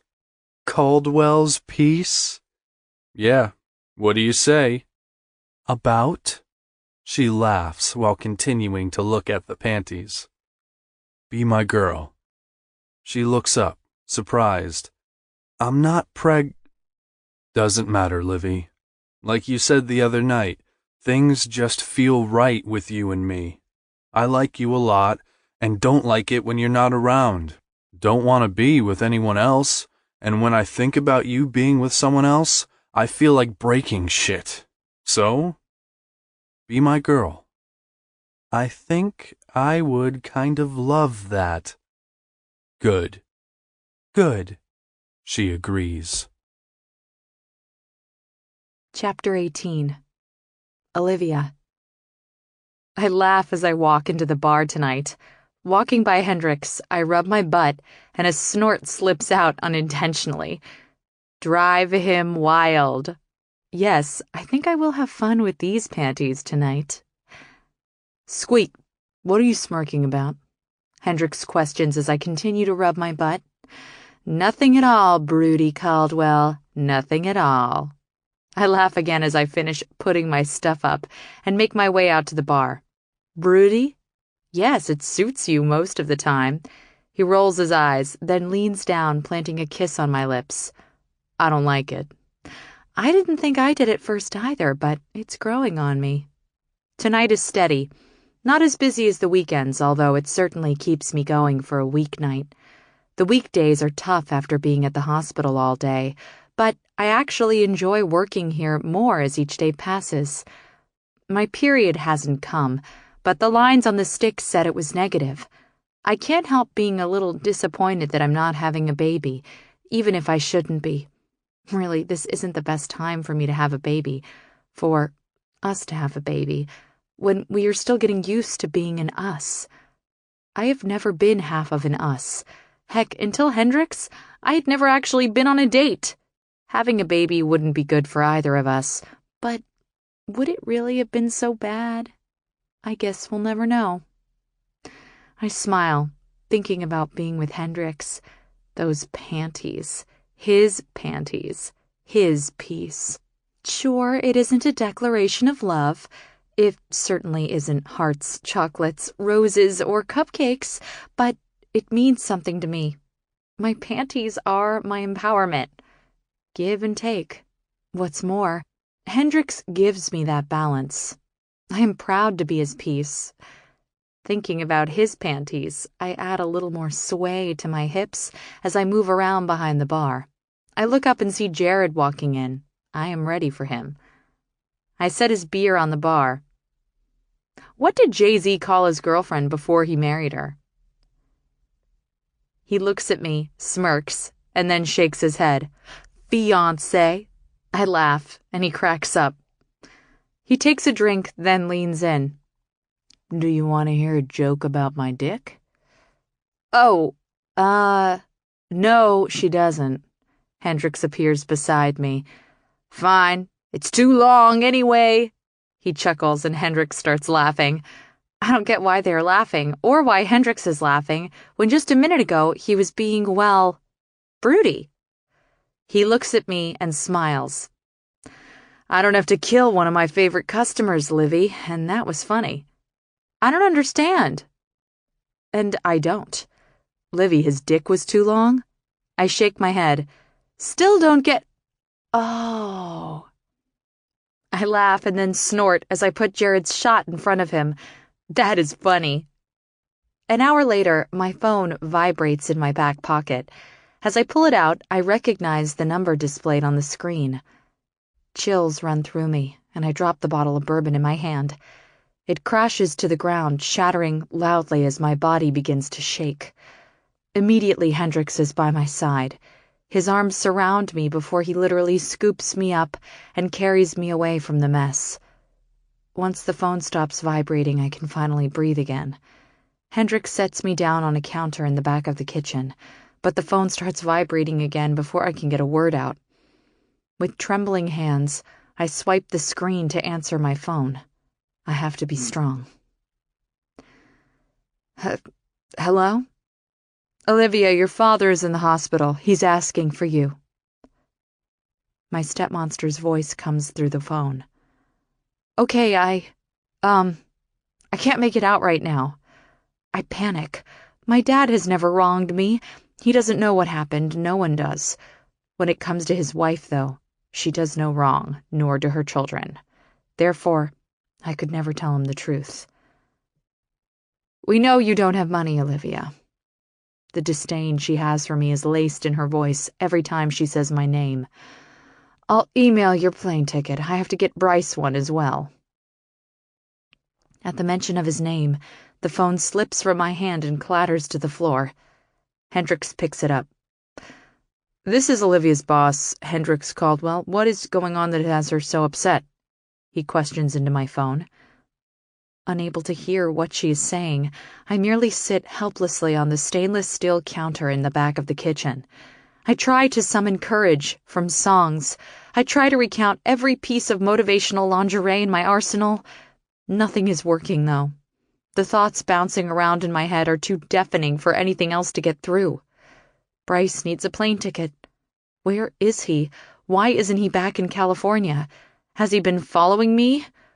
My gut twists as fear overtakes me. I don't even know how long I sit there in stunned silence before Hendrix's voice brings me back from the depths of the darkness I had plunged into.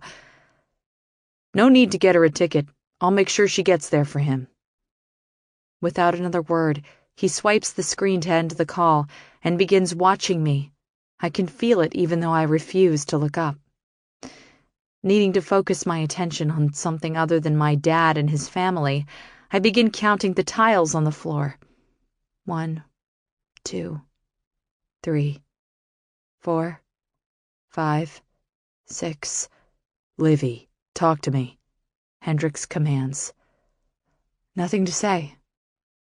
He cups my chin in his hand to make me look up at him.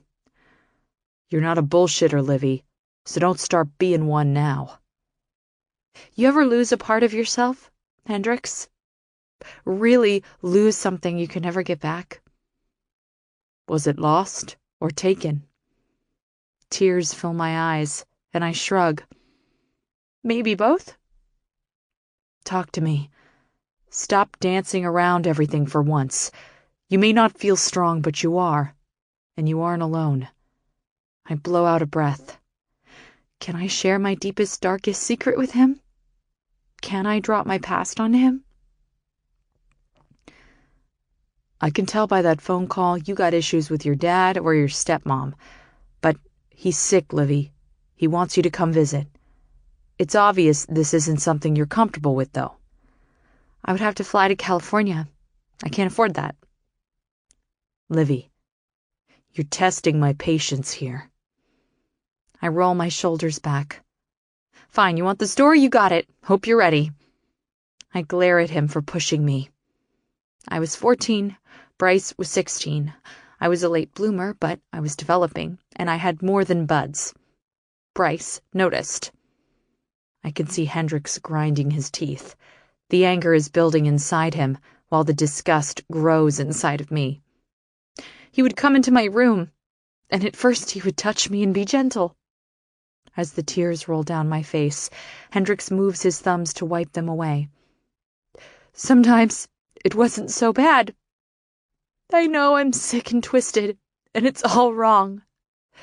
Nothing wrong with you. He found you young and vulnerable, and he took advantage. I shake my head. I thought he would stop. Like, oh, it was a one-time thing. Heck, maybe I imagined it, I would tell myself. Only he kept coming back. Every time I would visit my dad, he would find his way into my room. He was gentle in the beginning, kind of. I hiccup as the sobs break through. Hendrix rests my face against his solid chest and holds me as I cry.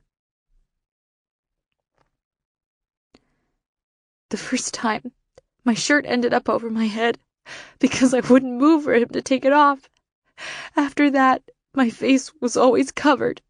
Then everything escalated. I felt suffocated, Hendrix. When I would say, "No, please don't," he would cover my head with my shirt and then a pillow to keep me quiet. He was so big over me. I didn't dare fight. I shake against Hendrix as I mumble all of this into his chest. I would beg my mom not to send me to my dad's. It became my nightmare after I learned how wrong it was. I have lived in fear that if he gets a chance, he would do it again. I breathe in the scent of Hendrix while I cry within the safety of his arms. My body shakes as the memories flood. Consent wasn't given. It wasn't even asked for. I sob some more. Your stepmother, Victoria, said your dad had a stroke. He's asking for you. Only you. The doctors say he is having many strokes behind it, and they can't seem to stop them. This may be your only opportunity. Do you want to see your dad? Take away the fucker who touched you. Do you want to see your dad? I promise you on all that I am, Livy, no one is ever going to hurt you like that again. Do I want to see my dad? I don't know. Pulling back, I grab the bar towel out of Hendrix's back pocket. I blow my nose into it, knowing I am a complete mess. Fucking crazy, Hendrix says from beside me with a softness in his voice. I hiccup. Don't know. I'll go with you. This way you can see your dad and stay safe. Really? I question, unbelieving. I blow my nose again as Hendrix merely shakes his head at me. Livy, please don't question my word. Jagger walks into the kitchen. Everything okay? You and Morrison are gonna have to step in here for a few days, Hendrix tells him. Livy and I are gonna go see her old man. He okay? Jagger asks, coming up to rub my back. I shake my head. He's in the hospital in California, Hendrix explains, pulling me against him. You sure you can? I'm 100% sure I can trust you two to deal with this place. Starting now. I'm taking Livy home and we're gonna get some sleep. One of you two can take us to the airport in the morning. Of course, you know that's a given, man, Jagger says. Go. When we get back to Hendrix's place, he leads me upstairs, strips me down, throws a shirt over me, and then pulls back the covers. Get in bed, babe. I got it from here. I absolutely hate the thought of flying. Whoever decided climbing into a tin can and propelling yourself in the air was a smart idea was completely off their rocker. The Wright brothers and all their genius, whatever. Butterflies flutter in my stomach as my nerves overtake me.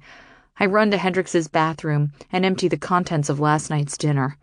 Immediately, Hendrix is beside me, holding my hair back. You okay, Livy? I nod my head as I try not to think of going up in the air. The climb, inch by inch, foot by foot, mile by... I hunch over the toilet again, as now I am left with the dry heaves. Floating in the clouds, soaring in the sky, I was not meant to be a bird, therefore none of this appeals to me. Livy. Hendrix's tone does nothing to hide his concern. I'm okay. I guess I should have mentioned I hate flying. I snort, laughing at myself. which causes me to lurch with dry heaves again. Once Hendrix releases his hold on my hair and disappears out of the bathroom, I take the time to push down the rest of my nausea and brush my teeth. He returns with a cup of water and Dramamine. I smile softly as I take the pills and finish getting ready. Stepping outside, I see Morrison's shiny sports car sitting out front. Ever the stylish one, Morrison is in black slacks, a gray button-down, and aviator sunglasses. He looks like he just left a photo shoot for a high-class fashion magazine. I shake my head at him as he approaches us.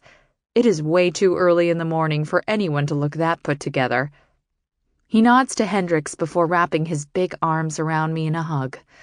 Hendrix practically growls, while I laugh at his protectiveness. Taking my bag, Hendrix loads everything into the back of his classic Chevy. Look, man, she's powerful, but she isn't made to hug those curves in a drift like your foreign aluminum can excuse for a car, Morrison. Don't drive it like you stole it, fucker. Hendrix orders. Boys and their toys. I shake my head and let out another giggle as I settle into the back seat, surprised when Hendrix joins me, rather than sitting up front and being a passenger seat driver to his brother. Nerves consume me the closer we get to the airport. Am I really going back there? Why does my dad want to see me so badly? I really wish I could puke again, but the medication is doing its job. Hendrix laces our hands together as we make our way through the airport. The only time he isn't touching me in some expression of comfort, guidance, or possessiveness is when we have to pass through the security checkpoint individually. I find his attentiveness to me simply another reason to love him. Gasp. Livy, are you okay? No, I am not okay. I am in love with Hendrix Caldwell. He surely isn't ready for this admission. I can't tell him.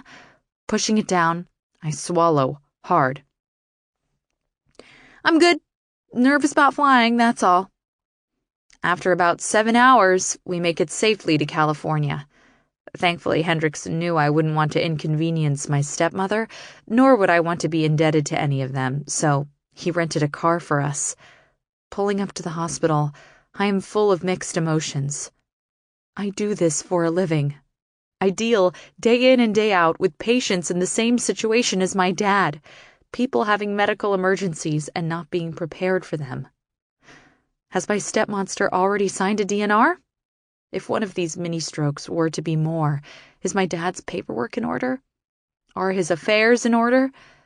Does my stepmonster understand the need and importance of a medical power of attorney?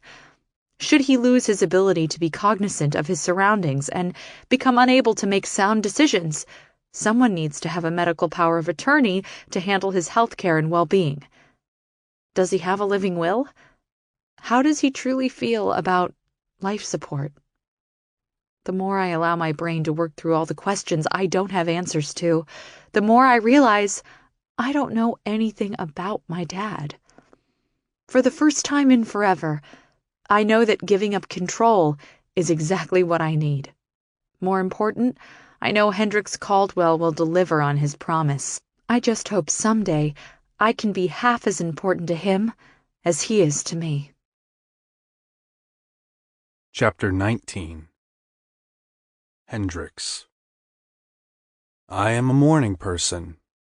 Even though I have worked most of my life until the wee hours, I like the calmness of morning. We are driving up to the hospital on a beautiful day. The California sun is shining brightly, but the gloom still hangs thickly over Livy's head. She may not know it yet, but I know how important this will be for our future. As we park at the far end of the lot, facing it, she is looking down, playing with her hands. Livy, look up and out the window. She does, and nods as she chews on her fingernail. The sun is shining, the sky hasn't fallen, the world is still okay. You showed your strength by coming here. I am proud of you. She shrugs and then forces a smile. Thank you. For what? Being here? Caring enough about me to... Yeah, well, you make it impossible not to. I lace my fingers through hers and kiss her knuckles. So, did you think you'd be meeting my father this soon? She tries to joke. Nope. I smirk. Tell me something awkward about you. Maybe this will feel less, well, awkward. My parents never married. Mine either. I have my mom's last name, and I pray I have her heart. She looks at me and smiles. If hers is good, you got yours from her. I nod. Hers was something, that's for sure. You don't like your parents? I don't like my pops. I open the door to avoid the awkwardness of the dead mom talk while her dad is fighting for his life. Let's go face this, shall we? I say. She holds my hand tight and practically melts into me as we walk toward the hospital entrance. We look at the sign and take the elevator to the 7th floor ICU, where we walk up to the desk and she asks for her father's room. The nurse instructs that it is immediate family only. She tells the nurse she's his daughter, and then she nods before looking at me. She's checking out the ink peeking out from my sleeves, and I don't give a shit. Her husband, I say before she asks who I am. As we are buzzed through, Livy looks at me. I give her a wink. Wouldn't want you to have to do this alone. We stop at another nurse's station, and Livy finds her voice. She asks about her father, and the nurse tells her the same thing the step-bitch told me. When we finally walk into his room, he's asleep. I pull out a chair and motion for her to sit while I stand behind her. I went to the hospital to pick Livy up for lunch the other day, and that was the first time I had been in one since Mom passed away. It was different. I wasn't in a room watching someone fighting for their life, and I wasn't faced with the damn universal beeping sounds those fucking machines put out. This time, I can't escape all of that. The sterile smell assaults my nose. The white walls gouge my vision. The hustle and bustle of the nurses waiting for the next call put me on edge. If I didn't care about Livy, I wouldn't be here. I want to be strong for her. I will be strong for her. I am strong for her. Her dad's eyes flutter open, and I notice that the left side of his face is somewhat drooping. He smiles, but only the right side of his lips turn up. Finally, tears start flowing, and this is when both sides of him seem to work. Hi, Dad, Livy says in a little girl voice. He closes his eyes and shakes his head a bit. It's okay. She stands to hold his hand. I take note that she has not rubbed her ass once, and I am so fucking glad. Bryce, he slurs, and Livy's body visibly stiffens. I should have stopped. You knew? She asks in a squeaky voice. Counseling. He nods. He told a counselor? Family count. He gets frustrated because he can't speak. I'm sorry. She nods as she wipes her hand under her nose. He's sorry, he tries to say. My blood starts boiling. How could her dad have known and not have stepped in? When? Livy's voice is stronger now. 2 years. He closes his eyes. You've known for 2 years and never... She stops when I put my hand on her shoulder. You? He questions me. I'm Olivia's man. I wasn't gonna say boyfriend, but I wanted him to know what a man is. I am trying to calm her while fighting like a motherfucker to tell him he isn't a man. A man steps in to protect his woman and his kids. Hendrix Caldwell? This is my father, Darren Hemingway. I nod, and he tries to nod as well. You have an amazing girl here. Strong, smart, and a worker. Job? He croaks out. He owns a bar, she answers. In Detroit. That's how we met, I tell him. Livy applied for a position when she was walking in the freezing cold because her car broke down. Like I said, she's a worker. Doesn't expect something for nothing and wouldn't take a handout if offered. Good girl. She certainly is. I wrap my arm around her and pull her against my side. There is silence for a while, and I force myself to step away, but she grabs my hand and rubs it. Sorry, he slurs again. I accept your apology, she says in a much different tone. Livy sounds strong for the first time since receiving the phone call about him. Bryce, sorry. Dad, please don't push. So sorry. Failed you. She nods. You need to rest. I'm going to talk to your doctor, give them my number, and then be back in a few hours. With that, we walk out into the hall, where she turns and wraps her arms around me. No words need to be exchanged. She simply needs to be held. So, I fucking hold her, and hold her tight. Eventually, something jars her, and she pulls away. Olivia? I look up to see a woman walking towards us. Not just a woman, though. An older woman, and a younger man. Livy turns, still holding my hand, and freezes. I'm glad you could make it. Livy doesn't say anything, not one thing, and I have no clue what to say. However, when I see the way the man looks at her, I am ready to blow. You want to get out of here? I am growling. She shakes her head. Hello, she croaks out. Olivia, you look... He pauses, then looks at me. Can I have 10 minutes? No, I respond, pulling her closer to me. Bryce, you don't have to. Enough, Mom. Enough. Bryce snaps at the stepmother. Then he looks back at Livy. I don't deserve this, but I want 10 minutes of your time. He looks at me. I won't hurt her. You're damn right you won't, I hiss at him. He takes in a deep breath and looks at Livy. I need to talk to you. Were you in Detroit? She asks. He looks down, but he doesn't answer. Were you in Detroit? She snaps. He looks up.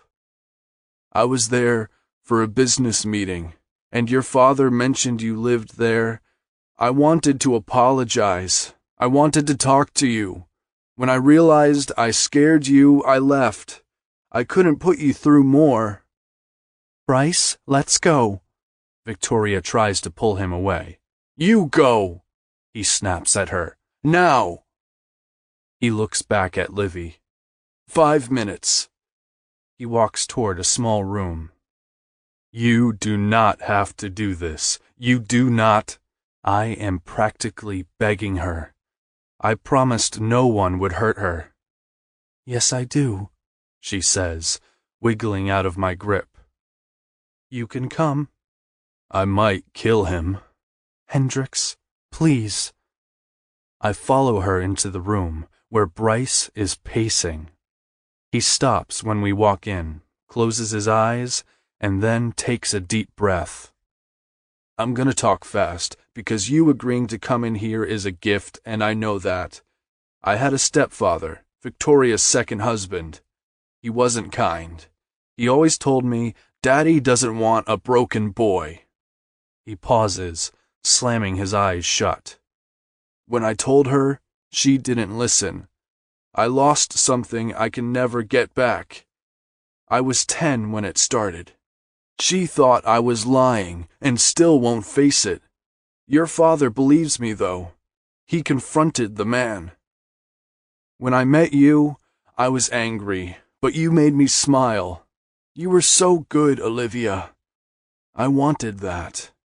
I don't know if I was trying to steal your light or crush it.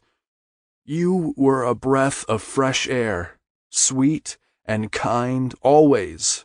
When my mother began saying mean things, I didn't want you to be broken. I didn't want you to feel broken. Hell, I thought I was trying to save you. I don't deserve for you to accept it, but I have to give my apology. He waits for her to say something, but she doesn't. I'm married. I have a 2-year-old little girl. I would kill someone if they touched her. I won't use the old excuse that I was young, hormonal, or you were just too beautiful. But all that, topped with being abused myself. He shrugs. I'm sorry, Olivia. I am so sorry. She nods and swallows hard. Bryce looks at me and says, Take care of her. I would die for her. I accept, Olivia begins. Livy, no means fucking no. I can't contain my rage. Hendrix, if you so much as look at her cross-eyed, I will feed you your balls, I threaten. I've changed. I am regretful. I am so sorry. People can change, she says and shrugs. She looks up at me. People can change. I nod once, and then Bryce lets out a long, slow breath. I'm going to see your dad. Mother will have had him in knots again.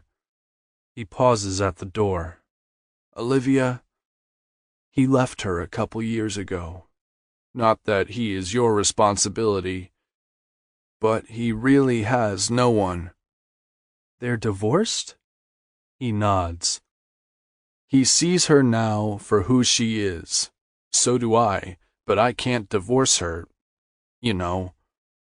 Why is she letting this fucker talk to her? Is his paperwork? I have no idea. I know he asked for you, and I know she came because the hospital called her. He doesn't want her here, though. He swallows hard.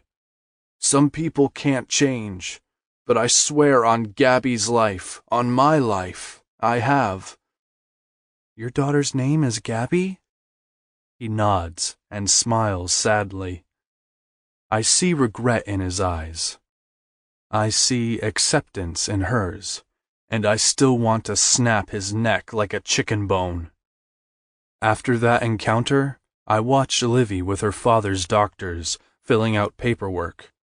I hear talk of living wills, DNRs, possible rehab centers, adult home care nurses, and my head begins spinning. I see strength in her, and I see intelligence. I see the sexiest woman alive wrapped in one package, and all I want is to watch her for days. I want to keep her safe, warm, fed, and under me. Once we are back in her father's room, she explains to him everything that's going on. He looks at her like I do, in fucking awe. But there is also sadness in his eyes, one that I can imagine is based on regret. I never want that look mirrored in my eyes, not with her, not with our children. I feel like the wind has been knocked out of me. I feel like I just woke up from hell and have seen an angel. I am in a fucking hospital, a place I despise, and I am struck with this feeling. Are you ready? Sure thing, I say, avoiding eye contact. I don't want her to see me weak like this. This is a fucking weakness that I will conquer in a way a man should. Hendrix, her father croaks. Minute alone? Livy looks at me, and I nod. I'll be out in a minute, babe. When she leaves, I walk up to his bedside. Thank you. No, man, no thanks needed. She's fucking amazing. He closes his eyes. You love her? She'll be the first to hear those words from me, not you. I kind of smirk, 'cause I know it's a douchey thing to say to a sick man. Show her. Every day. Look, we'll be back later. I'm sure she's tired. He nods and closes his eyes. I love her. Her mom. Better than me. After that short talk, I join Livy in the hall, and we walk out of the hospital where the sun is still shining. She looks tired, yet so fucking beautiful. I reach behind her and rub her ass. What do they say today? She smiles and shrugs. Stronger than most? You sure are. Fuck. I can't take it. I stop beside the car, turn her around, and lift her chin. Liv, I am a simple man. I work hard, play harder, and never in my life did I expect to be knocking boots in a closet with a sexy little chick and a month later to be ready to say this, but I am. You deserve to have a man by your side who thinks the world tipped when he realized you are not just in his world, but you are the best part of it. You, Olivia Hemingway, are the best part of my life, and I am so fucking in love with you. I love you. She doesn't say shit, making me feel so fucking raw. Say something, Livy. I am begging now. I got my period today. Her frown deepens. So you don't have to... Don't have to? Like it's a fucking choice? Livy, this is not about that, and never has been. Never? She looks at me like I am crazy. No. I will tell you that I am glad you have your period. I mean, not this second I'm not, 'cause I want to be buried deep inside you, but I need time to convince you it's okay to love me. Fuck. I'll force it if I have to. I am... Chapter 20. Olivia. Hearing him say the words, I don't think, I only react. I grab him and pull him to me, kissing him with every emotion I can find. When I pull away, we are both panting and in need. I laugh, causing me to snort, and he looks at me with confusion written in his features. You okay, Livy? I know you're fucking crazy, but laughing after I tell you how I feel is a blow to a man's ego, babe. Hendrix Caldwell, you make me stronger than most. You bring out the best in me and push me to do more for myself. I know we haven't known each other long, but I feel connected to you. You make me a better me. I love you, Broody. I laugh again, thinking how far we have come in such a short time. Then the snort slips out as his hands come around my waist, pulling me closer before he kisses me. A car's honking has us pulling away and smiling at each other. For the first time in my life, I feel complete. I feel happy.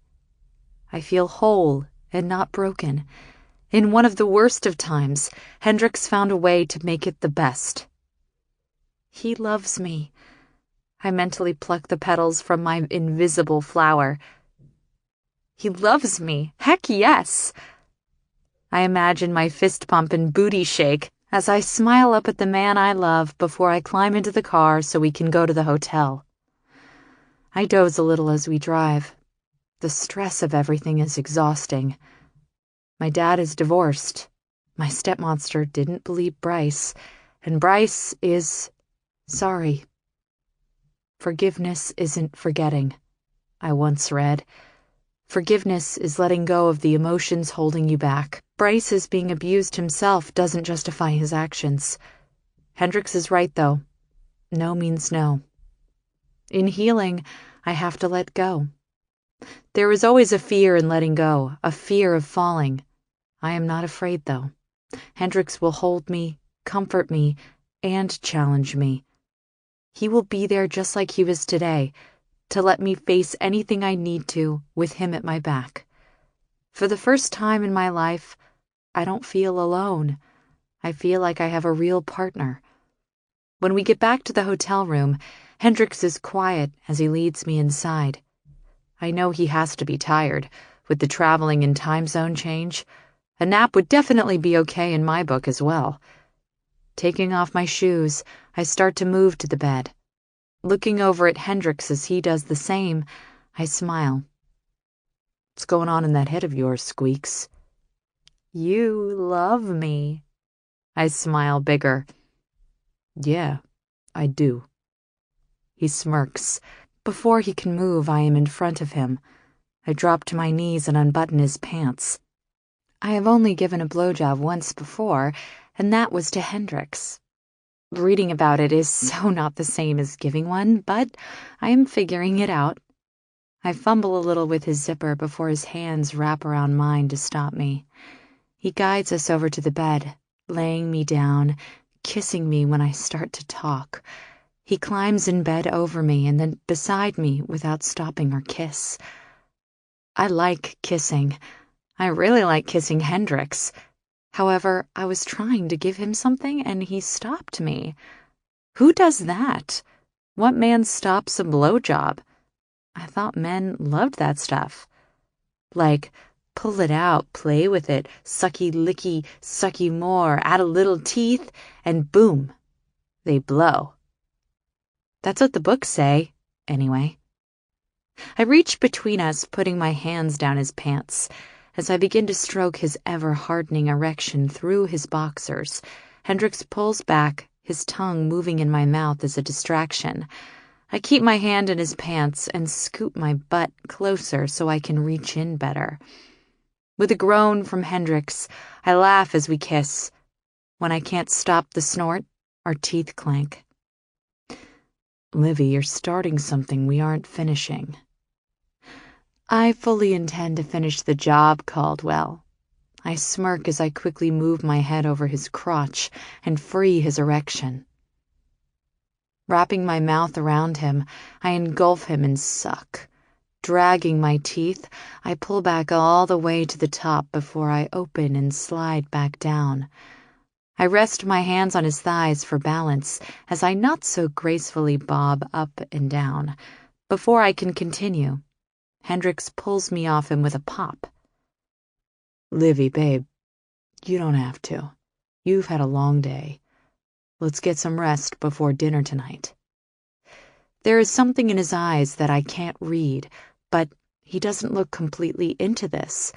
I look to his still present erection. I know I can't take him all in, but I can try. What happened to E for effort? Besides, what man turns down getting sucked off? Suddenly, I gasp. Then I giggle and snort. Before I can stop myself, I am full-on belly laughing, making the entire bed shake. Fucking crazy ass, Hendrix mutters, only making me laugh harder. I'm doing it wrong. I'm sucking it wrong, Hendrix. Why didn't you tell me? I snort again. The last time I didn't have a clue. That was my first time doing that. Embarrassment fills me, and I know my face has to be red. A little less teeth would be nice. I mentally take note of this. Do I need to write this down? Hendrix would really think I was crazy if I got out a pen and paper right now, though. Okay, less teeth? Check. I nod at him in encouragement to continue. Rhythm, Livy. Steady rhythm like I'm fucking your face. Okay, rhythm. Check. Wait, should I count or something so I keep it even? Damn, this is a lot to take in, I think as I continue to nod at him. Use your hands, too. Stroke me, pull on my balls. Hands! I can use my hands. Now I can do this. Without another word, I wrap my hand around his shaft and begin stroking him as I swirl my tongue around the head of his penis. Hendrix watches me before finally relaxing, while I create a steady rhythm of stroking, licking, sucking, and tugging on his balls. The more I do it, the more confident I become, and the more I relax. I taste the salt of his pre-cum, and it makes me wild. I twist my wrist as I stroke him, and I suck harder. His balls tighten, his abs flex, and then he fills my mouth with his warm release. I shake my butt over my success at getting my man off. I swallow it all down and feel proud of my accomplishment. Too bad I have my period, because this seriously has turned me on. I am so going to suck him more often. I am putting it away and zipping his pants when his hands come to each side of my face and he pulls me to him. Never cease to amaze me, he says before he kisses me. I wonder if he knows I have those panties already. Afterward, we snuggle down and take a short nap before getting up to go out to dinner. We are snacking on our appetizers when Hendrix gives me a little of his conversation with my dad. Did your mom and dad have a relationship? I snort. Not in the least. I am the product of a one-night stand. My dad was at a convention for his job, and my mom worked at the hotel he was staying at. He invited her for drinks. She was underage, but she didn't want him to know she was only 18, not 21. I laugh as I think of the many times my mom has told me about the night I was conceived. He was 25 and thought she was too. They had dinner, a few too many drinks, and a good time. Thankfully, they exchanged numbers because a few weeks later, Mom had to tell him the news. Since they didn't know each other, he wanted a paternity test, even though my mom knew for sure. He has always sent child support, and when I got old enough, I would visit for the holidays and summers because they are far too far apart for regular visitation. Seems like he thinks a bit more of her than just a one-night stand in the little time I had with him today. He respects your mom. Hendrix raises an eyebrow at me. I laugh. Let's say my mom is stronger than most. Over the years, they maintained a friendship to openly talk about me. They didn't get bitter until I wanted to stop visiting. I didn't tell my mom what happened. I think they both felt I was trying to rebel or something. Either way, my mom backed me and my decisions. My dad felt like he was losing out, but stepmonster Victoria didn't want me there anyway, so Dad didn't fight too hard. Our food comes, and it's a momentary distraction from all the talk of my parents' history. I know this has all been overwhelming. Have you thought about your dad and the future? Hendrix asks sincerely. Yeah. I spoke with the doctors today about his long-term care once he is stable. They have to get the strokes under control. He is partially paralyzed, and they aren't sure he won't stay that way. Sadness consumes me, and I put my fork down. My dad is divorced from Victoria, so who will take care of him? Although I tried not to think about all of this when the doctor was discussing rehabilitation in long-term facilities, Detroit is a long way from here. My dad has the money to go into an upper-class home. I don't know how often I could visit, though. What do you want for your relationship with him? Hendrix asks as he reaches out and squeezes my hand. I'm not sure, but I don't want to be cut off from him anymore. I know that much. We'll take it one day at a time, then. Sort the shit as it happens. I smile at his confidence and try to eat a little more. While we're here, Do you believe Bryce didn't want to hurt you while he was in Detroit? I believe him. I was feeling alone. I was feeling raw from everything. It was dark. I heard something and I let my mind get the best of me. He could have gotten to me, and he didn't. You need to trust your gut more often. You should have told someone that you thought he was there. I know. I blow out a breath. Next time you feel something like that, you come to me. Bottom line, I walk you to your car from now on.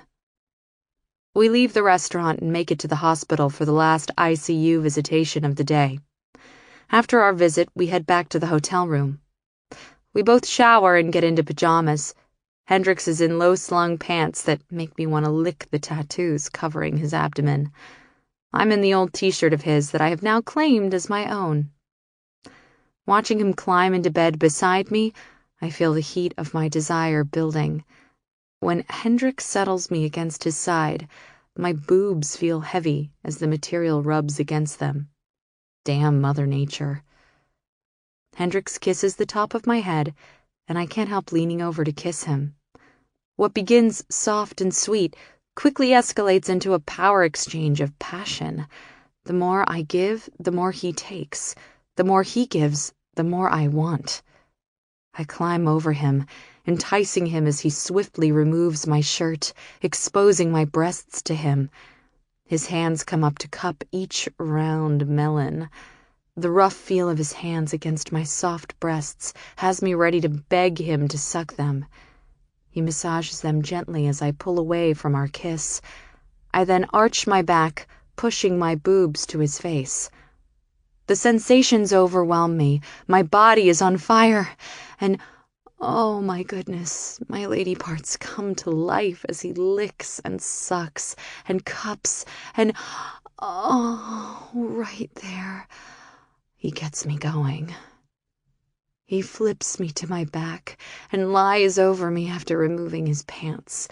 His erection rubs over me as he moves to straddle my waist. Cupping my boobs again, he lays his penis between them as he thrusts, pressing my breasts into him. Every touch, I feel more. The tingle builds as the friction of him sliding between my breasts has me wanting more.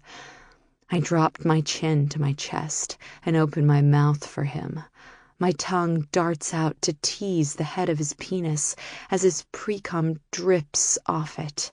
He picks up his pace, and I lay my hands over his to add to the weight rubbing my boobs. He tenses and goes off, shooting his cum across my chest and neck. He pulls away to drop his head down to my sensitive nipples, sucking the right one while rolling his thumb over the left.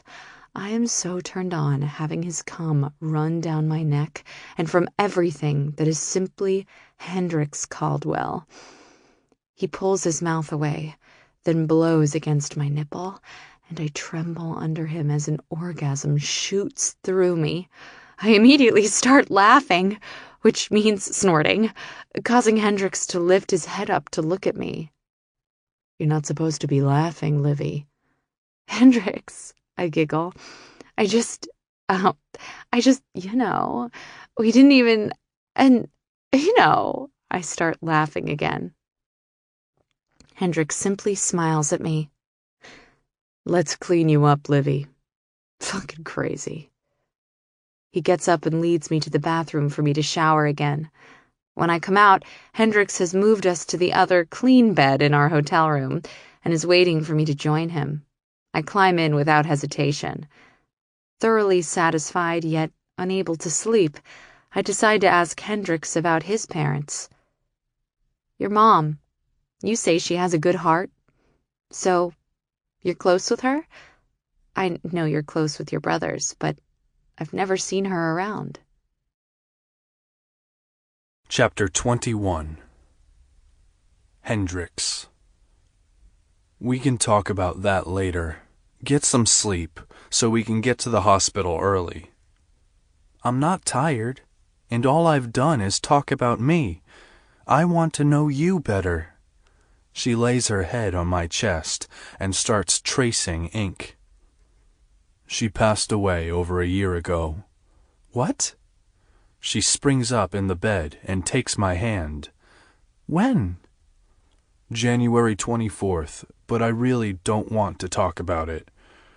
She looks at me sadly. Okay.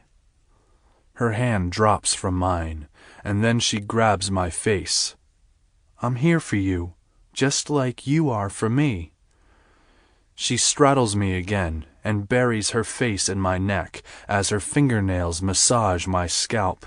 I feel relaxed immediately. Cancer. Started with HPV, I finally whisper, opening up to her. Cancer sucks, she whispers back. Died at the hospital you work at. I'm so sorry. I hadn't been back until I went to see you. That must have been hard, she says soothingly. No, I knew what I was going for. Didn't have to get off on the second floor. For me. She'd love you, Livy. I'd love her. I feel tears on my skin, and I pull her to me a little tighter. She'd be damn proud that I found someone like you. What was her name? Janice. I smile. Like Janis Joplin? She looks up, lays her hand on my chest, and rests her chin on it. Yeah, babe. I push her hair out of her eyes and look at her. She kept the musical theme going, obviously. Sure did. Music was her thing. She smiles and nods. She sang like a raspy little bird. And your dad? He's a drunk who banged her while she was working for him, got her knocked up, moved her in, cheated on her, started pushing her around, then pushed us around, and then he fucked around on her some more. That ended up being what killed her. His dirty-ass dick. She doesn't say anything, but I know she is seeing a theme here. I would never do that to you, I say. She nods, then shakes her head and rolls her eyes. I can't imagine someone hurting you. I wasn't thinking about you and me, but wow. Wow, Hendrix, is that why you were so... I never wanted to be like him, and it was a little familiar. Sins of the father, you know. She leans up and kisses me. I can't even sing. Yeah, you can. I heard you in the bathtub. Not very well. She blushes. Sounded beautiful to me.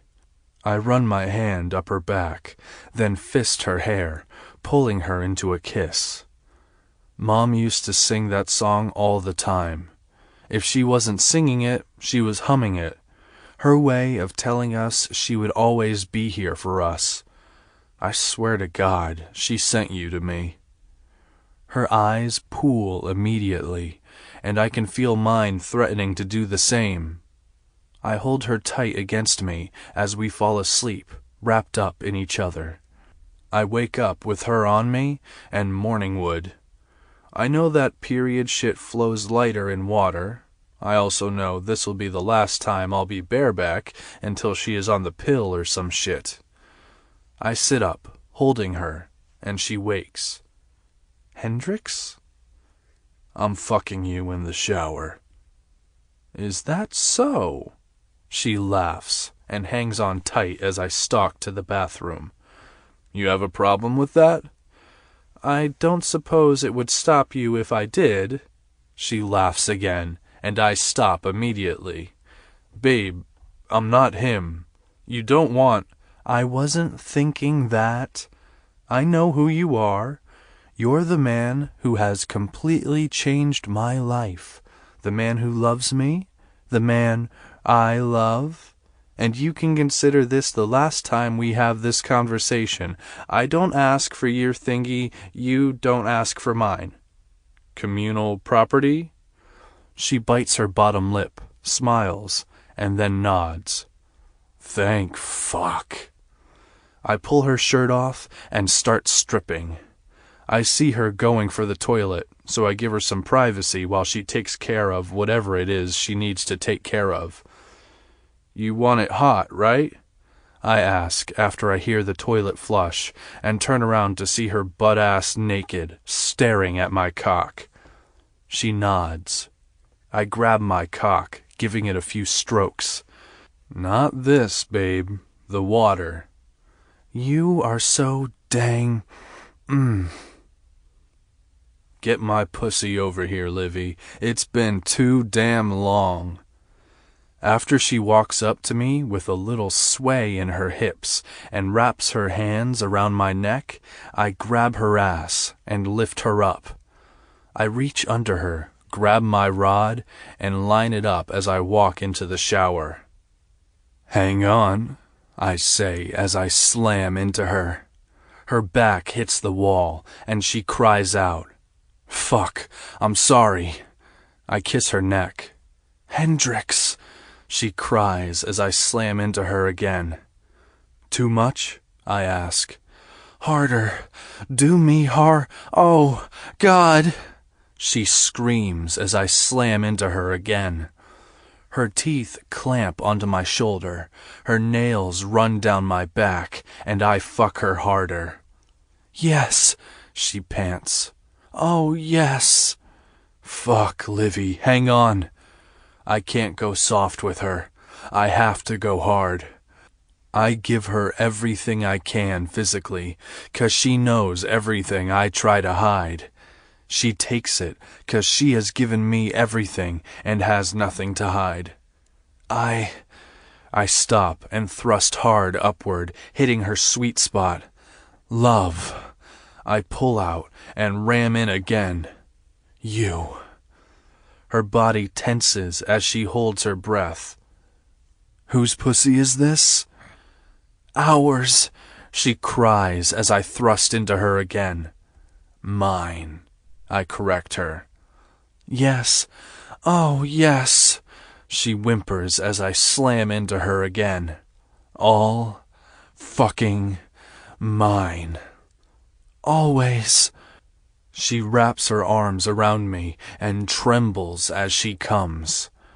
Fuck yes, I say right before I pump my release into her. She doesn't let go as I drag my cock out of her. I shove my knee between her legs, and she leans against me. Then I grab a washcloth and rub it up and down her back and all around her beautiful body. We spend the entire day at the hospital, and I notice she is moving a little slower. I did that, and yes, it is sexy as fuck. Between talking with doctors and nurses, making phone calls, and being more patient than a saint with her old man, she comes and sits on my lap. Tired? Uh-huh. She wraps her hands around my neck. Sore? She looks up at me and nods her head. I like that you're still feeling me, Livy. I like it a lot. I bet you do. She nuzzles in again. They're gonna move him in a couple days. I heard. You good with that? I am. It's a nice place. If everything goes well, he'll be able to live unassisted. They're hopeful. If things don't go perfect, Livy, we'll figure it out together. I grab her hand from behind my neck, link our fingers, and then kiss her knuckles. Together.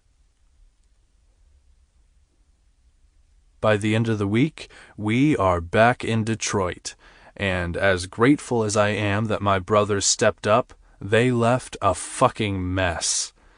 Livy has the day off, yet she comes in with me even though I all but insist she stay home. Still, I love having her hot little ass attached to me. I try to act like it is no big thing, but she is all wide-eyed when she looks around. You okay? She asks as she rubs my back. Yeah, I lie. Let's get this place cleaned up.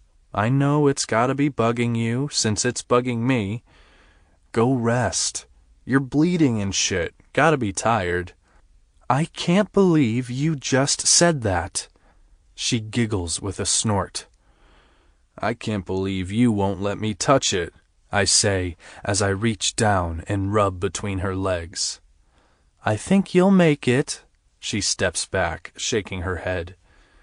I grab her and pull her closer. You've been taking care of me, but, Livy, I'm just jonesing to bury my tongue. Welcome back, Morrison interrupts, walking out of the back, shirtless and buttoning his pants.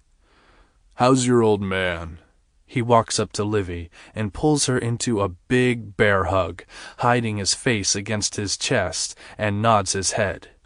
Then, while two chicks come sneaking out of the back and beeline it to the door, he gives me a wink, and I shake my head. When he finally lets go of Livy, she looks at me, and I merely shrug and roll my eyes. Things are fine, she says, stepping back. But this place is trashed. She gives him a look, one like our mama used to give us when we fucked up. He's caught off guard. Well, You should have had those two, she points to the door, help you clean up instead of making them sneak out. His jaw drops, and he runs his hand through his hair. They were too drunk to drive? I want to bust up laughing. Morrison is never at a loss for words, and Livy is being all badass without even rubbing that ass.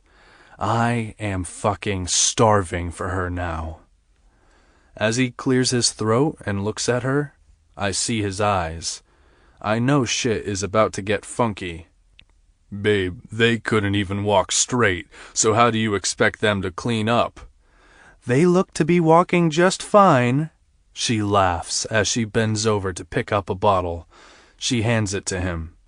Someday you'll be able to handle one all by yourself. What? He grins. I just don't understand why you need the other chick to help you out, she says, tossing it out over her shoulder as she walks past him. She looks at me and smiles. I'm going in the kitchen. Where all women belong, Morrison yells to her. What does my sexy little badass do? She flips him off and keeps on walking. Morrison looks at me. I liked her better before you two took off. Yeah, well, I love that one in there, so you better behave, I chuckle as I walk around the bar.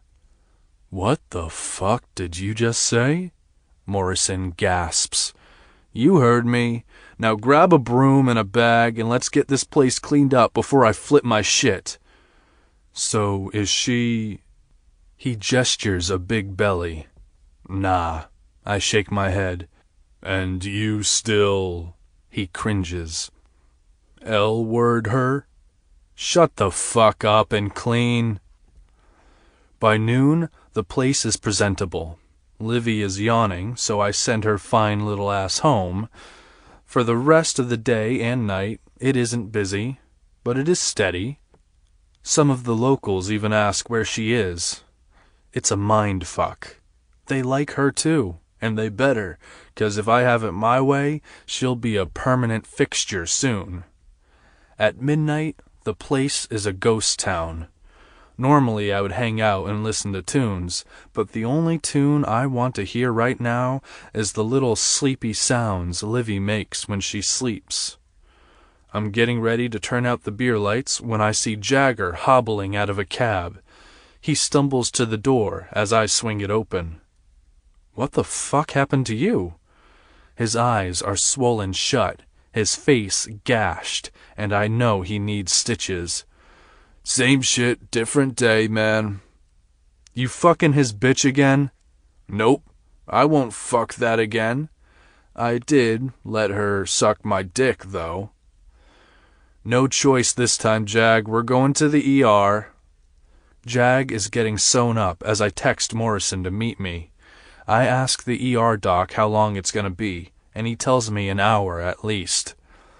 It isn't long before Morrison texts me that he's out front, and I tell Jag I'll be back. He's half asleep and doesn't give a shit. His rib is cracked and he's hopped up on pain pills. I open the door to Morrison's car and get in. He okay? He will be, but this shit is done. That motherfucker is done.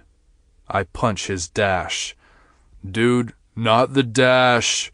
Morrison rubs where I hit. Save it for the fucking pussies who jumped Jag. How many are we looking at, by the way? 4, 5, he wasn't sure. Fuck, he says and looks down at his shirt. I'm gonna fuck up the threads. Chapter 22. Olivia. Movement in the room wakes me from my slumber. Hendrix? I greet him groggily, looking over at the clock, which reads 5:12. Go back to sleep, Livy. His voice is gravelly with fatigue. I sit up, looking through the dark at him. You're late, I state simply, trying to keep my girly emotions in check. Where has he been? The bar has been closed for hours. More than where has he been, who has he been with? My mind races. He walks into the bathroom, the light catches, and I see his face is different shades of purple. Quickly scanning down his exposed torso as he changes, I see the red marks of irritation around his ribs even through the tattoos. Sliding out of the bed, I follow him to the bathroom. His hands are busted, and his knuckles are covered in abrasions, swollen and clearly irritated. Hendrix? I question from the doorway of the bathroom as he continues to strip and climbs into the shower. What happened? I ask myself. Liv? He replies. Why are you banged up? I ask as fear builds inside me. Did someone attempt to rob him? Jump him? Go back to sleep. You have to work tomorrow. I'm sorry I woke you up. That's all you're sorry for? I rub my butt. But keep it real is my current inspiration. How fitting. He raises an eyebrow at me, but this only sets my temper off more. You come home late. Clearly, you have been in an altercation of some sort, and all you say to me is, I'm sorry I woke you up? How about, Livy, I wasn't mugged tonight, but these cuts and bruises... He smirks at me. Well, were you robbed? Do we need to call the cops? Do you need to go to the hospital? Livy, don't you Livy me. You're hurt. We need to get you looked at. I've already been to the hospital once tonight. I'm not going back. What? I shriek. You went to the hospital and didn't call me? I can't believe you wouldn't want me to be there. Chill, Livy, and let me get a word in. I put my hands on my hips and tap my foot, waiting for him to continue. Jagger got jumped tonight. After I got him to the emergency room and stitched up, Morrison and I went and took care of it. I'm home now. I didn't mean to wake you. I know you have to work at the hospital, so go back to bed. I'll be there in a few. Is Jagger okay? Yes, Livy. Now please go to bed. I blow out a breath. He wasn't mugged. He's a scrapper. He was in a fight for his brother. One thing I love about the Caldwell brothers is their loyalty to each other. They are a family. My frustration builds. I understand why he did it, but his attitude coming home bothers me. Coming in at 5 a.m. like it's okay bothers me. Coming in and not explaining what is going on bothers me. There is so much about this situation that bothers me. Go back to bed, go back to bed. The more I stand here and he dismisses me, the more annoyed I get. Fine, I decide. I'll go back to bed. I lie there, unmoving. Then the bed dips a short while later, and Hendrix climbs in. He pulls me to him, and as much as I want to fight it, I can't. He's home. He is safe. A little banged up, but it is not nearly as bad as it could have been. I fall back asleep, but all too soon. My alarm blares. Moving off Hendrix, I get up slowly, trying not to wake him. I watch him as he sleeps. He has a black eye, a cut on his nose, but otherwise, he is looking much better than just hours ago. Finally, I move efficiently and leave the room without waking him. When I arrive at work, Tabby and Tony are already in our small office talking. They both come over and hug me, making sure to ask about my dad. Before we can settle in to catch up with each other, I am buzzed to a patient's room. The day passes in a blur as I help a family deal with the loss of their dad. In a strange way, I miss mine. We aren't close, but after seeing him so sick and fighting to make things right with me, I can't help but miss him. Feeling unsure where I stand with Hendrix only makes me want to run back to California more. He left me out in the cold emotionally. Something happened with his brother, and he shut me out to handle it. He said he loved me, but have I been reading more into things with us than there is? I work later than usual. When I get home, Hendrix is already at the bar for the evening, so I feed Floyd and have some dinner. Being in his space, I realize the joke is over. I should probably sort out my living situation. I need to find a new place.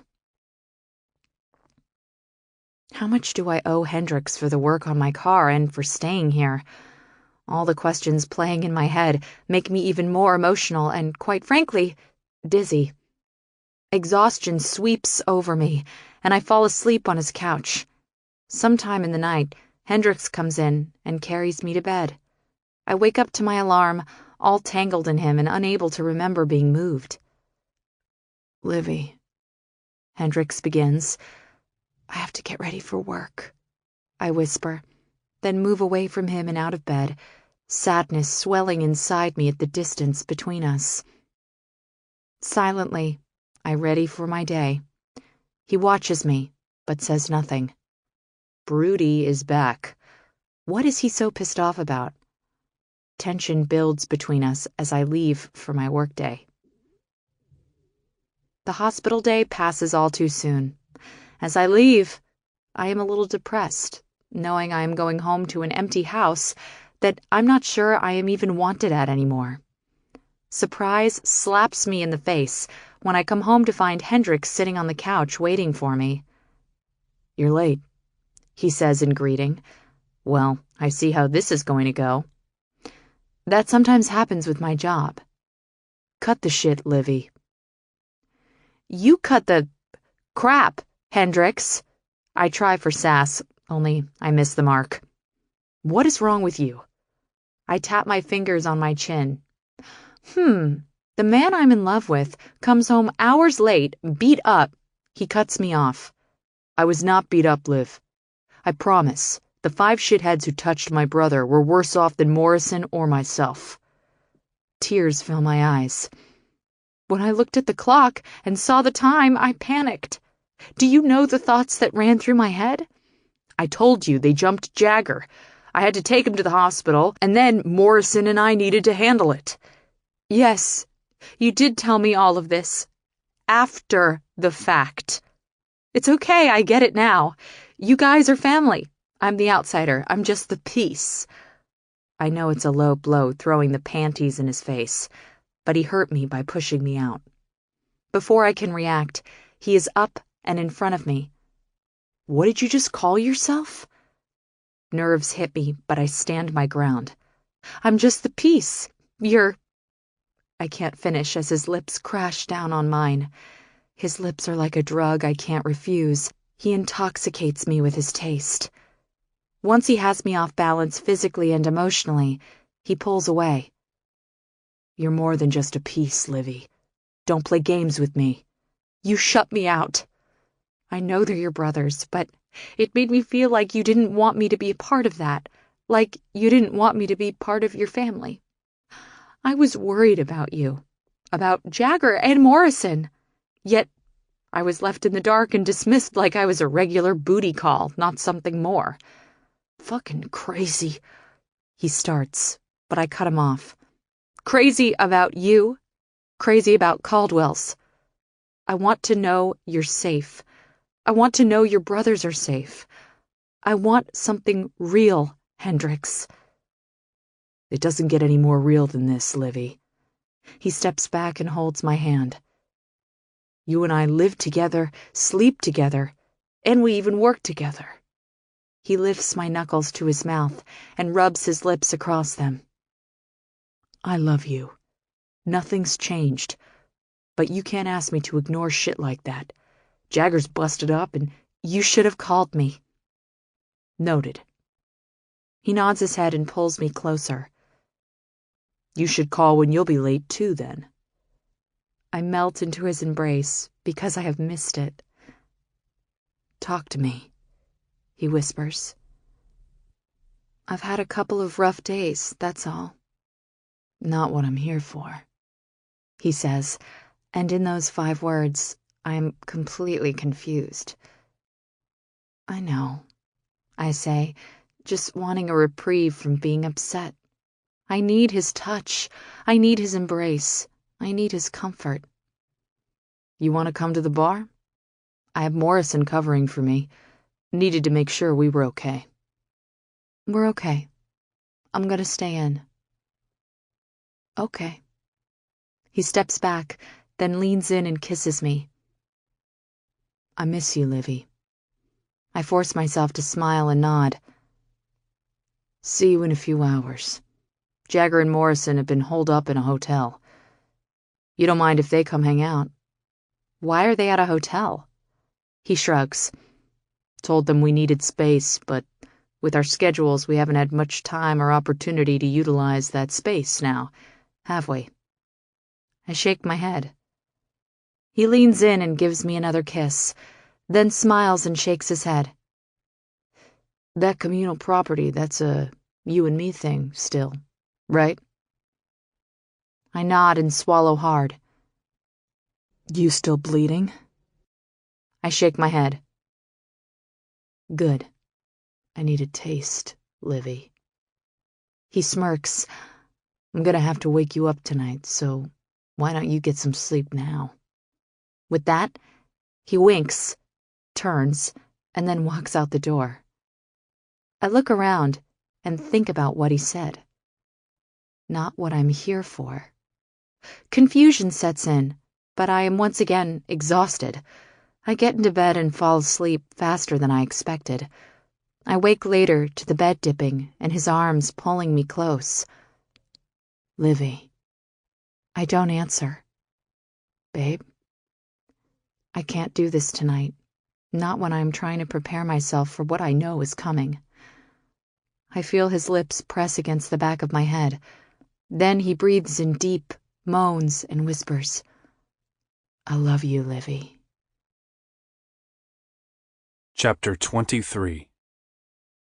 Hendrix. Livy tiptoes around in the morning and is out the door quickly. I hate this distance. I hate wondering what I have done. I hate thinking she would make me choose between her and my brothers. My guts are twisted up, so I decide to go for a run to clear my head.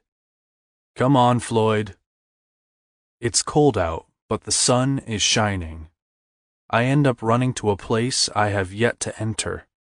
I slow down as I approach the iron gates of Elmwood Cemetery and stand still.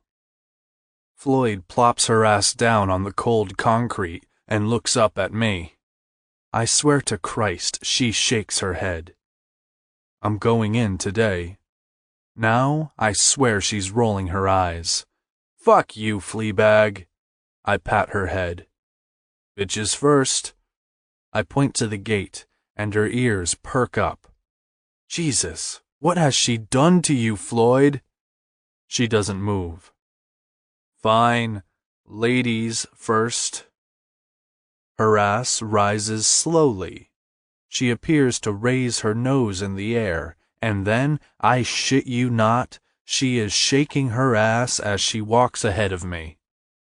Ho, I call out, laughing as I follow her in. Once inside, we stand, looking down at Mom's tiny little slab of cement for a while, before I bend to brush off the snow. Hey, Mama. I immediately fight tears.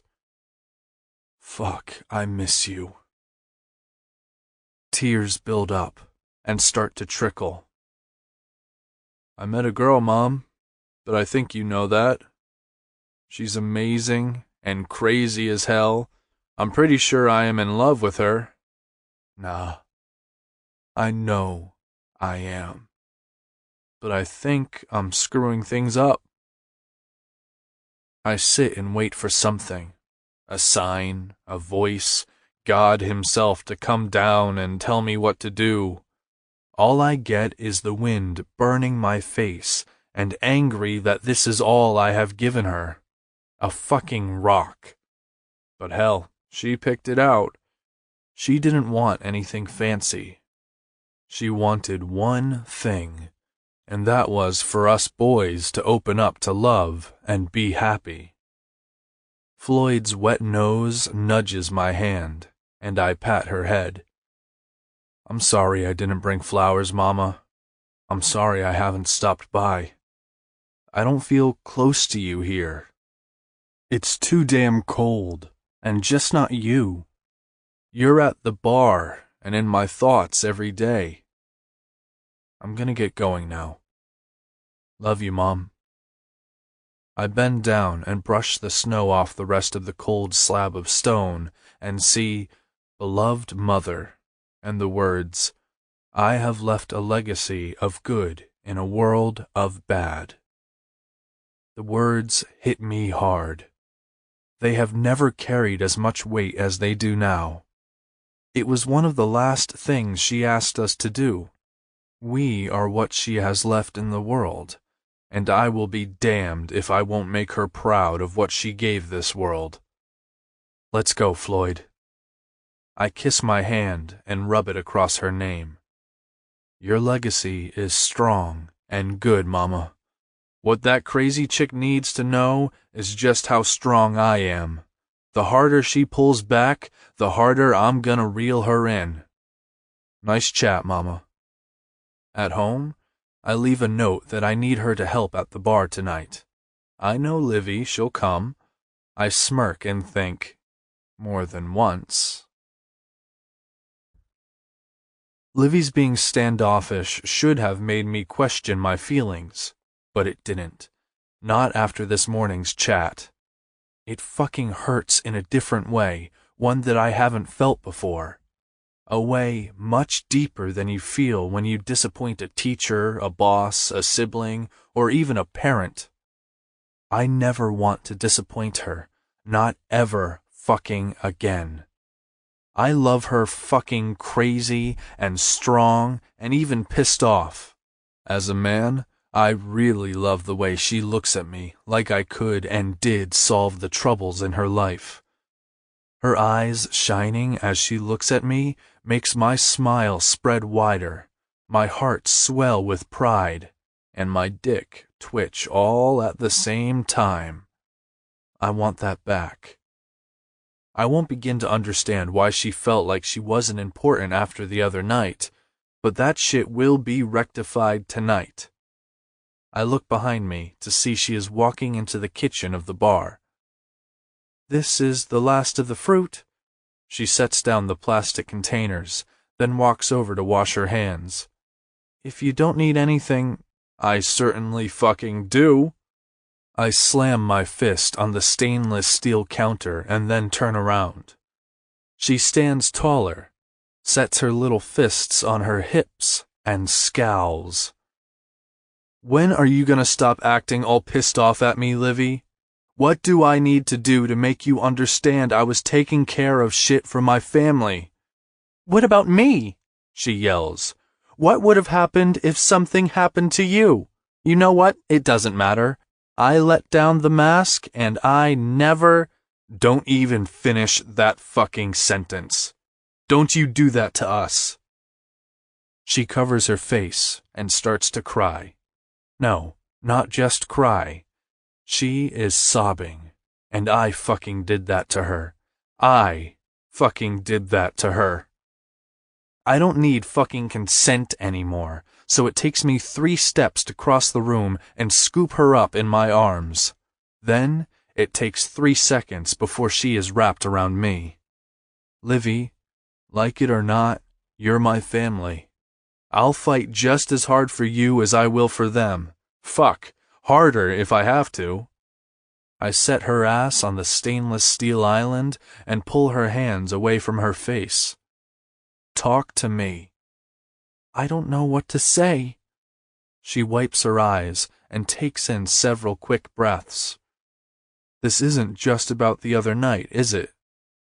She shakes her head and then nods, and I am instantly melting because of my crazy-ass little chick.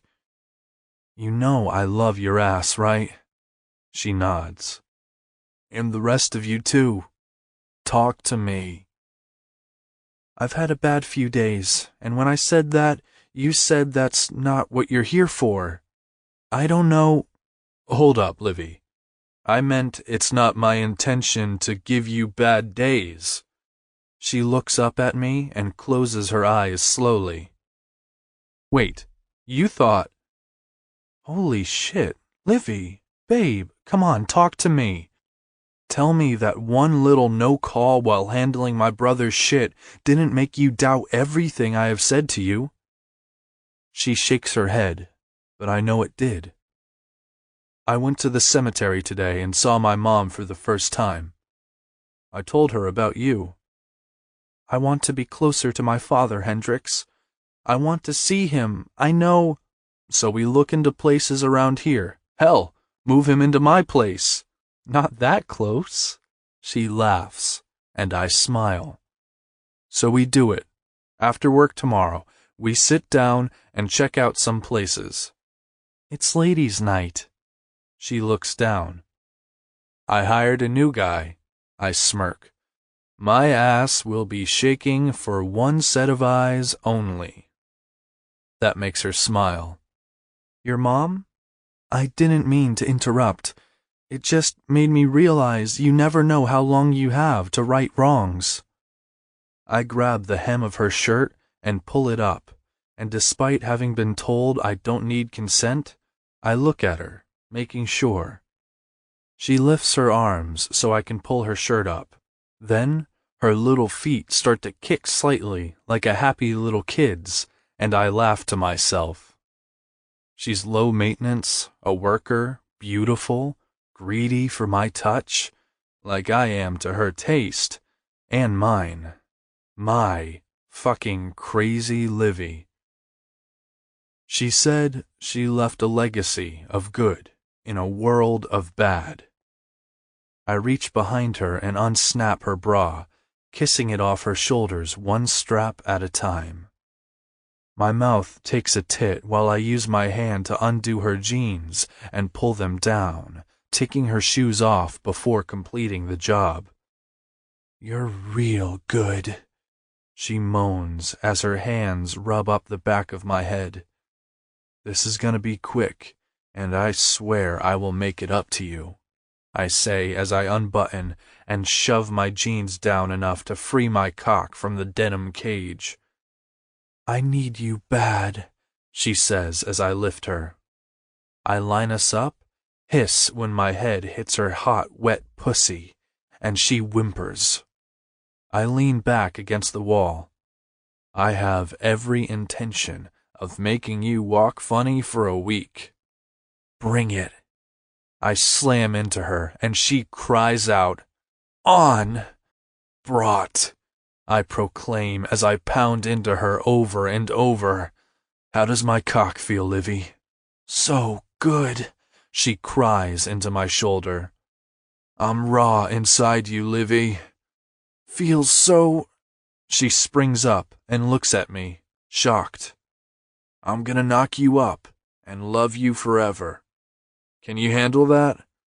Tears well in her eyes, but she smiles and nods.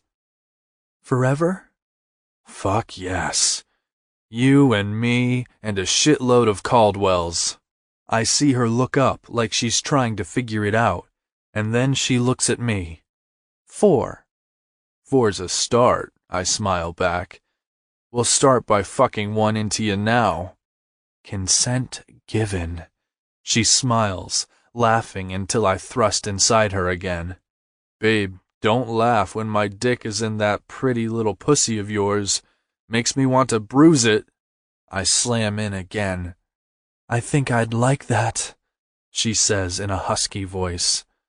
My mouth crashes over hers.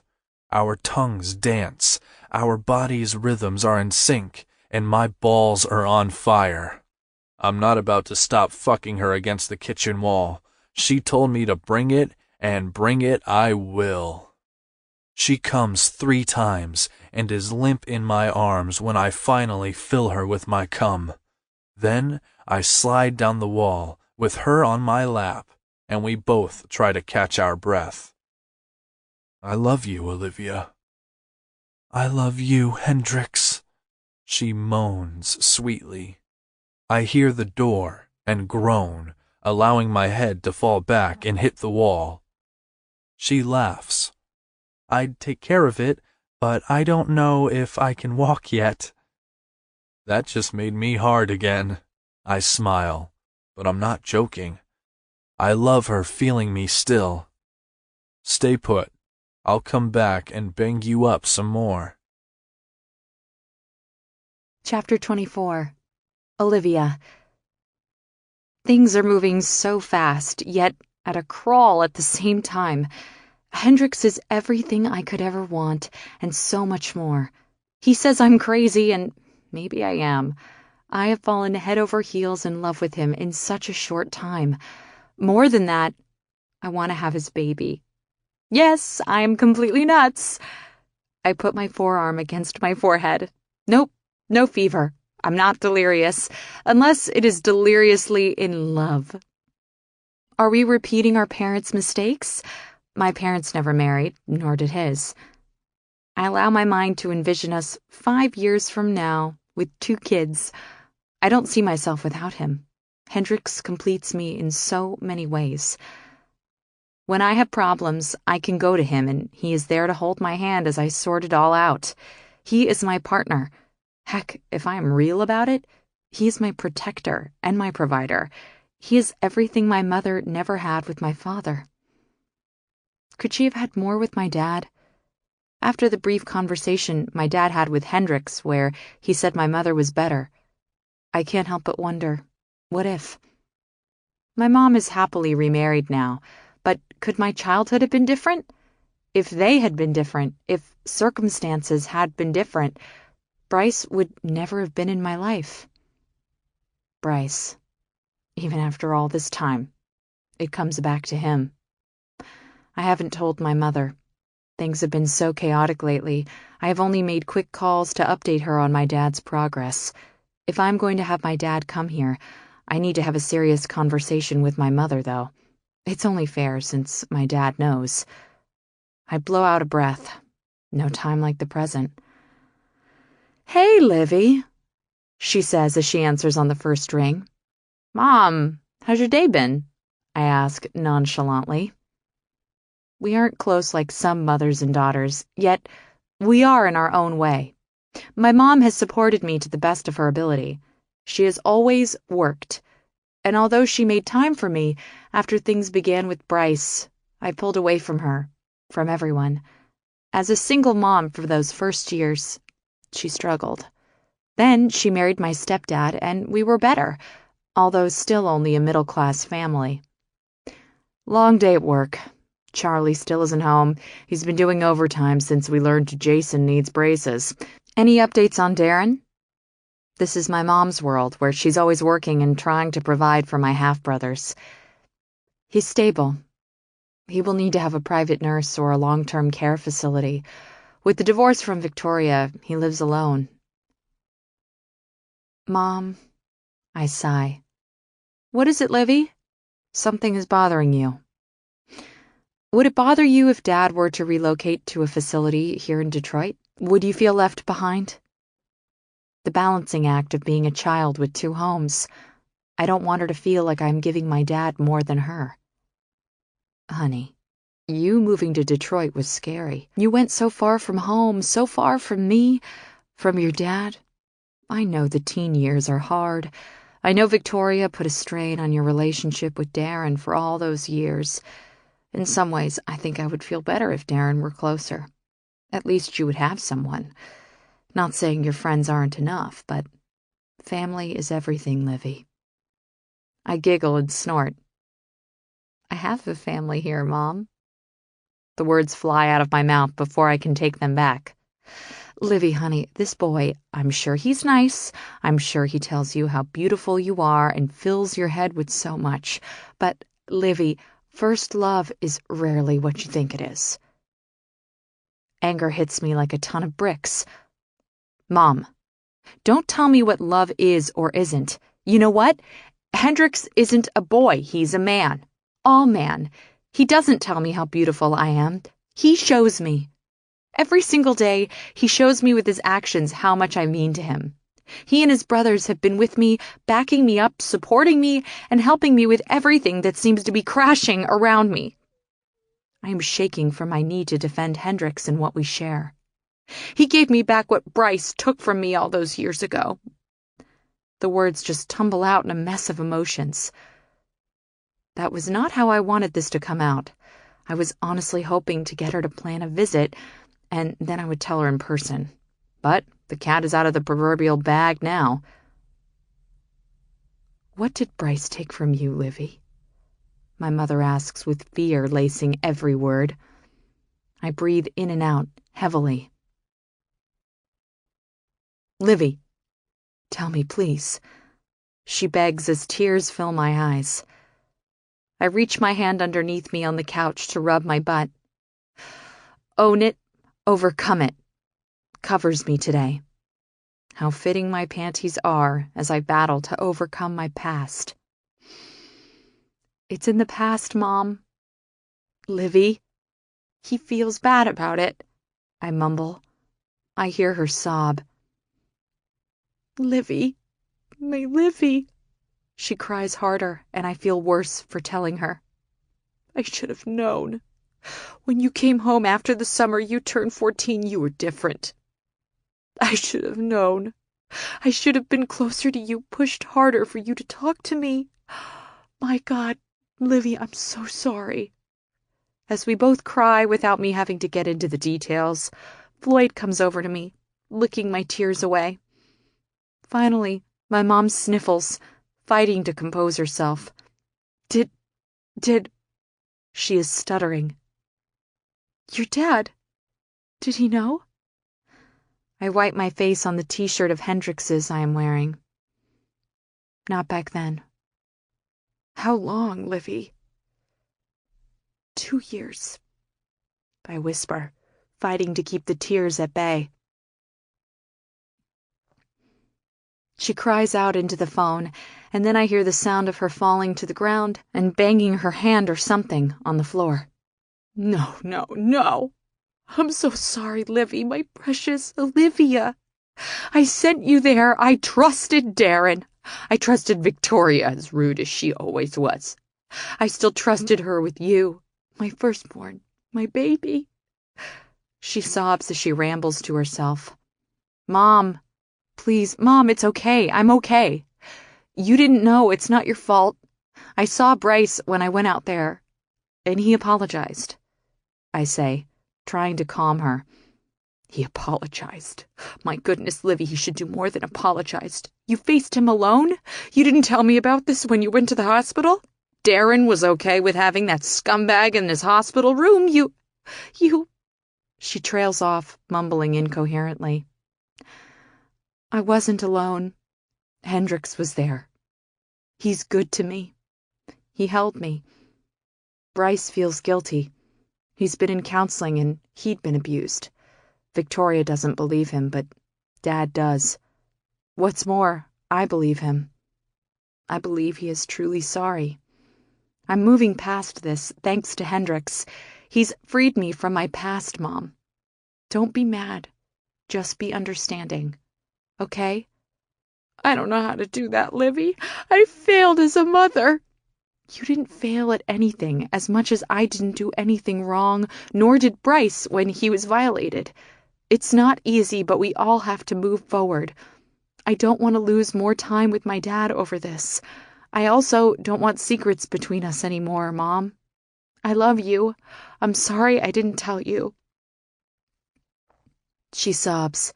Baby, don't apologize. You have nothing to be sorry for. I love you always. I hear Charlie in the background. Darlene, baby, what's wrong? Why are you crying? She sobs into my stepdad, muffling her sounds. He takes the phone. Livy, you okay? Do we need to come to Detroit? He asks sincerely. I'm okay, Charlie. It's all okay. Look, I need to get to bed. I have to work in the morning. Take care of Mom and tell her I'll call in a few days. Love you both. I get off the phone, feeling relieved that I have no more secrets with my mom. Guilt washes over me that I dropped all this on her now, though. I'd planned to take my secret to the grave until all this happened with my dad. Looking up at the entertainment center, my eyes immediately land on one of the few pictures Hendrix has in his home. Getting up, I pat Floyd on her head as I make my way to the photograph. I pull it down and walk back over to the couch, clutching it in my hands. Sitting, I trace the woman's face in front of me. Her 3 boys, who are now grown men, surround her in the picture. There is sincerity in the eyes of Janice Caldwell. There is a silent strength in her features. She is a woman who owned her life and her problems, and who overcame them. I rub my butt. Own it. Overcome it, I think to myself. I continue to stare at the picture. 3 boys. The woman in front of me raised 3 amazing boys into strong, loyal men. Hendrix's words replay in my head. Livy, like it or not, you're my family. I'll fight just as hard for you as I will them. Fuck, harder if I have to. I'm his family. He will fight for me. Tears slip down my face. Happy tears. I have found exactly where I belong. I'm so lost in my thoughts, I don't hear the noise behind me. Before I can react, Hendrix is on his knees in front of the couch. He pushes Floyd aside with his knee as he cups my face, wiping my tears with his thumbs. Livy, what's wrong? Why are you crying? She was beautiful, Hendrix. I smile as a hiccup from crying escapes me. His eyes move to the picture in my hand. She was, he replies, continuing to wipe my tears and eyeing me cautiously. I'm crazy, Hendrix. Fucking crazy, Livy. He agrees as I smile at him. Your mom, she calms me. She comforts me. I like having this picture here. Livy, babe, don't take this the wrong... I'm, glad my mom can comfort you when I'm not here. Could you maybe share with me what you needed comforting from, though? 'Cause my heart is beating out of my chest here and I'm lost. He takes the picture and sets it on the coffee table behind him. Then he moves to sit beside me on the couch and wraps his arms around me, pulling me onto his lap. I put my hands on either side of his face. I drink him in. I memorize this moment. I love you, Hendrix Caldwell. You are strong, loyal, and sexy. You are a good man. A man the woman in that picture loved, adored, and a man she would be proud of. You, Hendrix Caldwell, make me a better person, a stronger person. Livy, I came home early and you're crying on the couch. My mom was the best, I'll give you that. But why did you say she calms and comforts you? What happened while I was at the bar after you came home from work? I blow out a breath, knowing that I am indeed crazy. Fucking crazy, as Hendrix would say. I giggle at the thought of the word.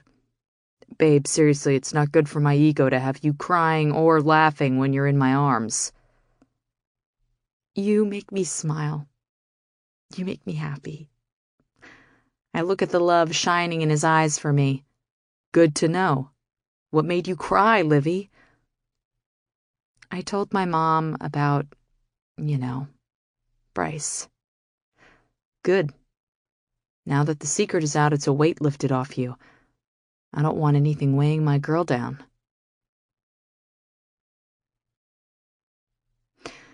We got you covered, girl. Go get your dad settled and spend some time with Broody. Although, I don't think he's Broody anymore. He needs a new nickname. Tabby laughs as Tony smiles at me. Once Dad was stabilized, they sent him through rehabilitation, while Hendrix helped me to research and find a home that would fit my dad and not be too far away from me. He is going to be transferred to a facility just outside of Detroit next week.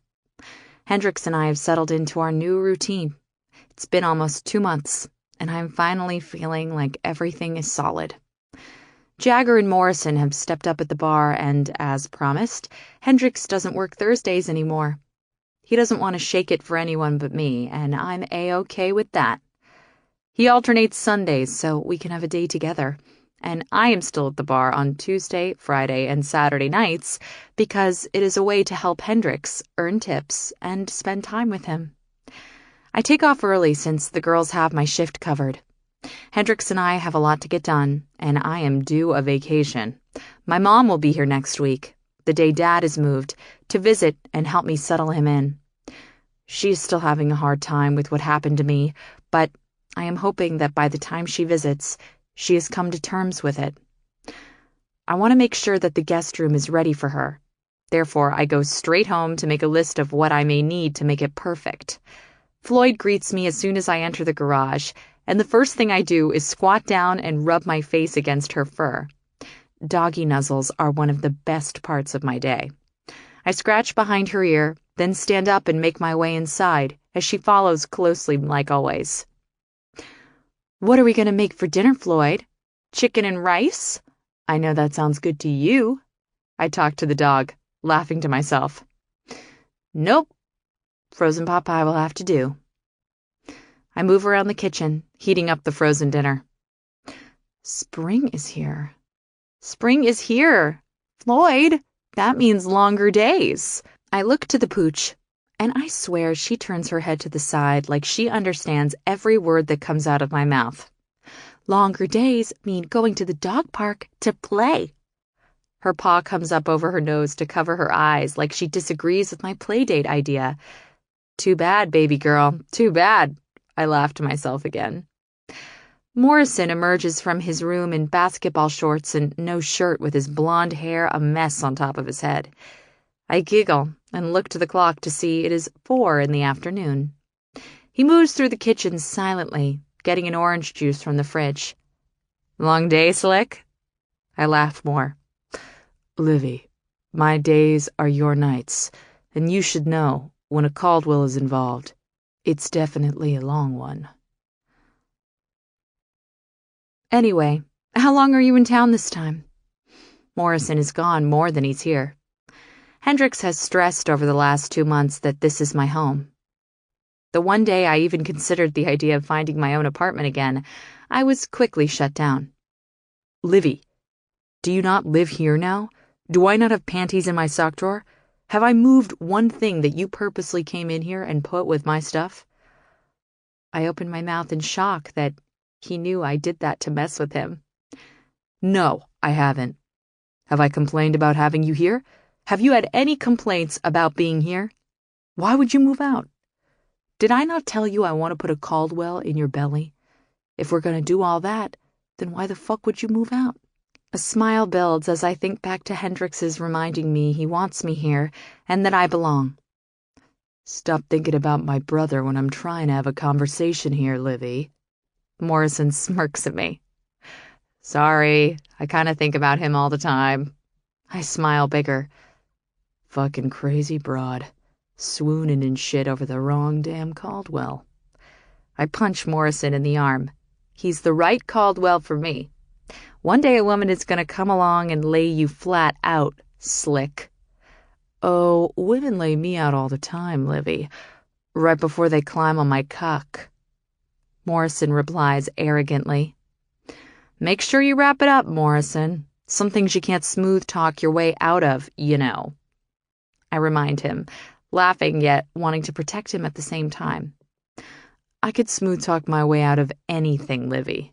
Don't underestimate me. Never, Slick. I simply shake my head at him. What more can I say? He truly has a poker face. He is unreadable. I feel it in my bones that there is more to him than the playboy he personifies. He simply won't let anyone see it. One day, though. One day. Chapter 25. Hendrix. It's Monday night and Livy's mom is coming. We're getting ready for her visit. Livy is excited, yet nervous. I should be the one who is nervous.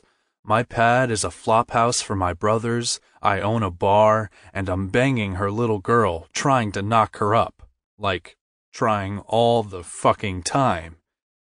Shit. Now I'm hard. Livy?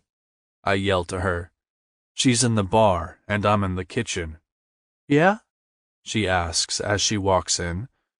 I smile when I see her wipe the back of her hand over her forehead, ridding herself of the sweat she's worked up. Can you reach across here and grab that rag? You can't? She shakes her head and laughs before bending over in front of me. I grab her hips and hold her against the stainless steel island. Nah, you look much better doing it than I do. She laughs again as she looks over her shoulder. As much as I like looking at you when I fuck you, I've been watching you bend over for the past couple hours and I can't. I yank her leggings down, and I'm staring at Caldwell's piece. I say, fuck yes, then nip at her ass. Hendrix, she gasps.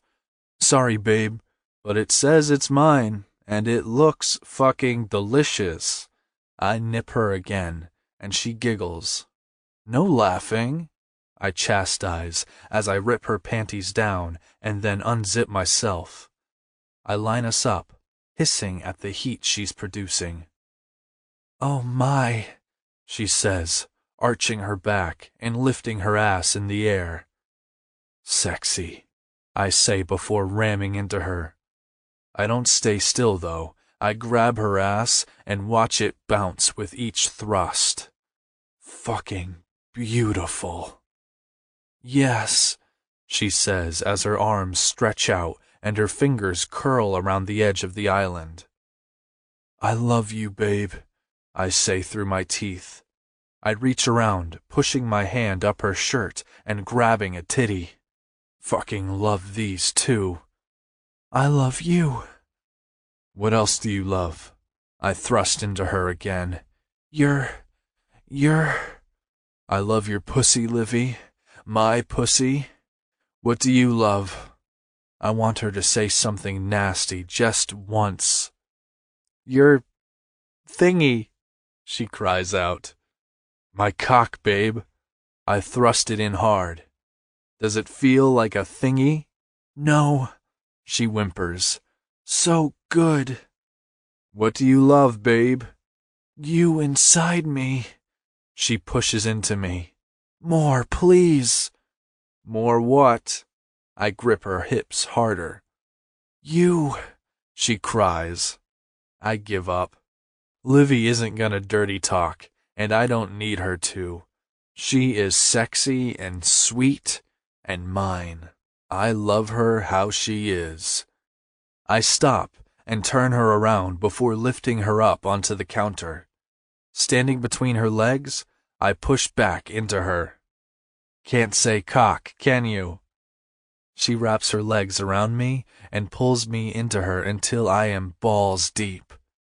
I love you. I chuckle and pull back. I'm gonna fill you up with the future generation. She nods and braces herself. She knows what's coming. This isn't a thingy. I thrust into her again, and she cries out as she holds me tight, basically climbing up me. Eye to eye, she says, "If you need me to say it, I will." Nah, babe, I wouldn't change one thing about you. I kiss her as I take in a deep breath, readying myself to step up and be a man my mom would be even prouder of. Well, maybe one. Her face shows concern. I pull out of her, then push myself up so I am sitting on the island, and then I pull her so that she is on top of me, straddling me. I smile, take a deep breath, reach in my pants pocket, and pull out the ring. Olivia Hemingway, you are everything and more than I could ever want. We were drawn together, both broken in a way, but strong enough to never give up. There is no one I would want to spend my life with, have kids with, or get old and wrinkly with. So, will you, my beautiful, fucking crazy love, Olivia Hemingway, allow me the opportunity to start our forever with the vows our parents never took? Will you marry me, babe? I love your cock, she grins, making me laugh, and she smiles even bigger. I love you. She laughs, and yeah, she snorts. Yes, yes, of course. I put the ring on her finger, the one I bought a week ago, and then waited for the right time to give to her, which didn't come till now. Babe? Yes? If the kids ever ask, we lie about the proposal. Now, hang on. And hang on she does as I fuck my girl relentlessly. I hold back nothing. I know it is selfish of me, but it can't be helped. I need to make a connection physically after taking such a big step emotionally. When we are done, I carry her out of the kitchen and into the bar, where I sit, holding her as she stares at the ring. You like it?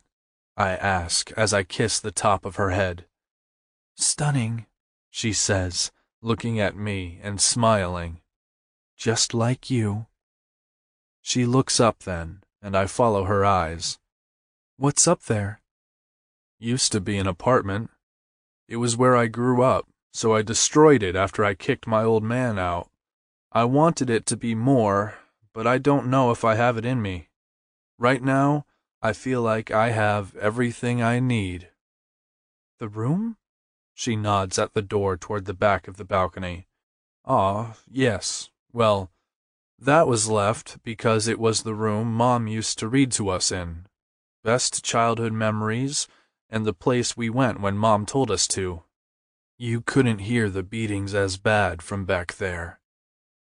I'm so sorry, she says with sadness in her voice. He stopped hitting her after I got older and busted his nose. You fought him? Every chance I got. I'm sorry you had to go through that. I sit, looking up for a few minutes, lost in thought as I feel her watching me. Eventually, I grab her hand, kiss her ring, and smile. It's all over now. No more looking back. I want to look no farther than beside me, and I want you to do the same. Our lives are ours, not theirs. Do you ever talk to him? Nah, I don't need to. I knew she was gonna keep pushing, so I changed the subject.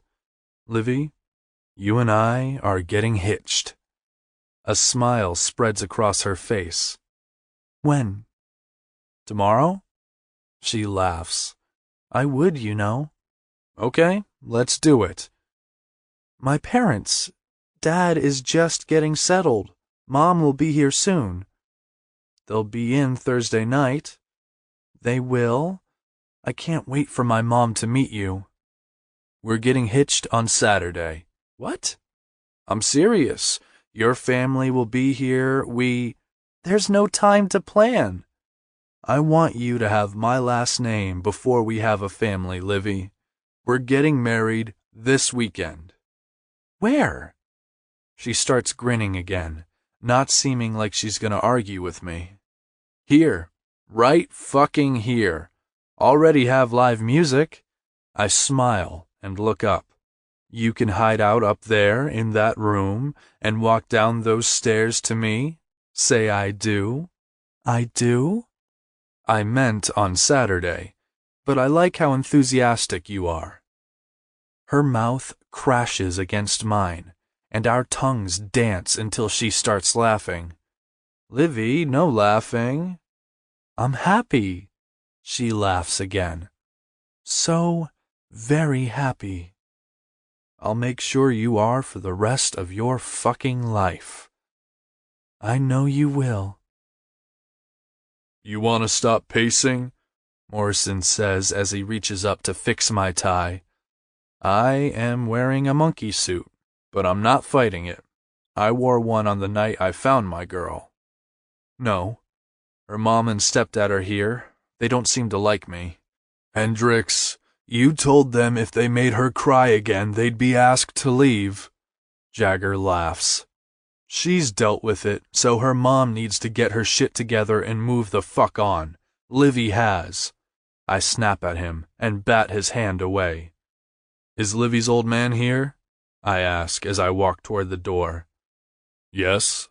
Morrison holds his hand up, stopping me from walking out. 10 more minutes. "Jared here yet?" "Yeah, and do you know how fucked up that is?"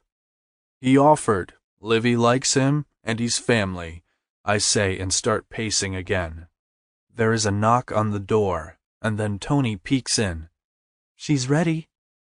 "About damn time," I grumble, but Tony simply smiles. "Thanks, Tony." "Anytime, you know that." My brothers walk out, and I follow.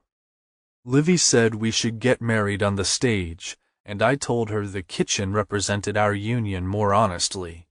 She had no idea what I was talking about, so I showed her again. I love fucking my girl in the kitchen. Less chance for us to be walked in on. I watch as the door opens upstairs, and she walks out. My girl is wearing a white, floor-length gown that nearly matches her pale skin. It skims every curve she has, and yes, it makes me chub up.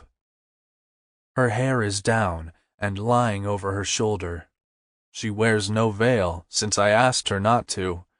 I want to see her eyes. I fucking love her eyes. She looks like I imagine an angel would look, only better. Her mom is beside her as she walks down the stairs toward me. At the bottom of the stairs, her father has been waiting in a wheelchair, which her mom now pushes as they walk toward me. 3 people who haven't been a true family ever are one today on the most important day of Livy and my lives. My heart swells for her. She deserves this. She deserves the world. Once she's at my side, I take both her hands and turn her to me. Beautiful. She smiles and blushes a bit. "When I heard these 2 were gonna tie the knot, I asked to be a part of it," Jared starts. Livy laughed, thinking it was another one of my jokes, but it wasn't. "I'm sure no one here could believe I am capable of much, but Hendrix trusted me. Well, Livy insists he trusts me." Everyone laughs at Jared's joke. "I've seen love before, been in love before, but I hadn't seen it in many, many years before the day I saw the way Hendrix looked at this little one. I am stunned that this is the same Jared I have known for years, but that was Jared before Livy. She makes everyone around her want to be a better person." Then he grins. "Oh shit," I think to myself while Livy laughs.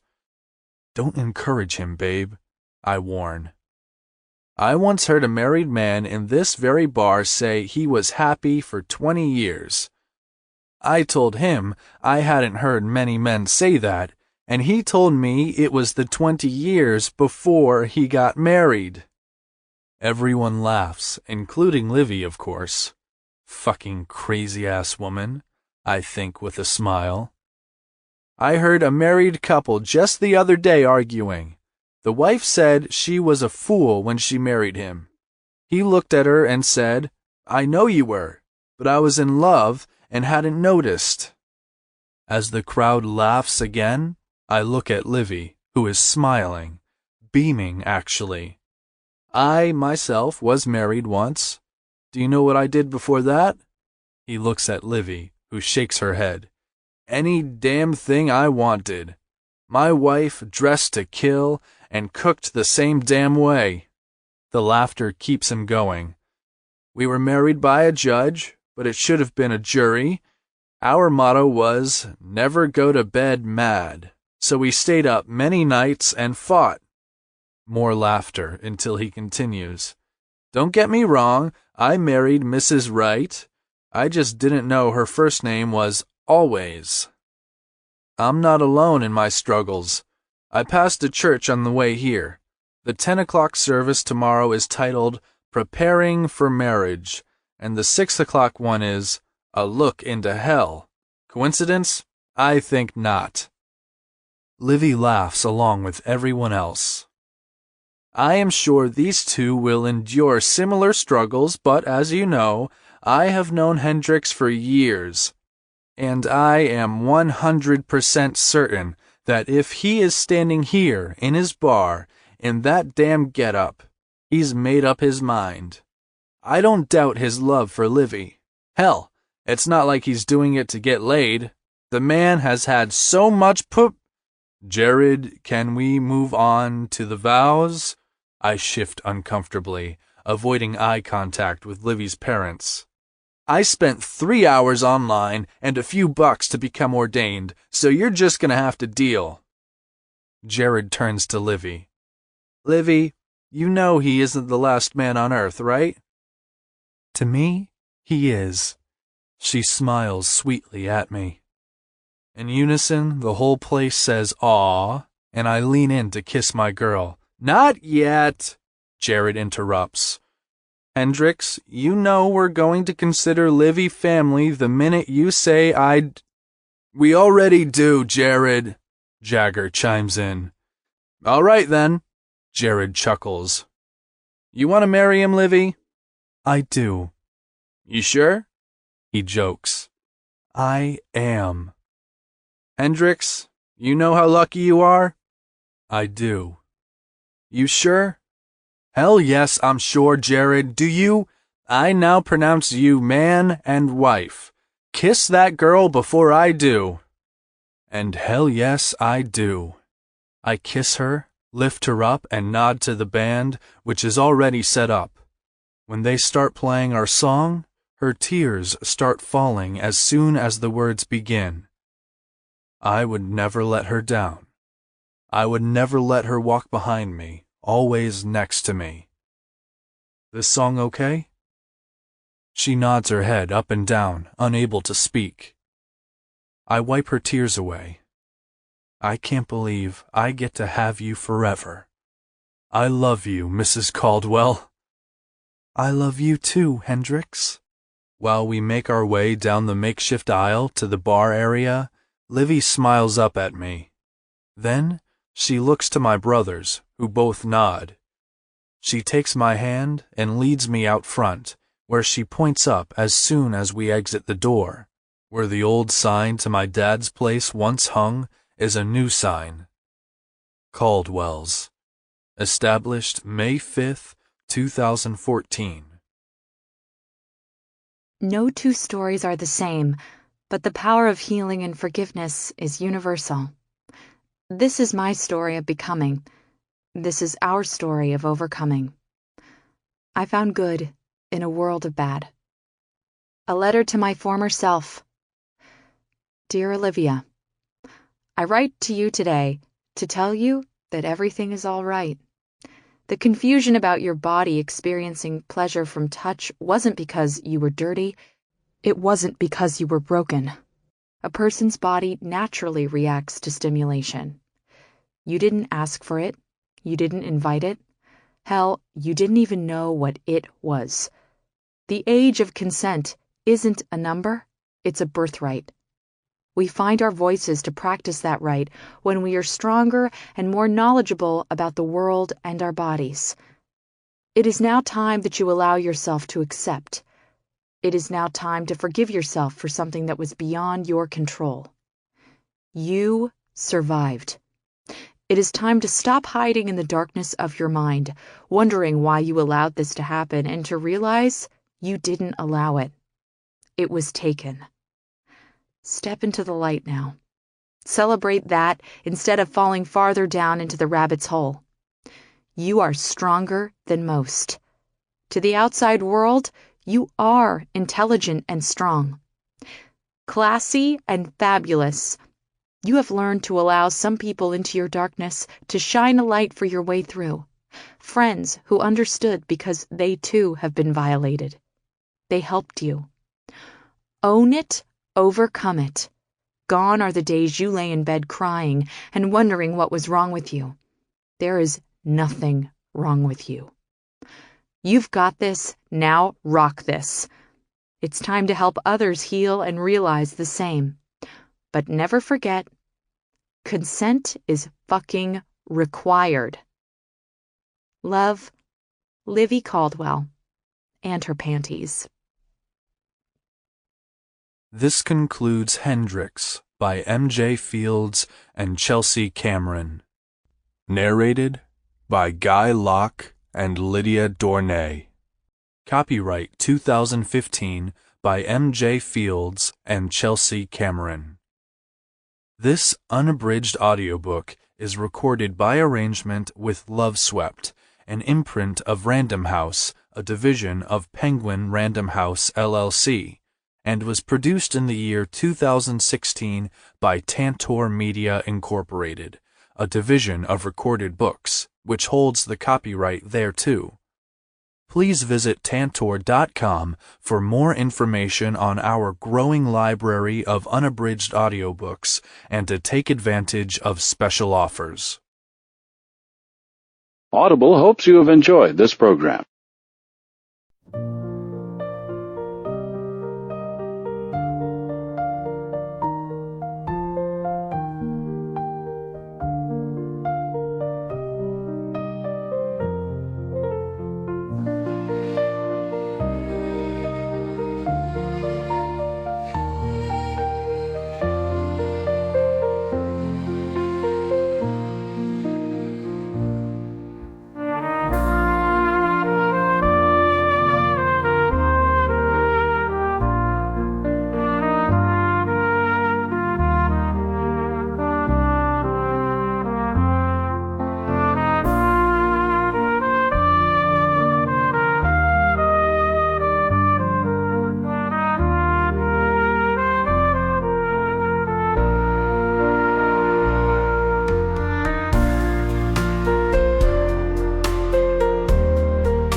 Used to be an apartment.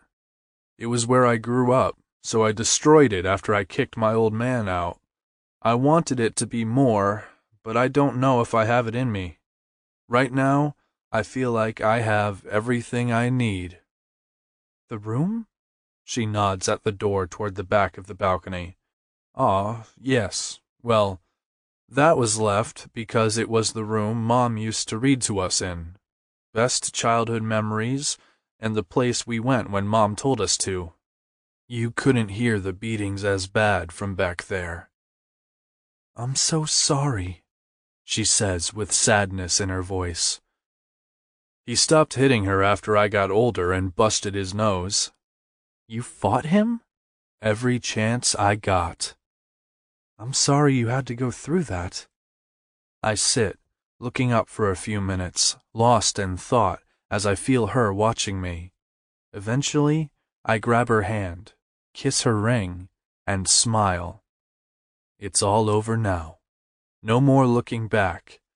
I want to look no farther than beside me, and I want you to do the same. Our lives are ours, not theirs. Do you ever talk to him? Nah, I don't need to. I knew she was gonna keep pushing, so I changed the subject. Livy, you and I are getting hitched. A smile spreads across her face. When? Tomorrow? She laughs. I would, you know. Okay, let's do it. My parents. Dad is just getting settled. Mom will be here soon. They'll be in Thursday night. They will. I can't wait for my mom to meet you.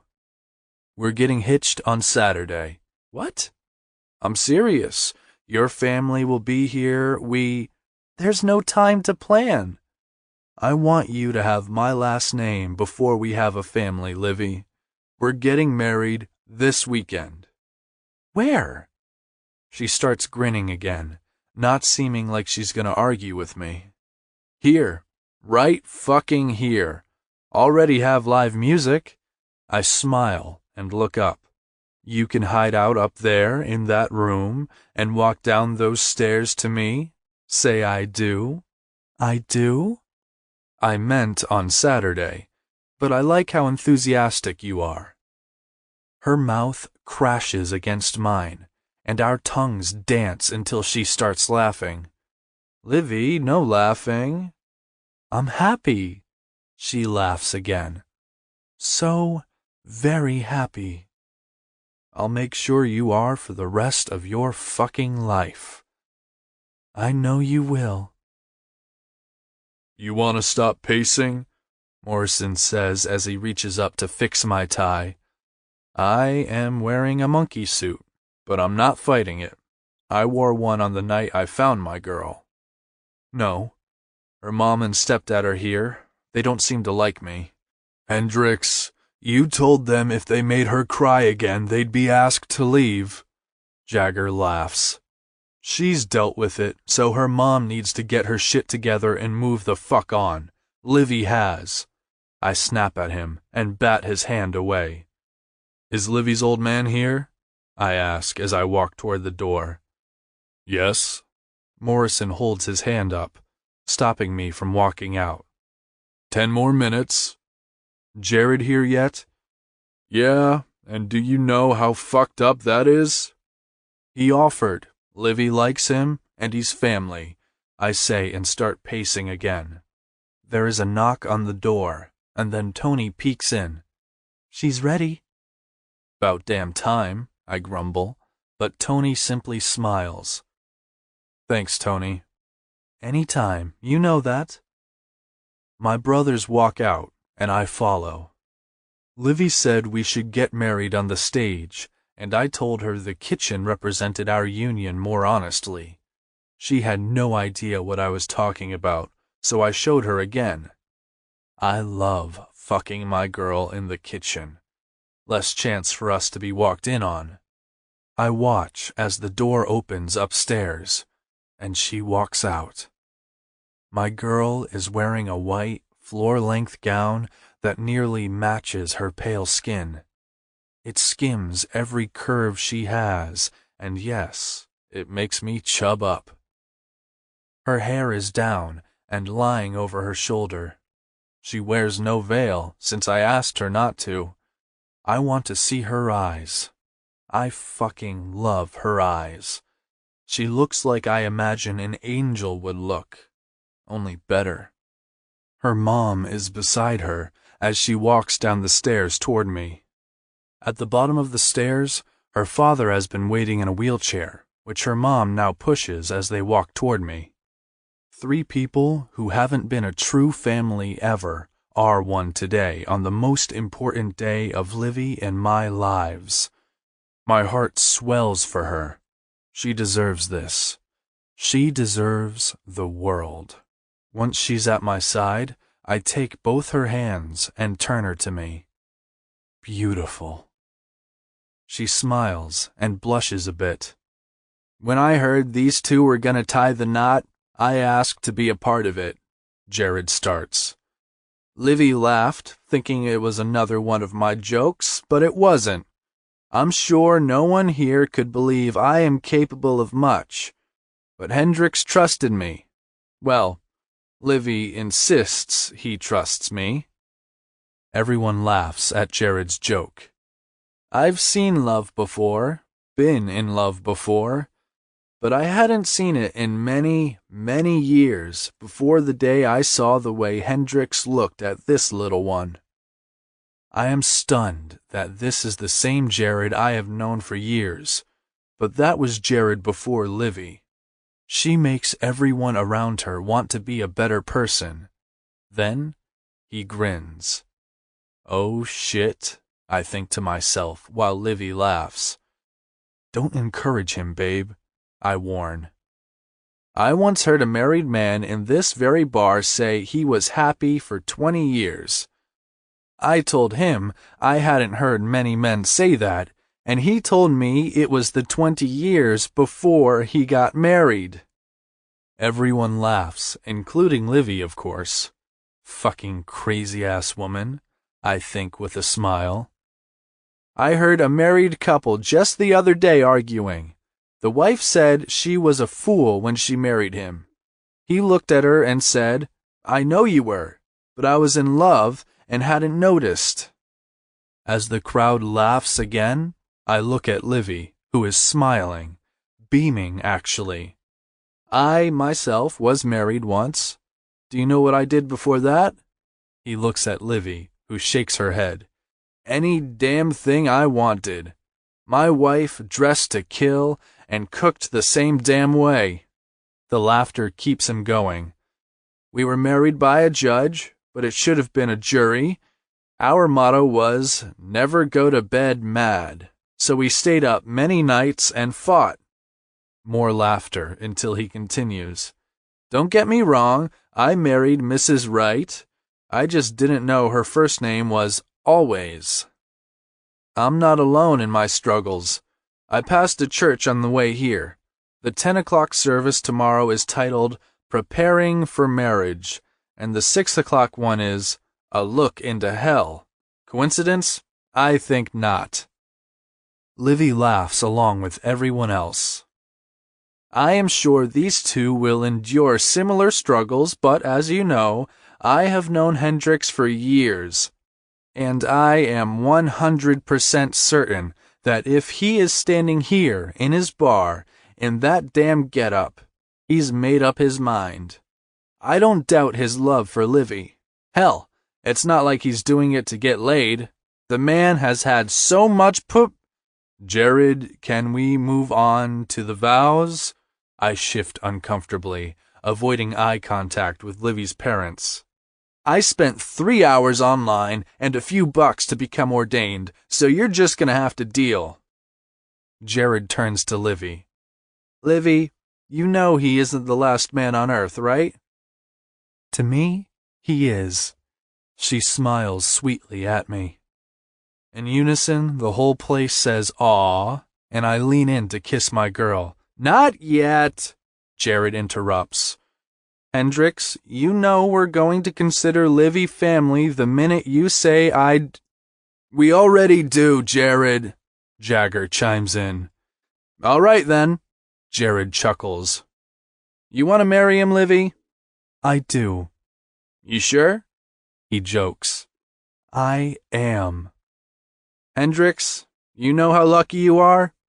I do. You sure? Hell yes, I'm sure, Jared. Do you? I now pronounce you man and wife. Kiss that girl before I do. And hell yes, I do. I kiss her, lift her up, and nod to the band, which is already set up. When they start playing our song, her tears start falling as soon as the words begin. I would never let her down. I would never let her walk behind me, always next to me. This song okay? She nods her head up and down, unable to speak. I wipe her tears away. I can't believe I get to have you forever. I love you, Mrs. Caldwell. I love you too, Hendrix. While we make our way down the makeshift aisle to the bar area, Livy smiles up at me. Then she looks to my brothers, who both nod. She takes my hand and leads me out front, where she points up as soon as we exit the door. Where the old sign to my dad's place once hung is a new sign. Caldwell's. Established May 5th, 2014. No two stories are the same, but the power of healing and forgiveness is universal. This is my story of becoming. This is our story of overcoming. I found good in a world of bad. A letter to my former self.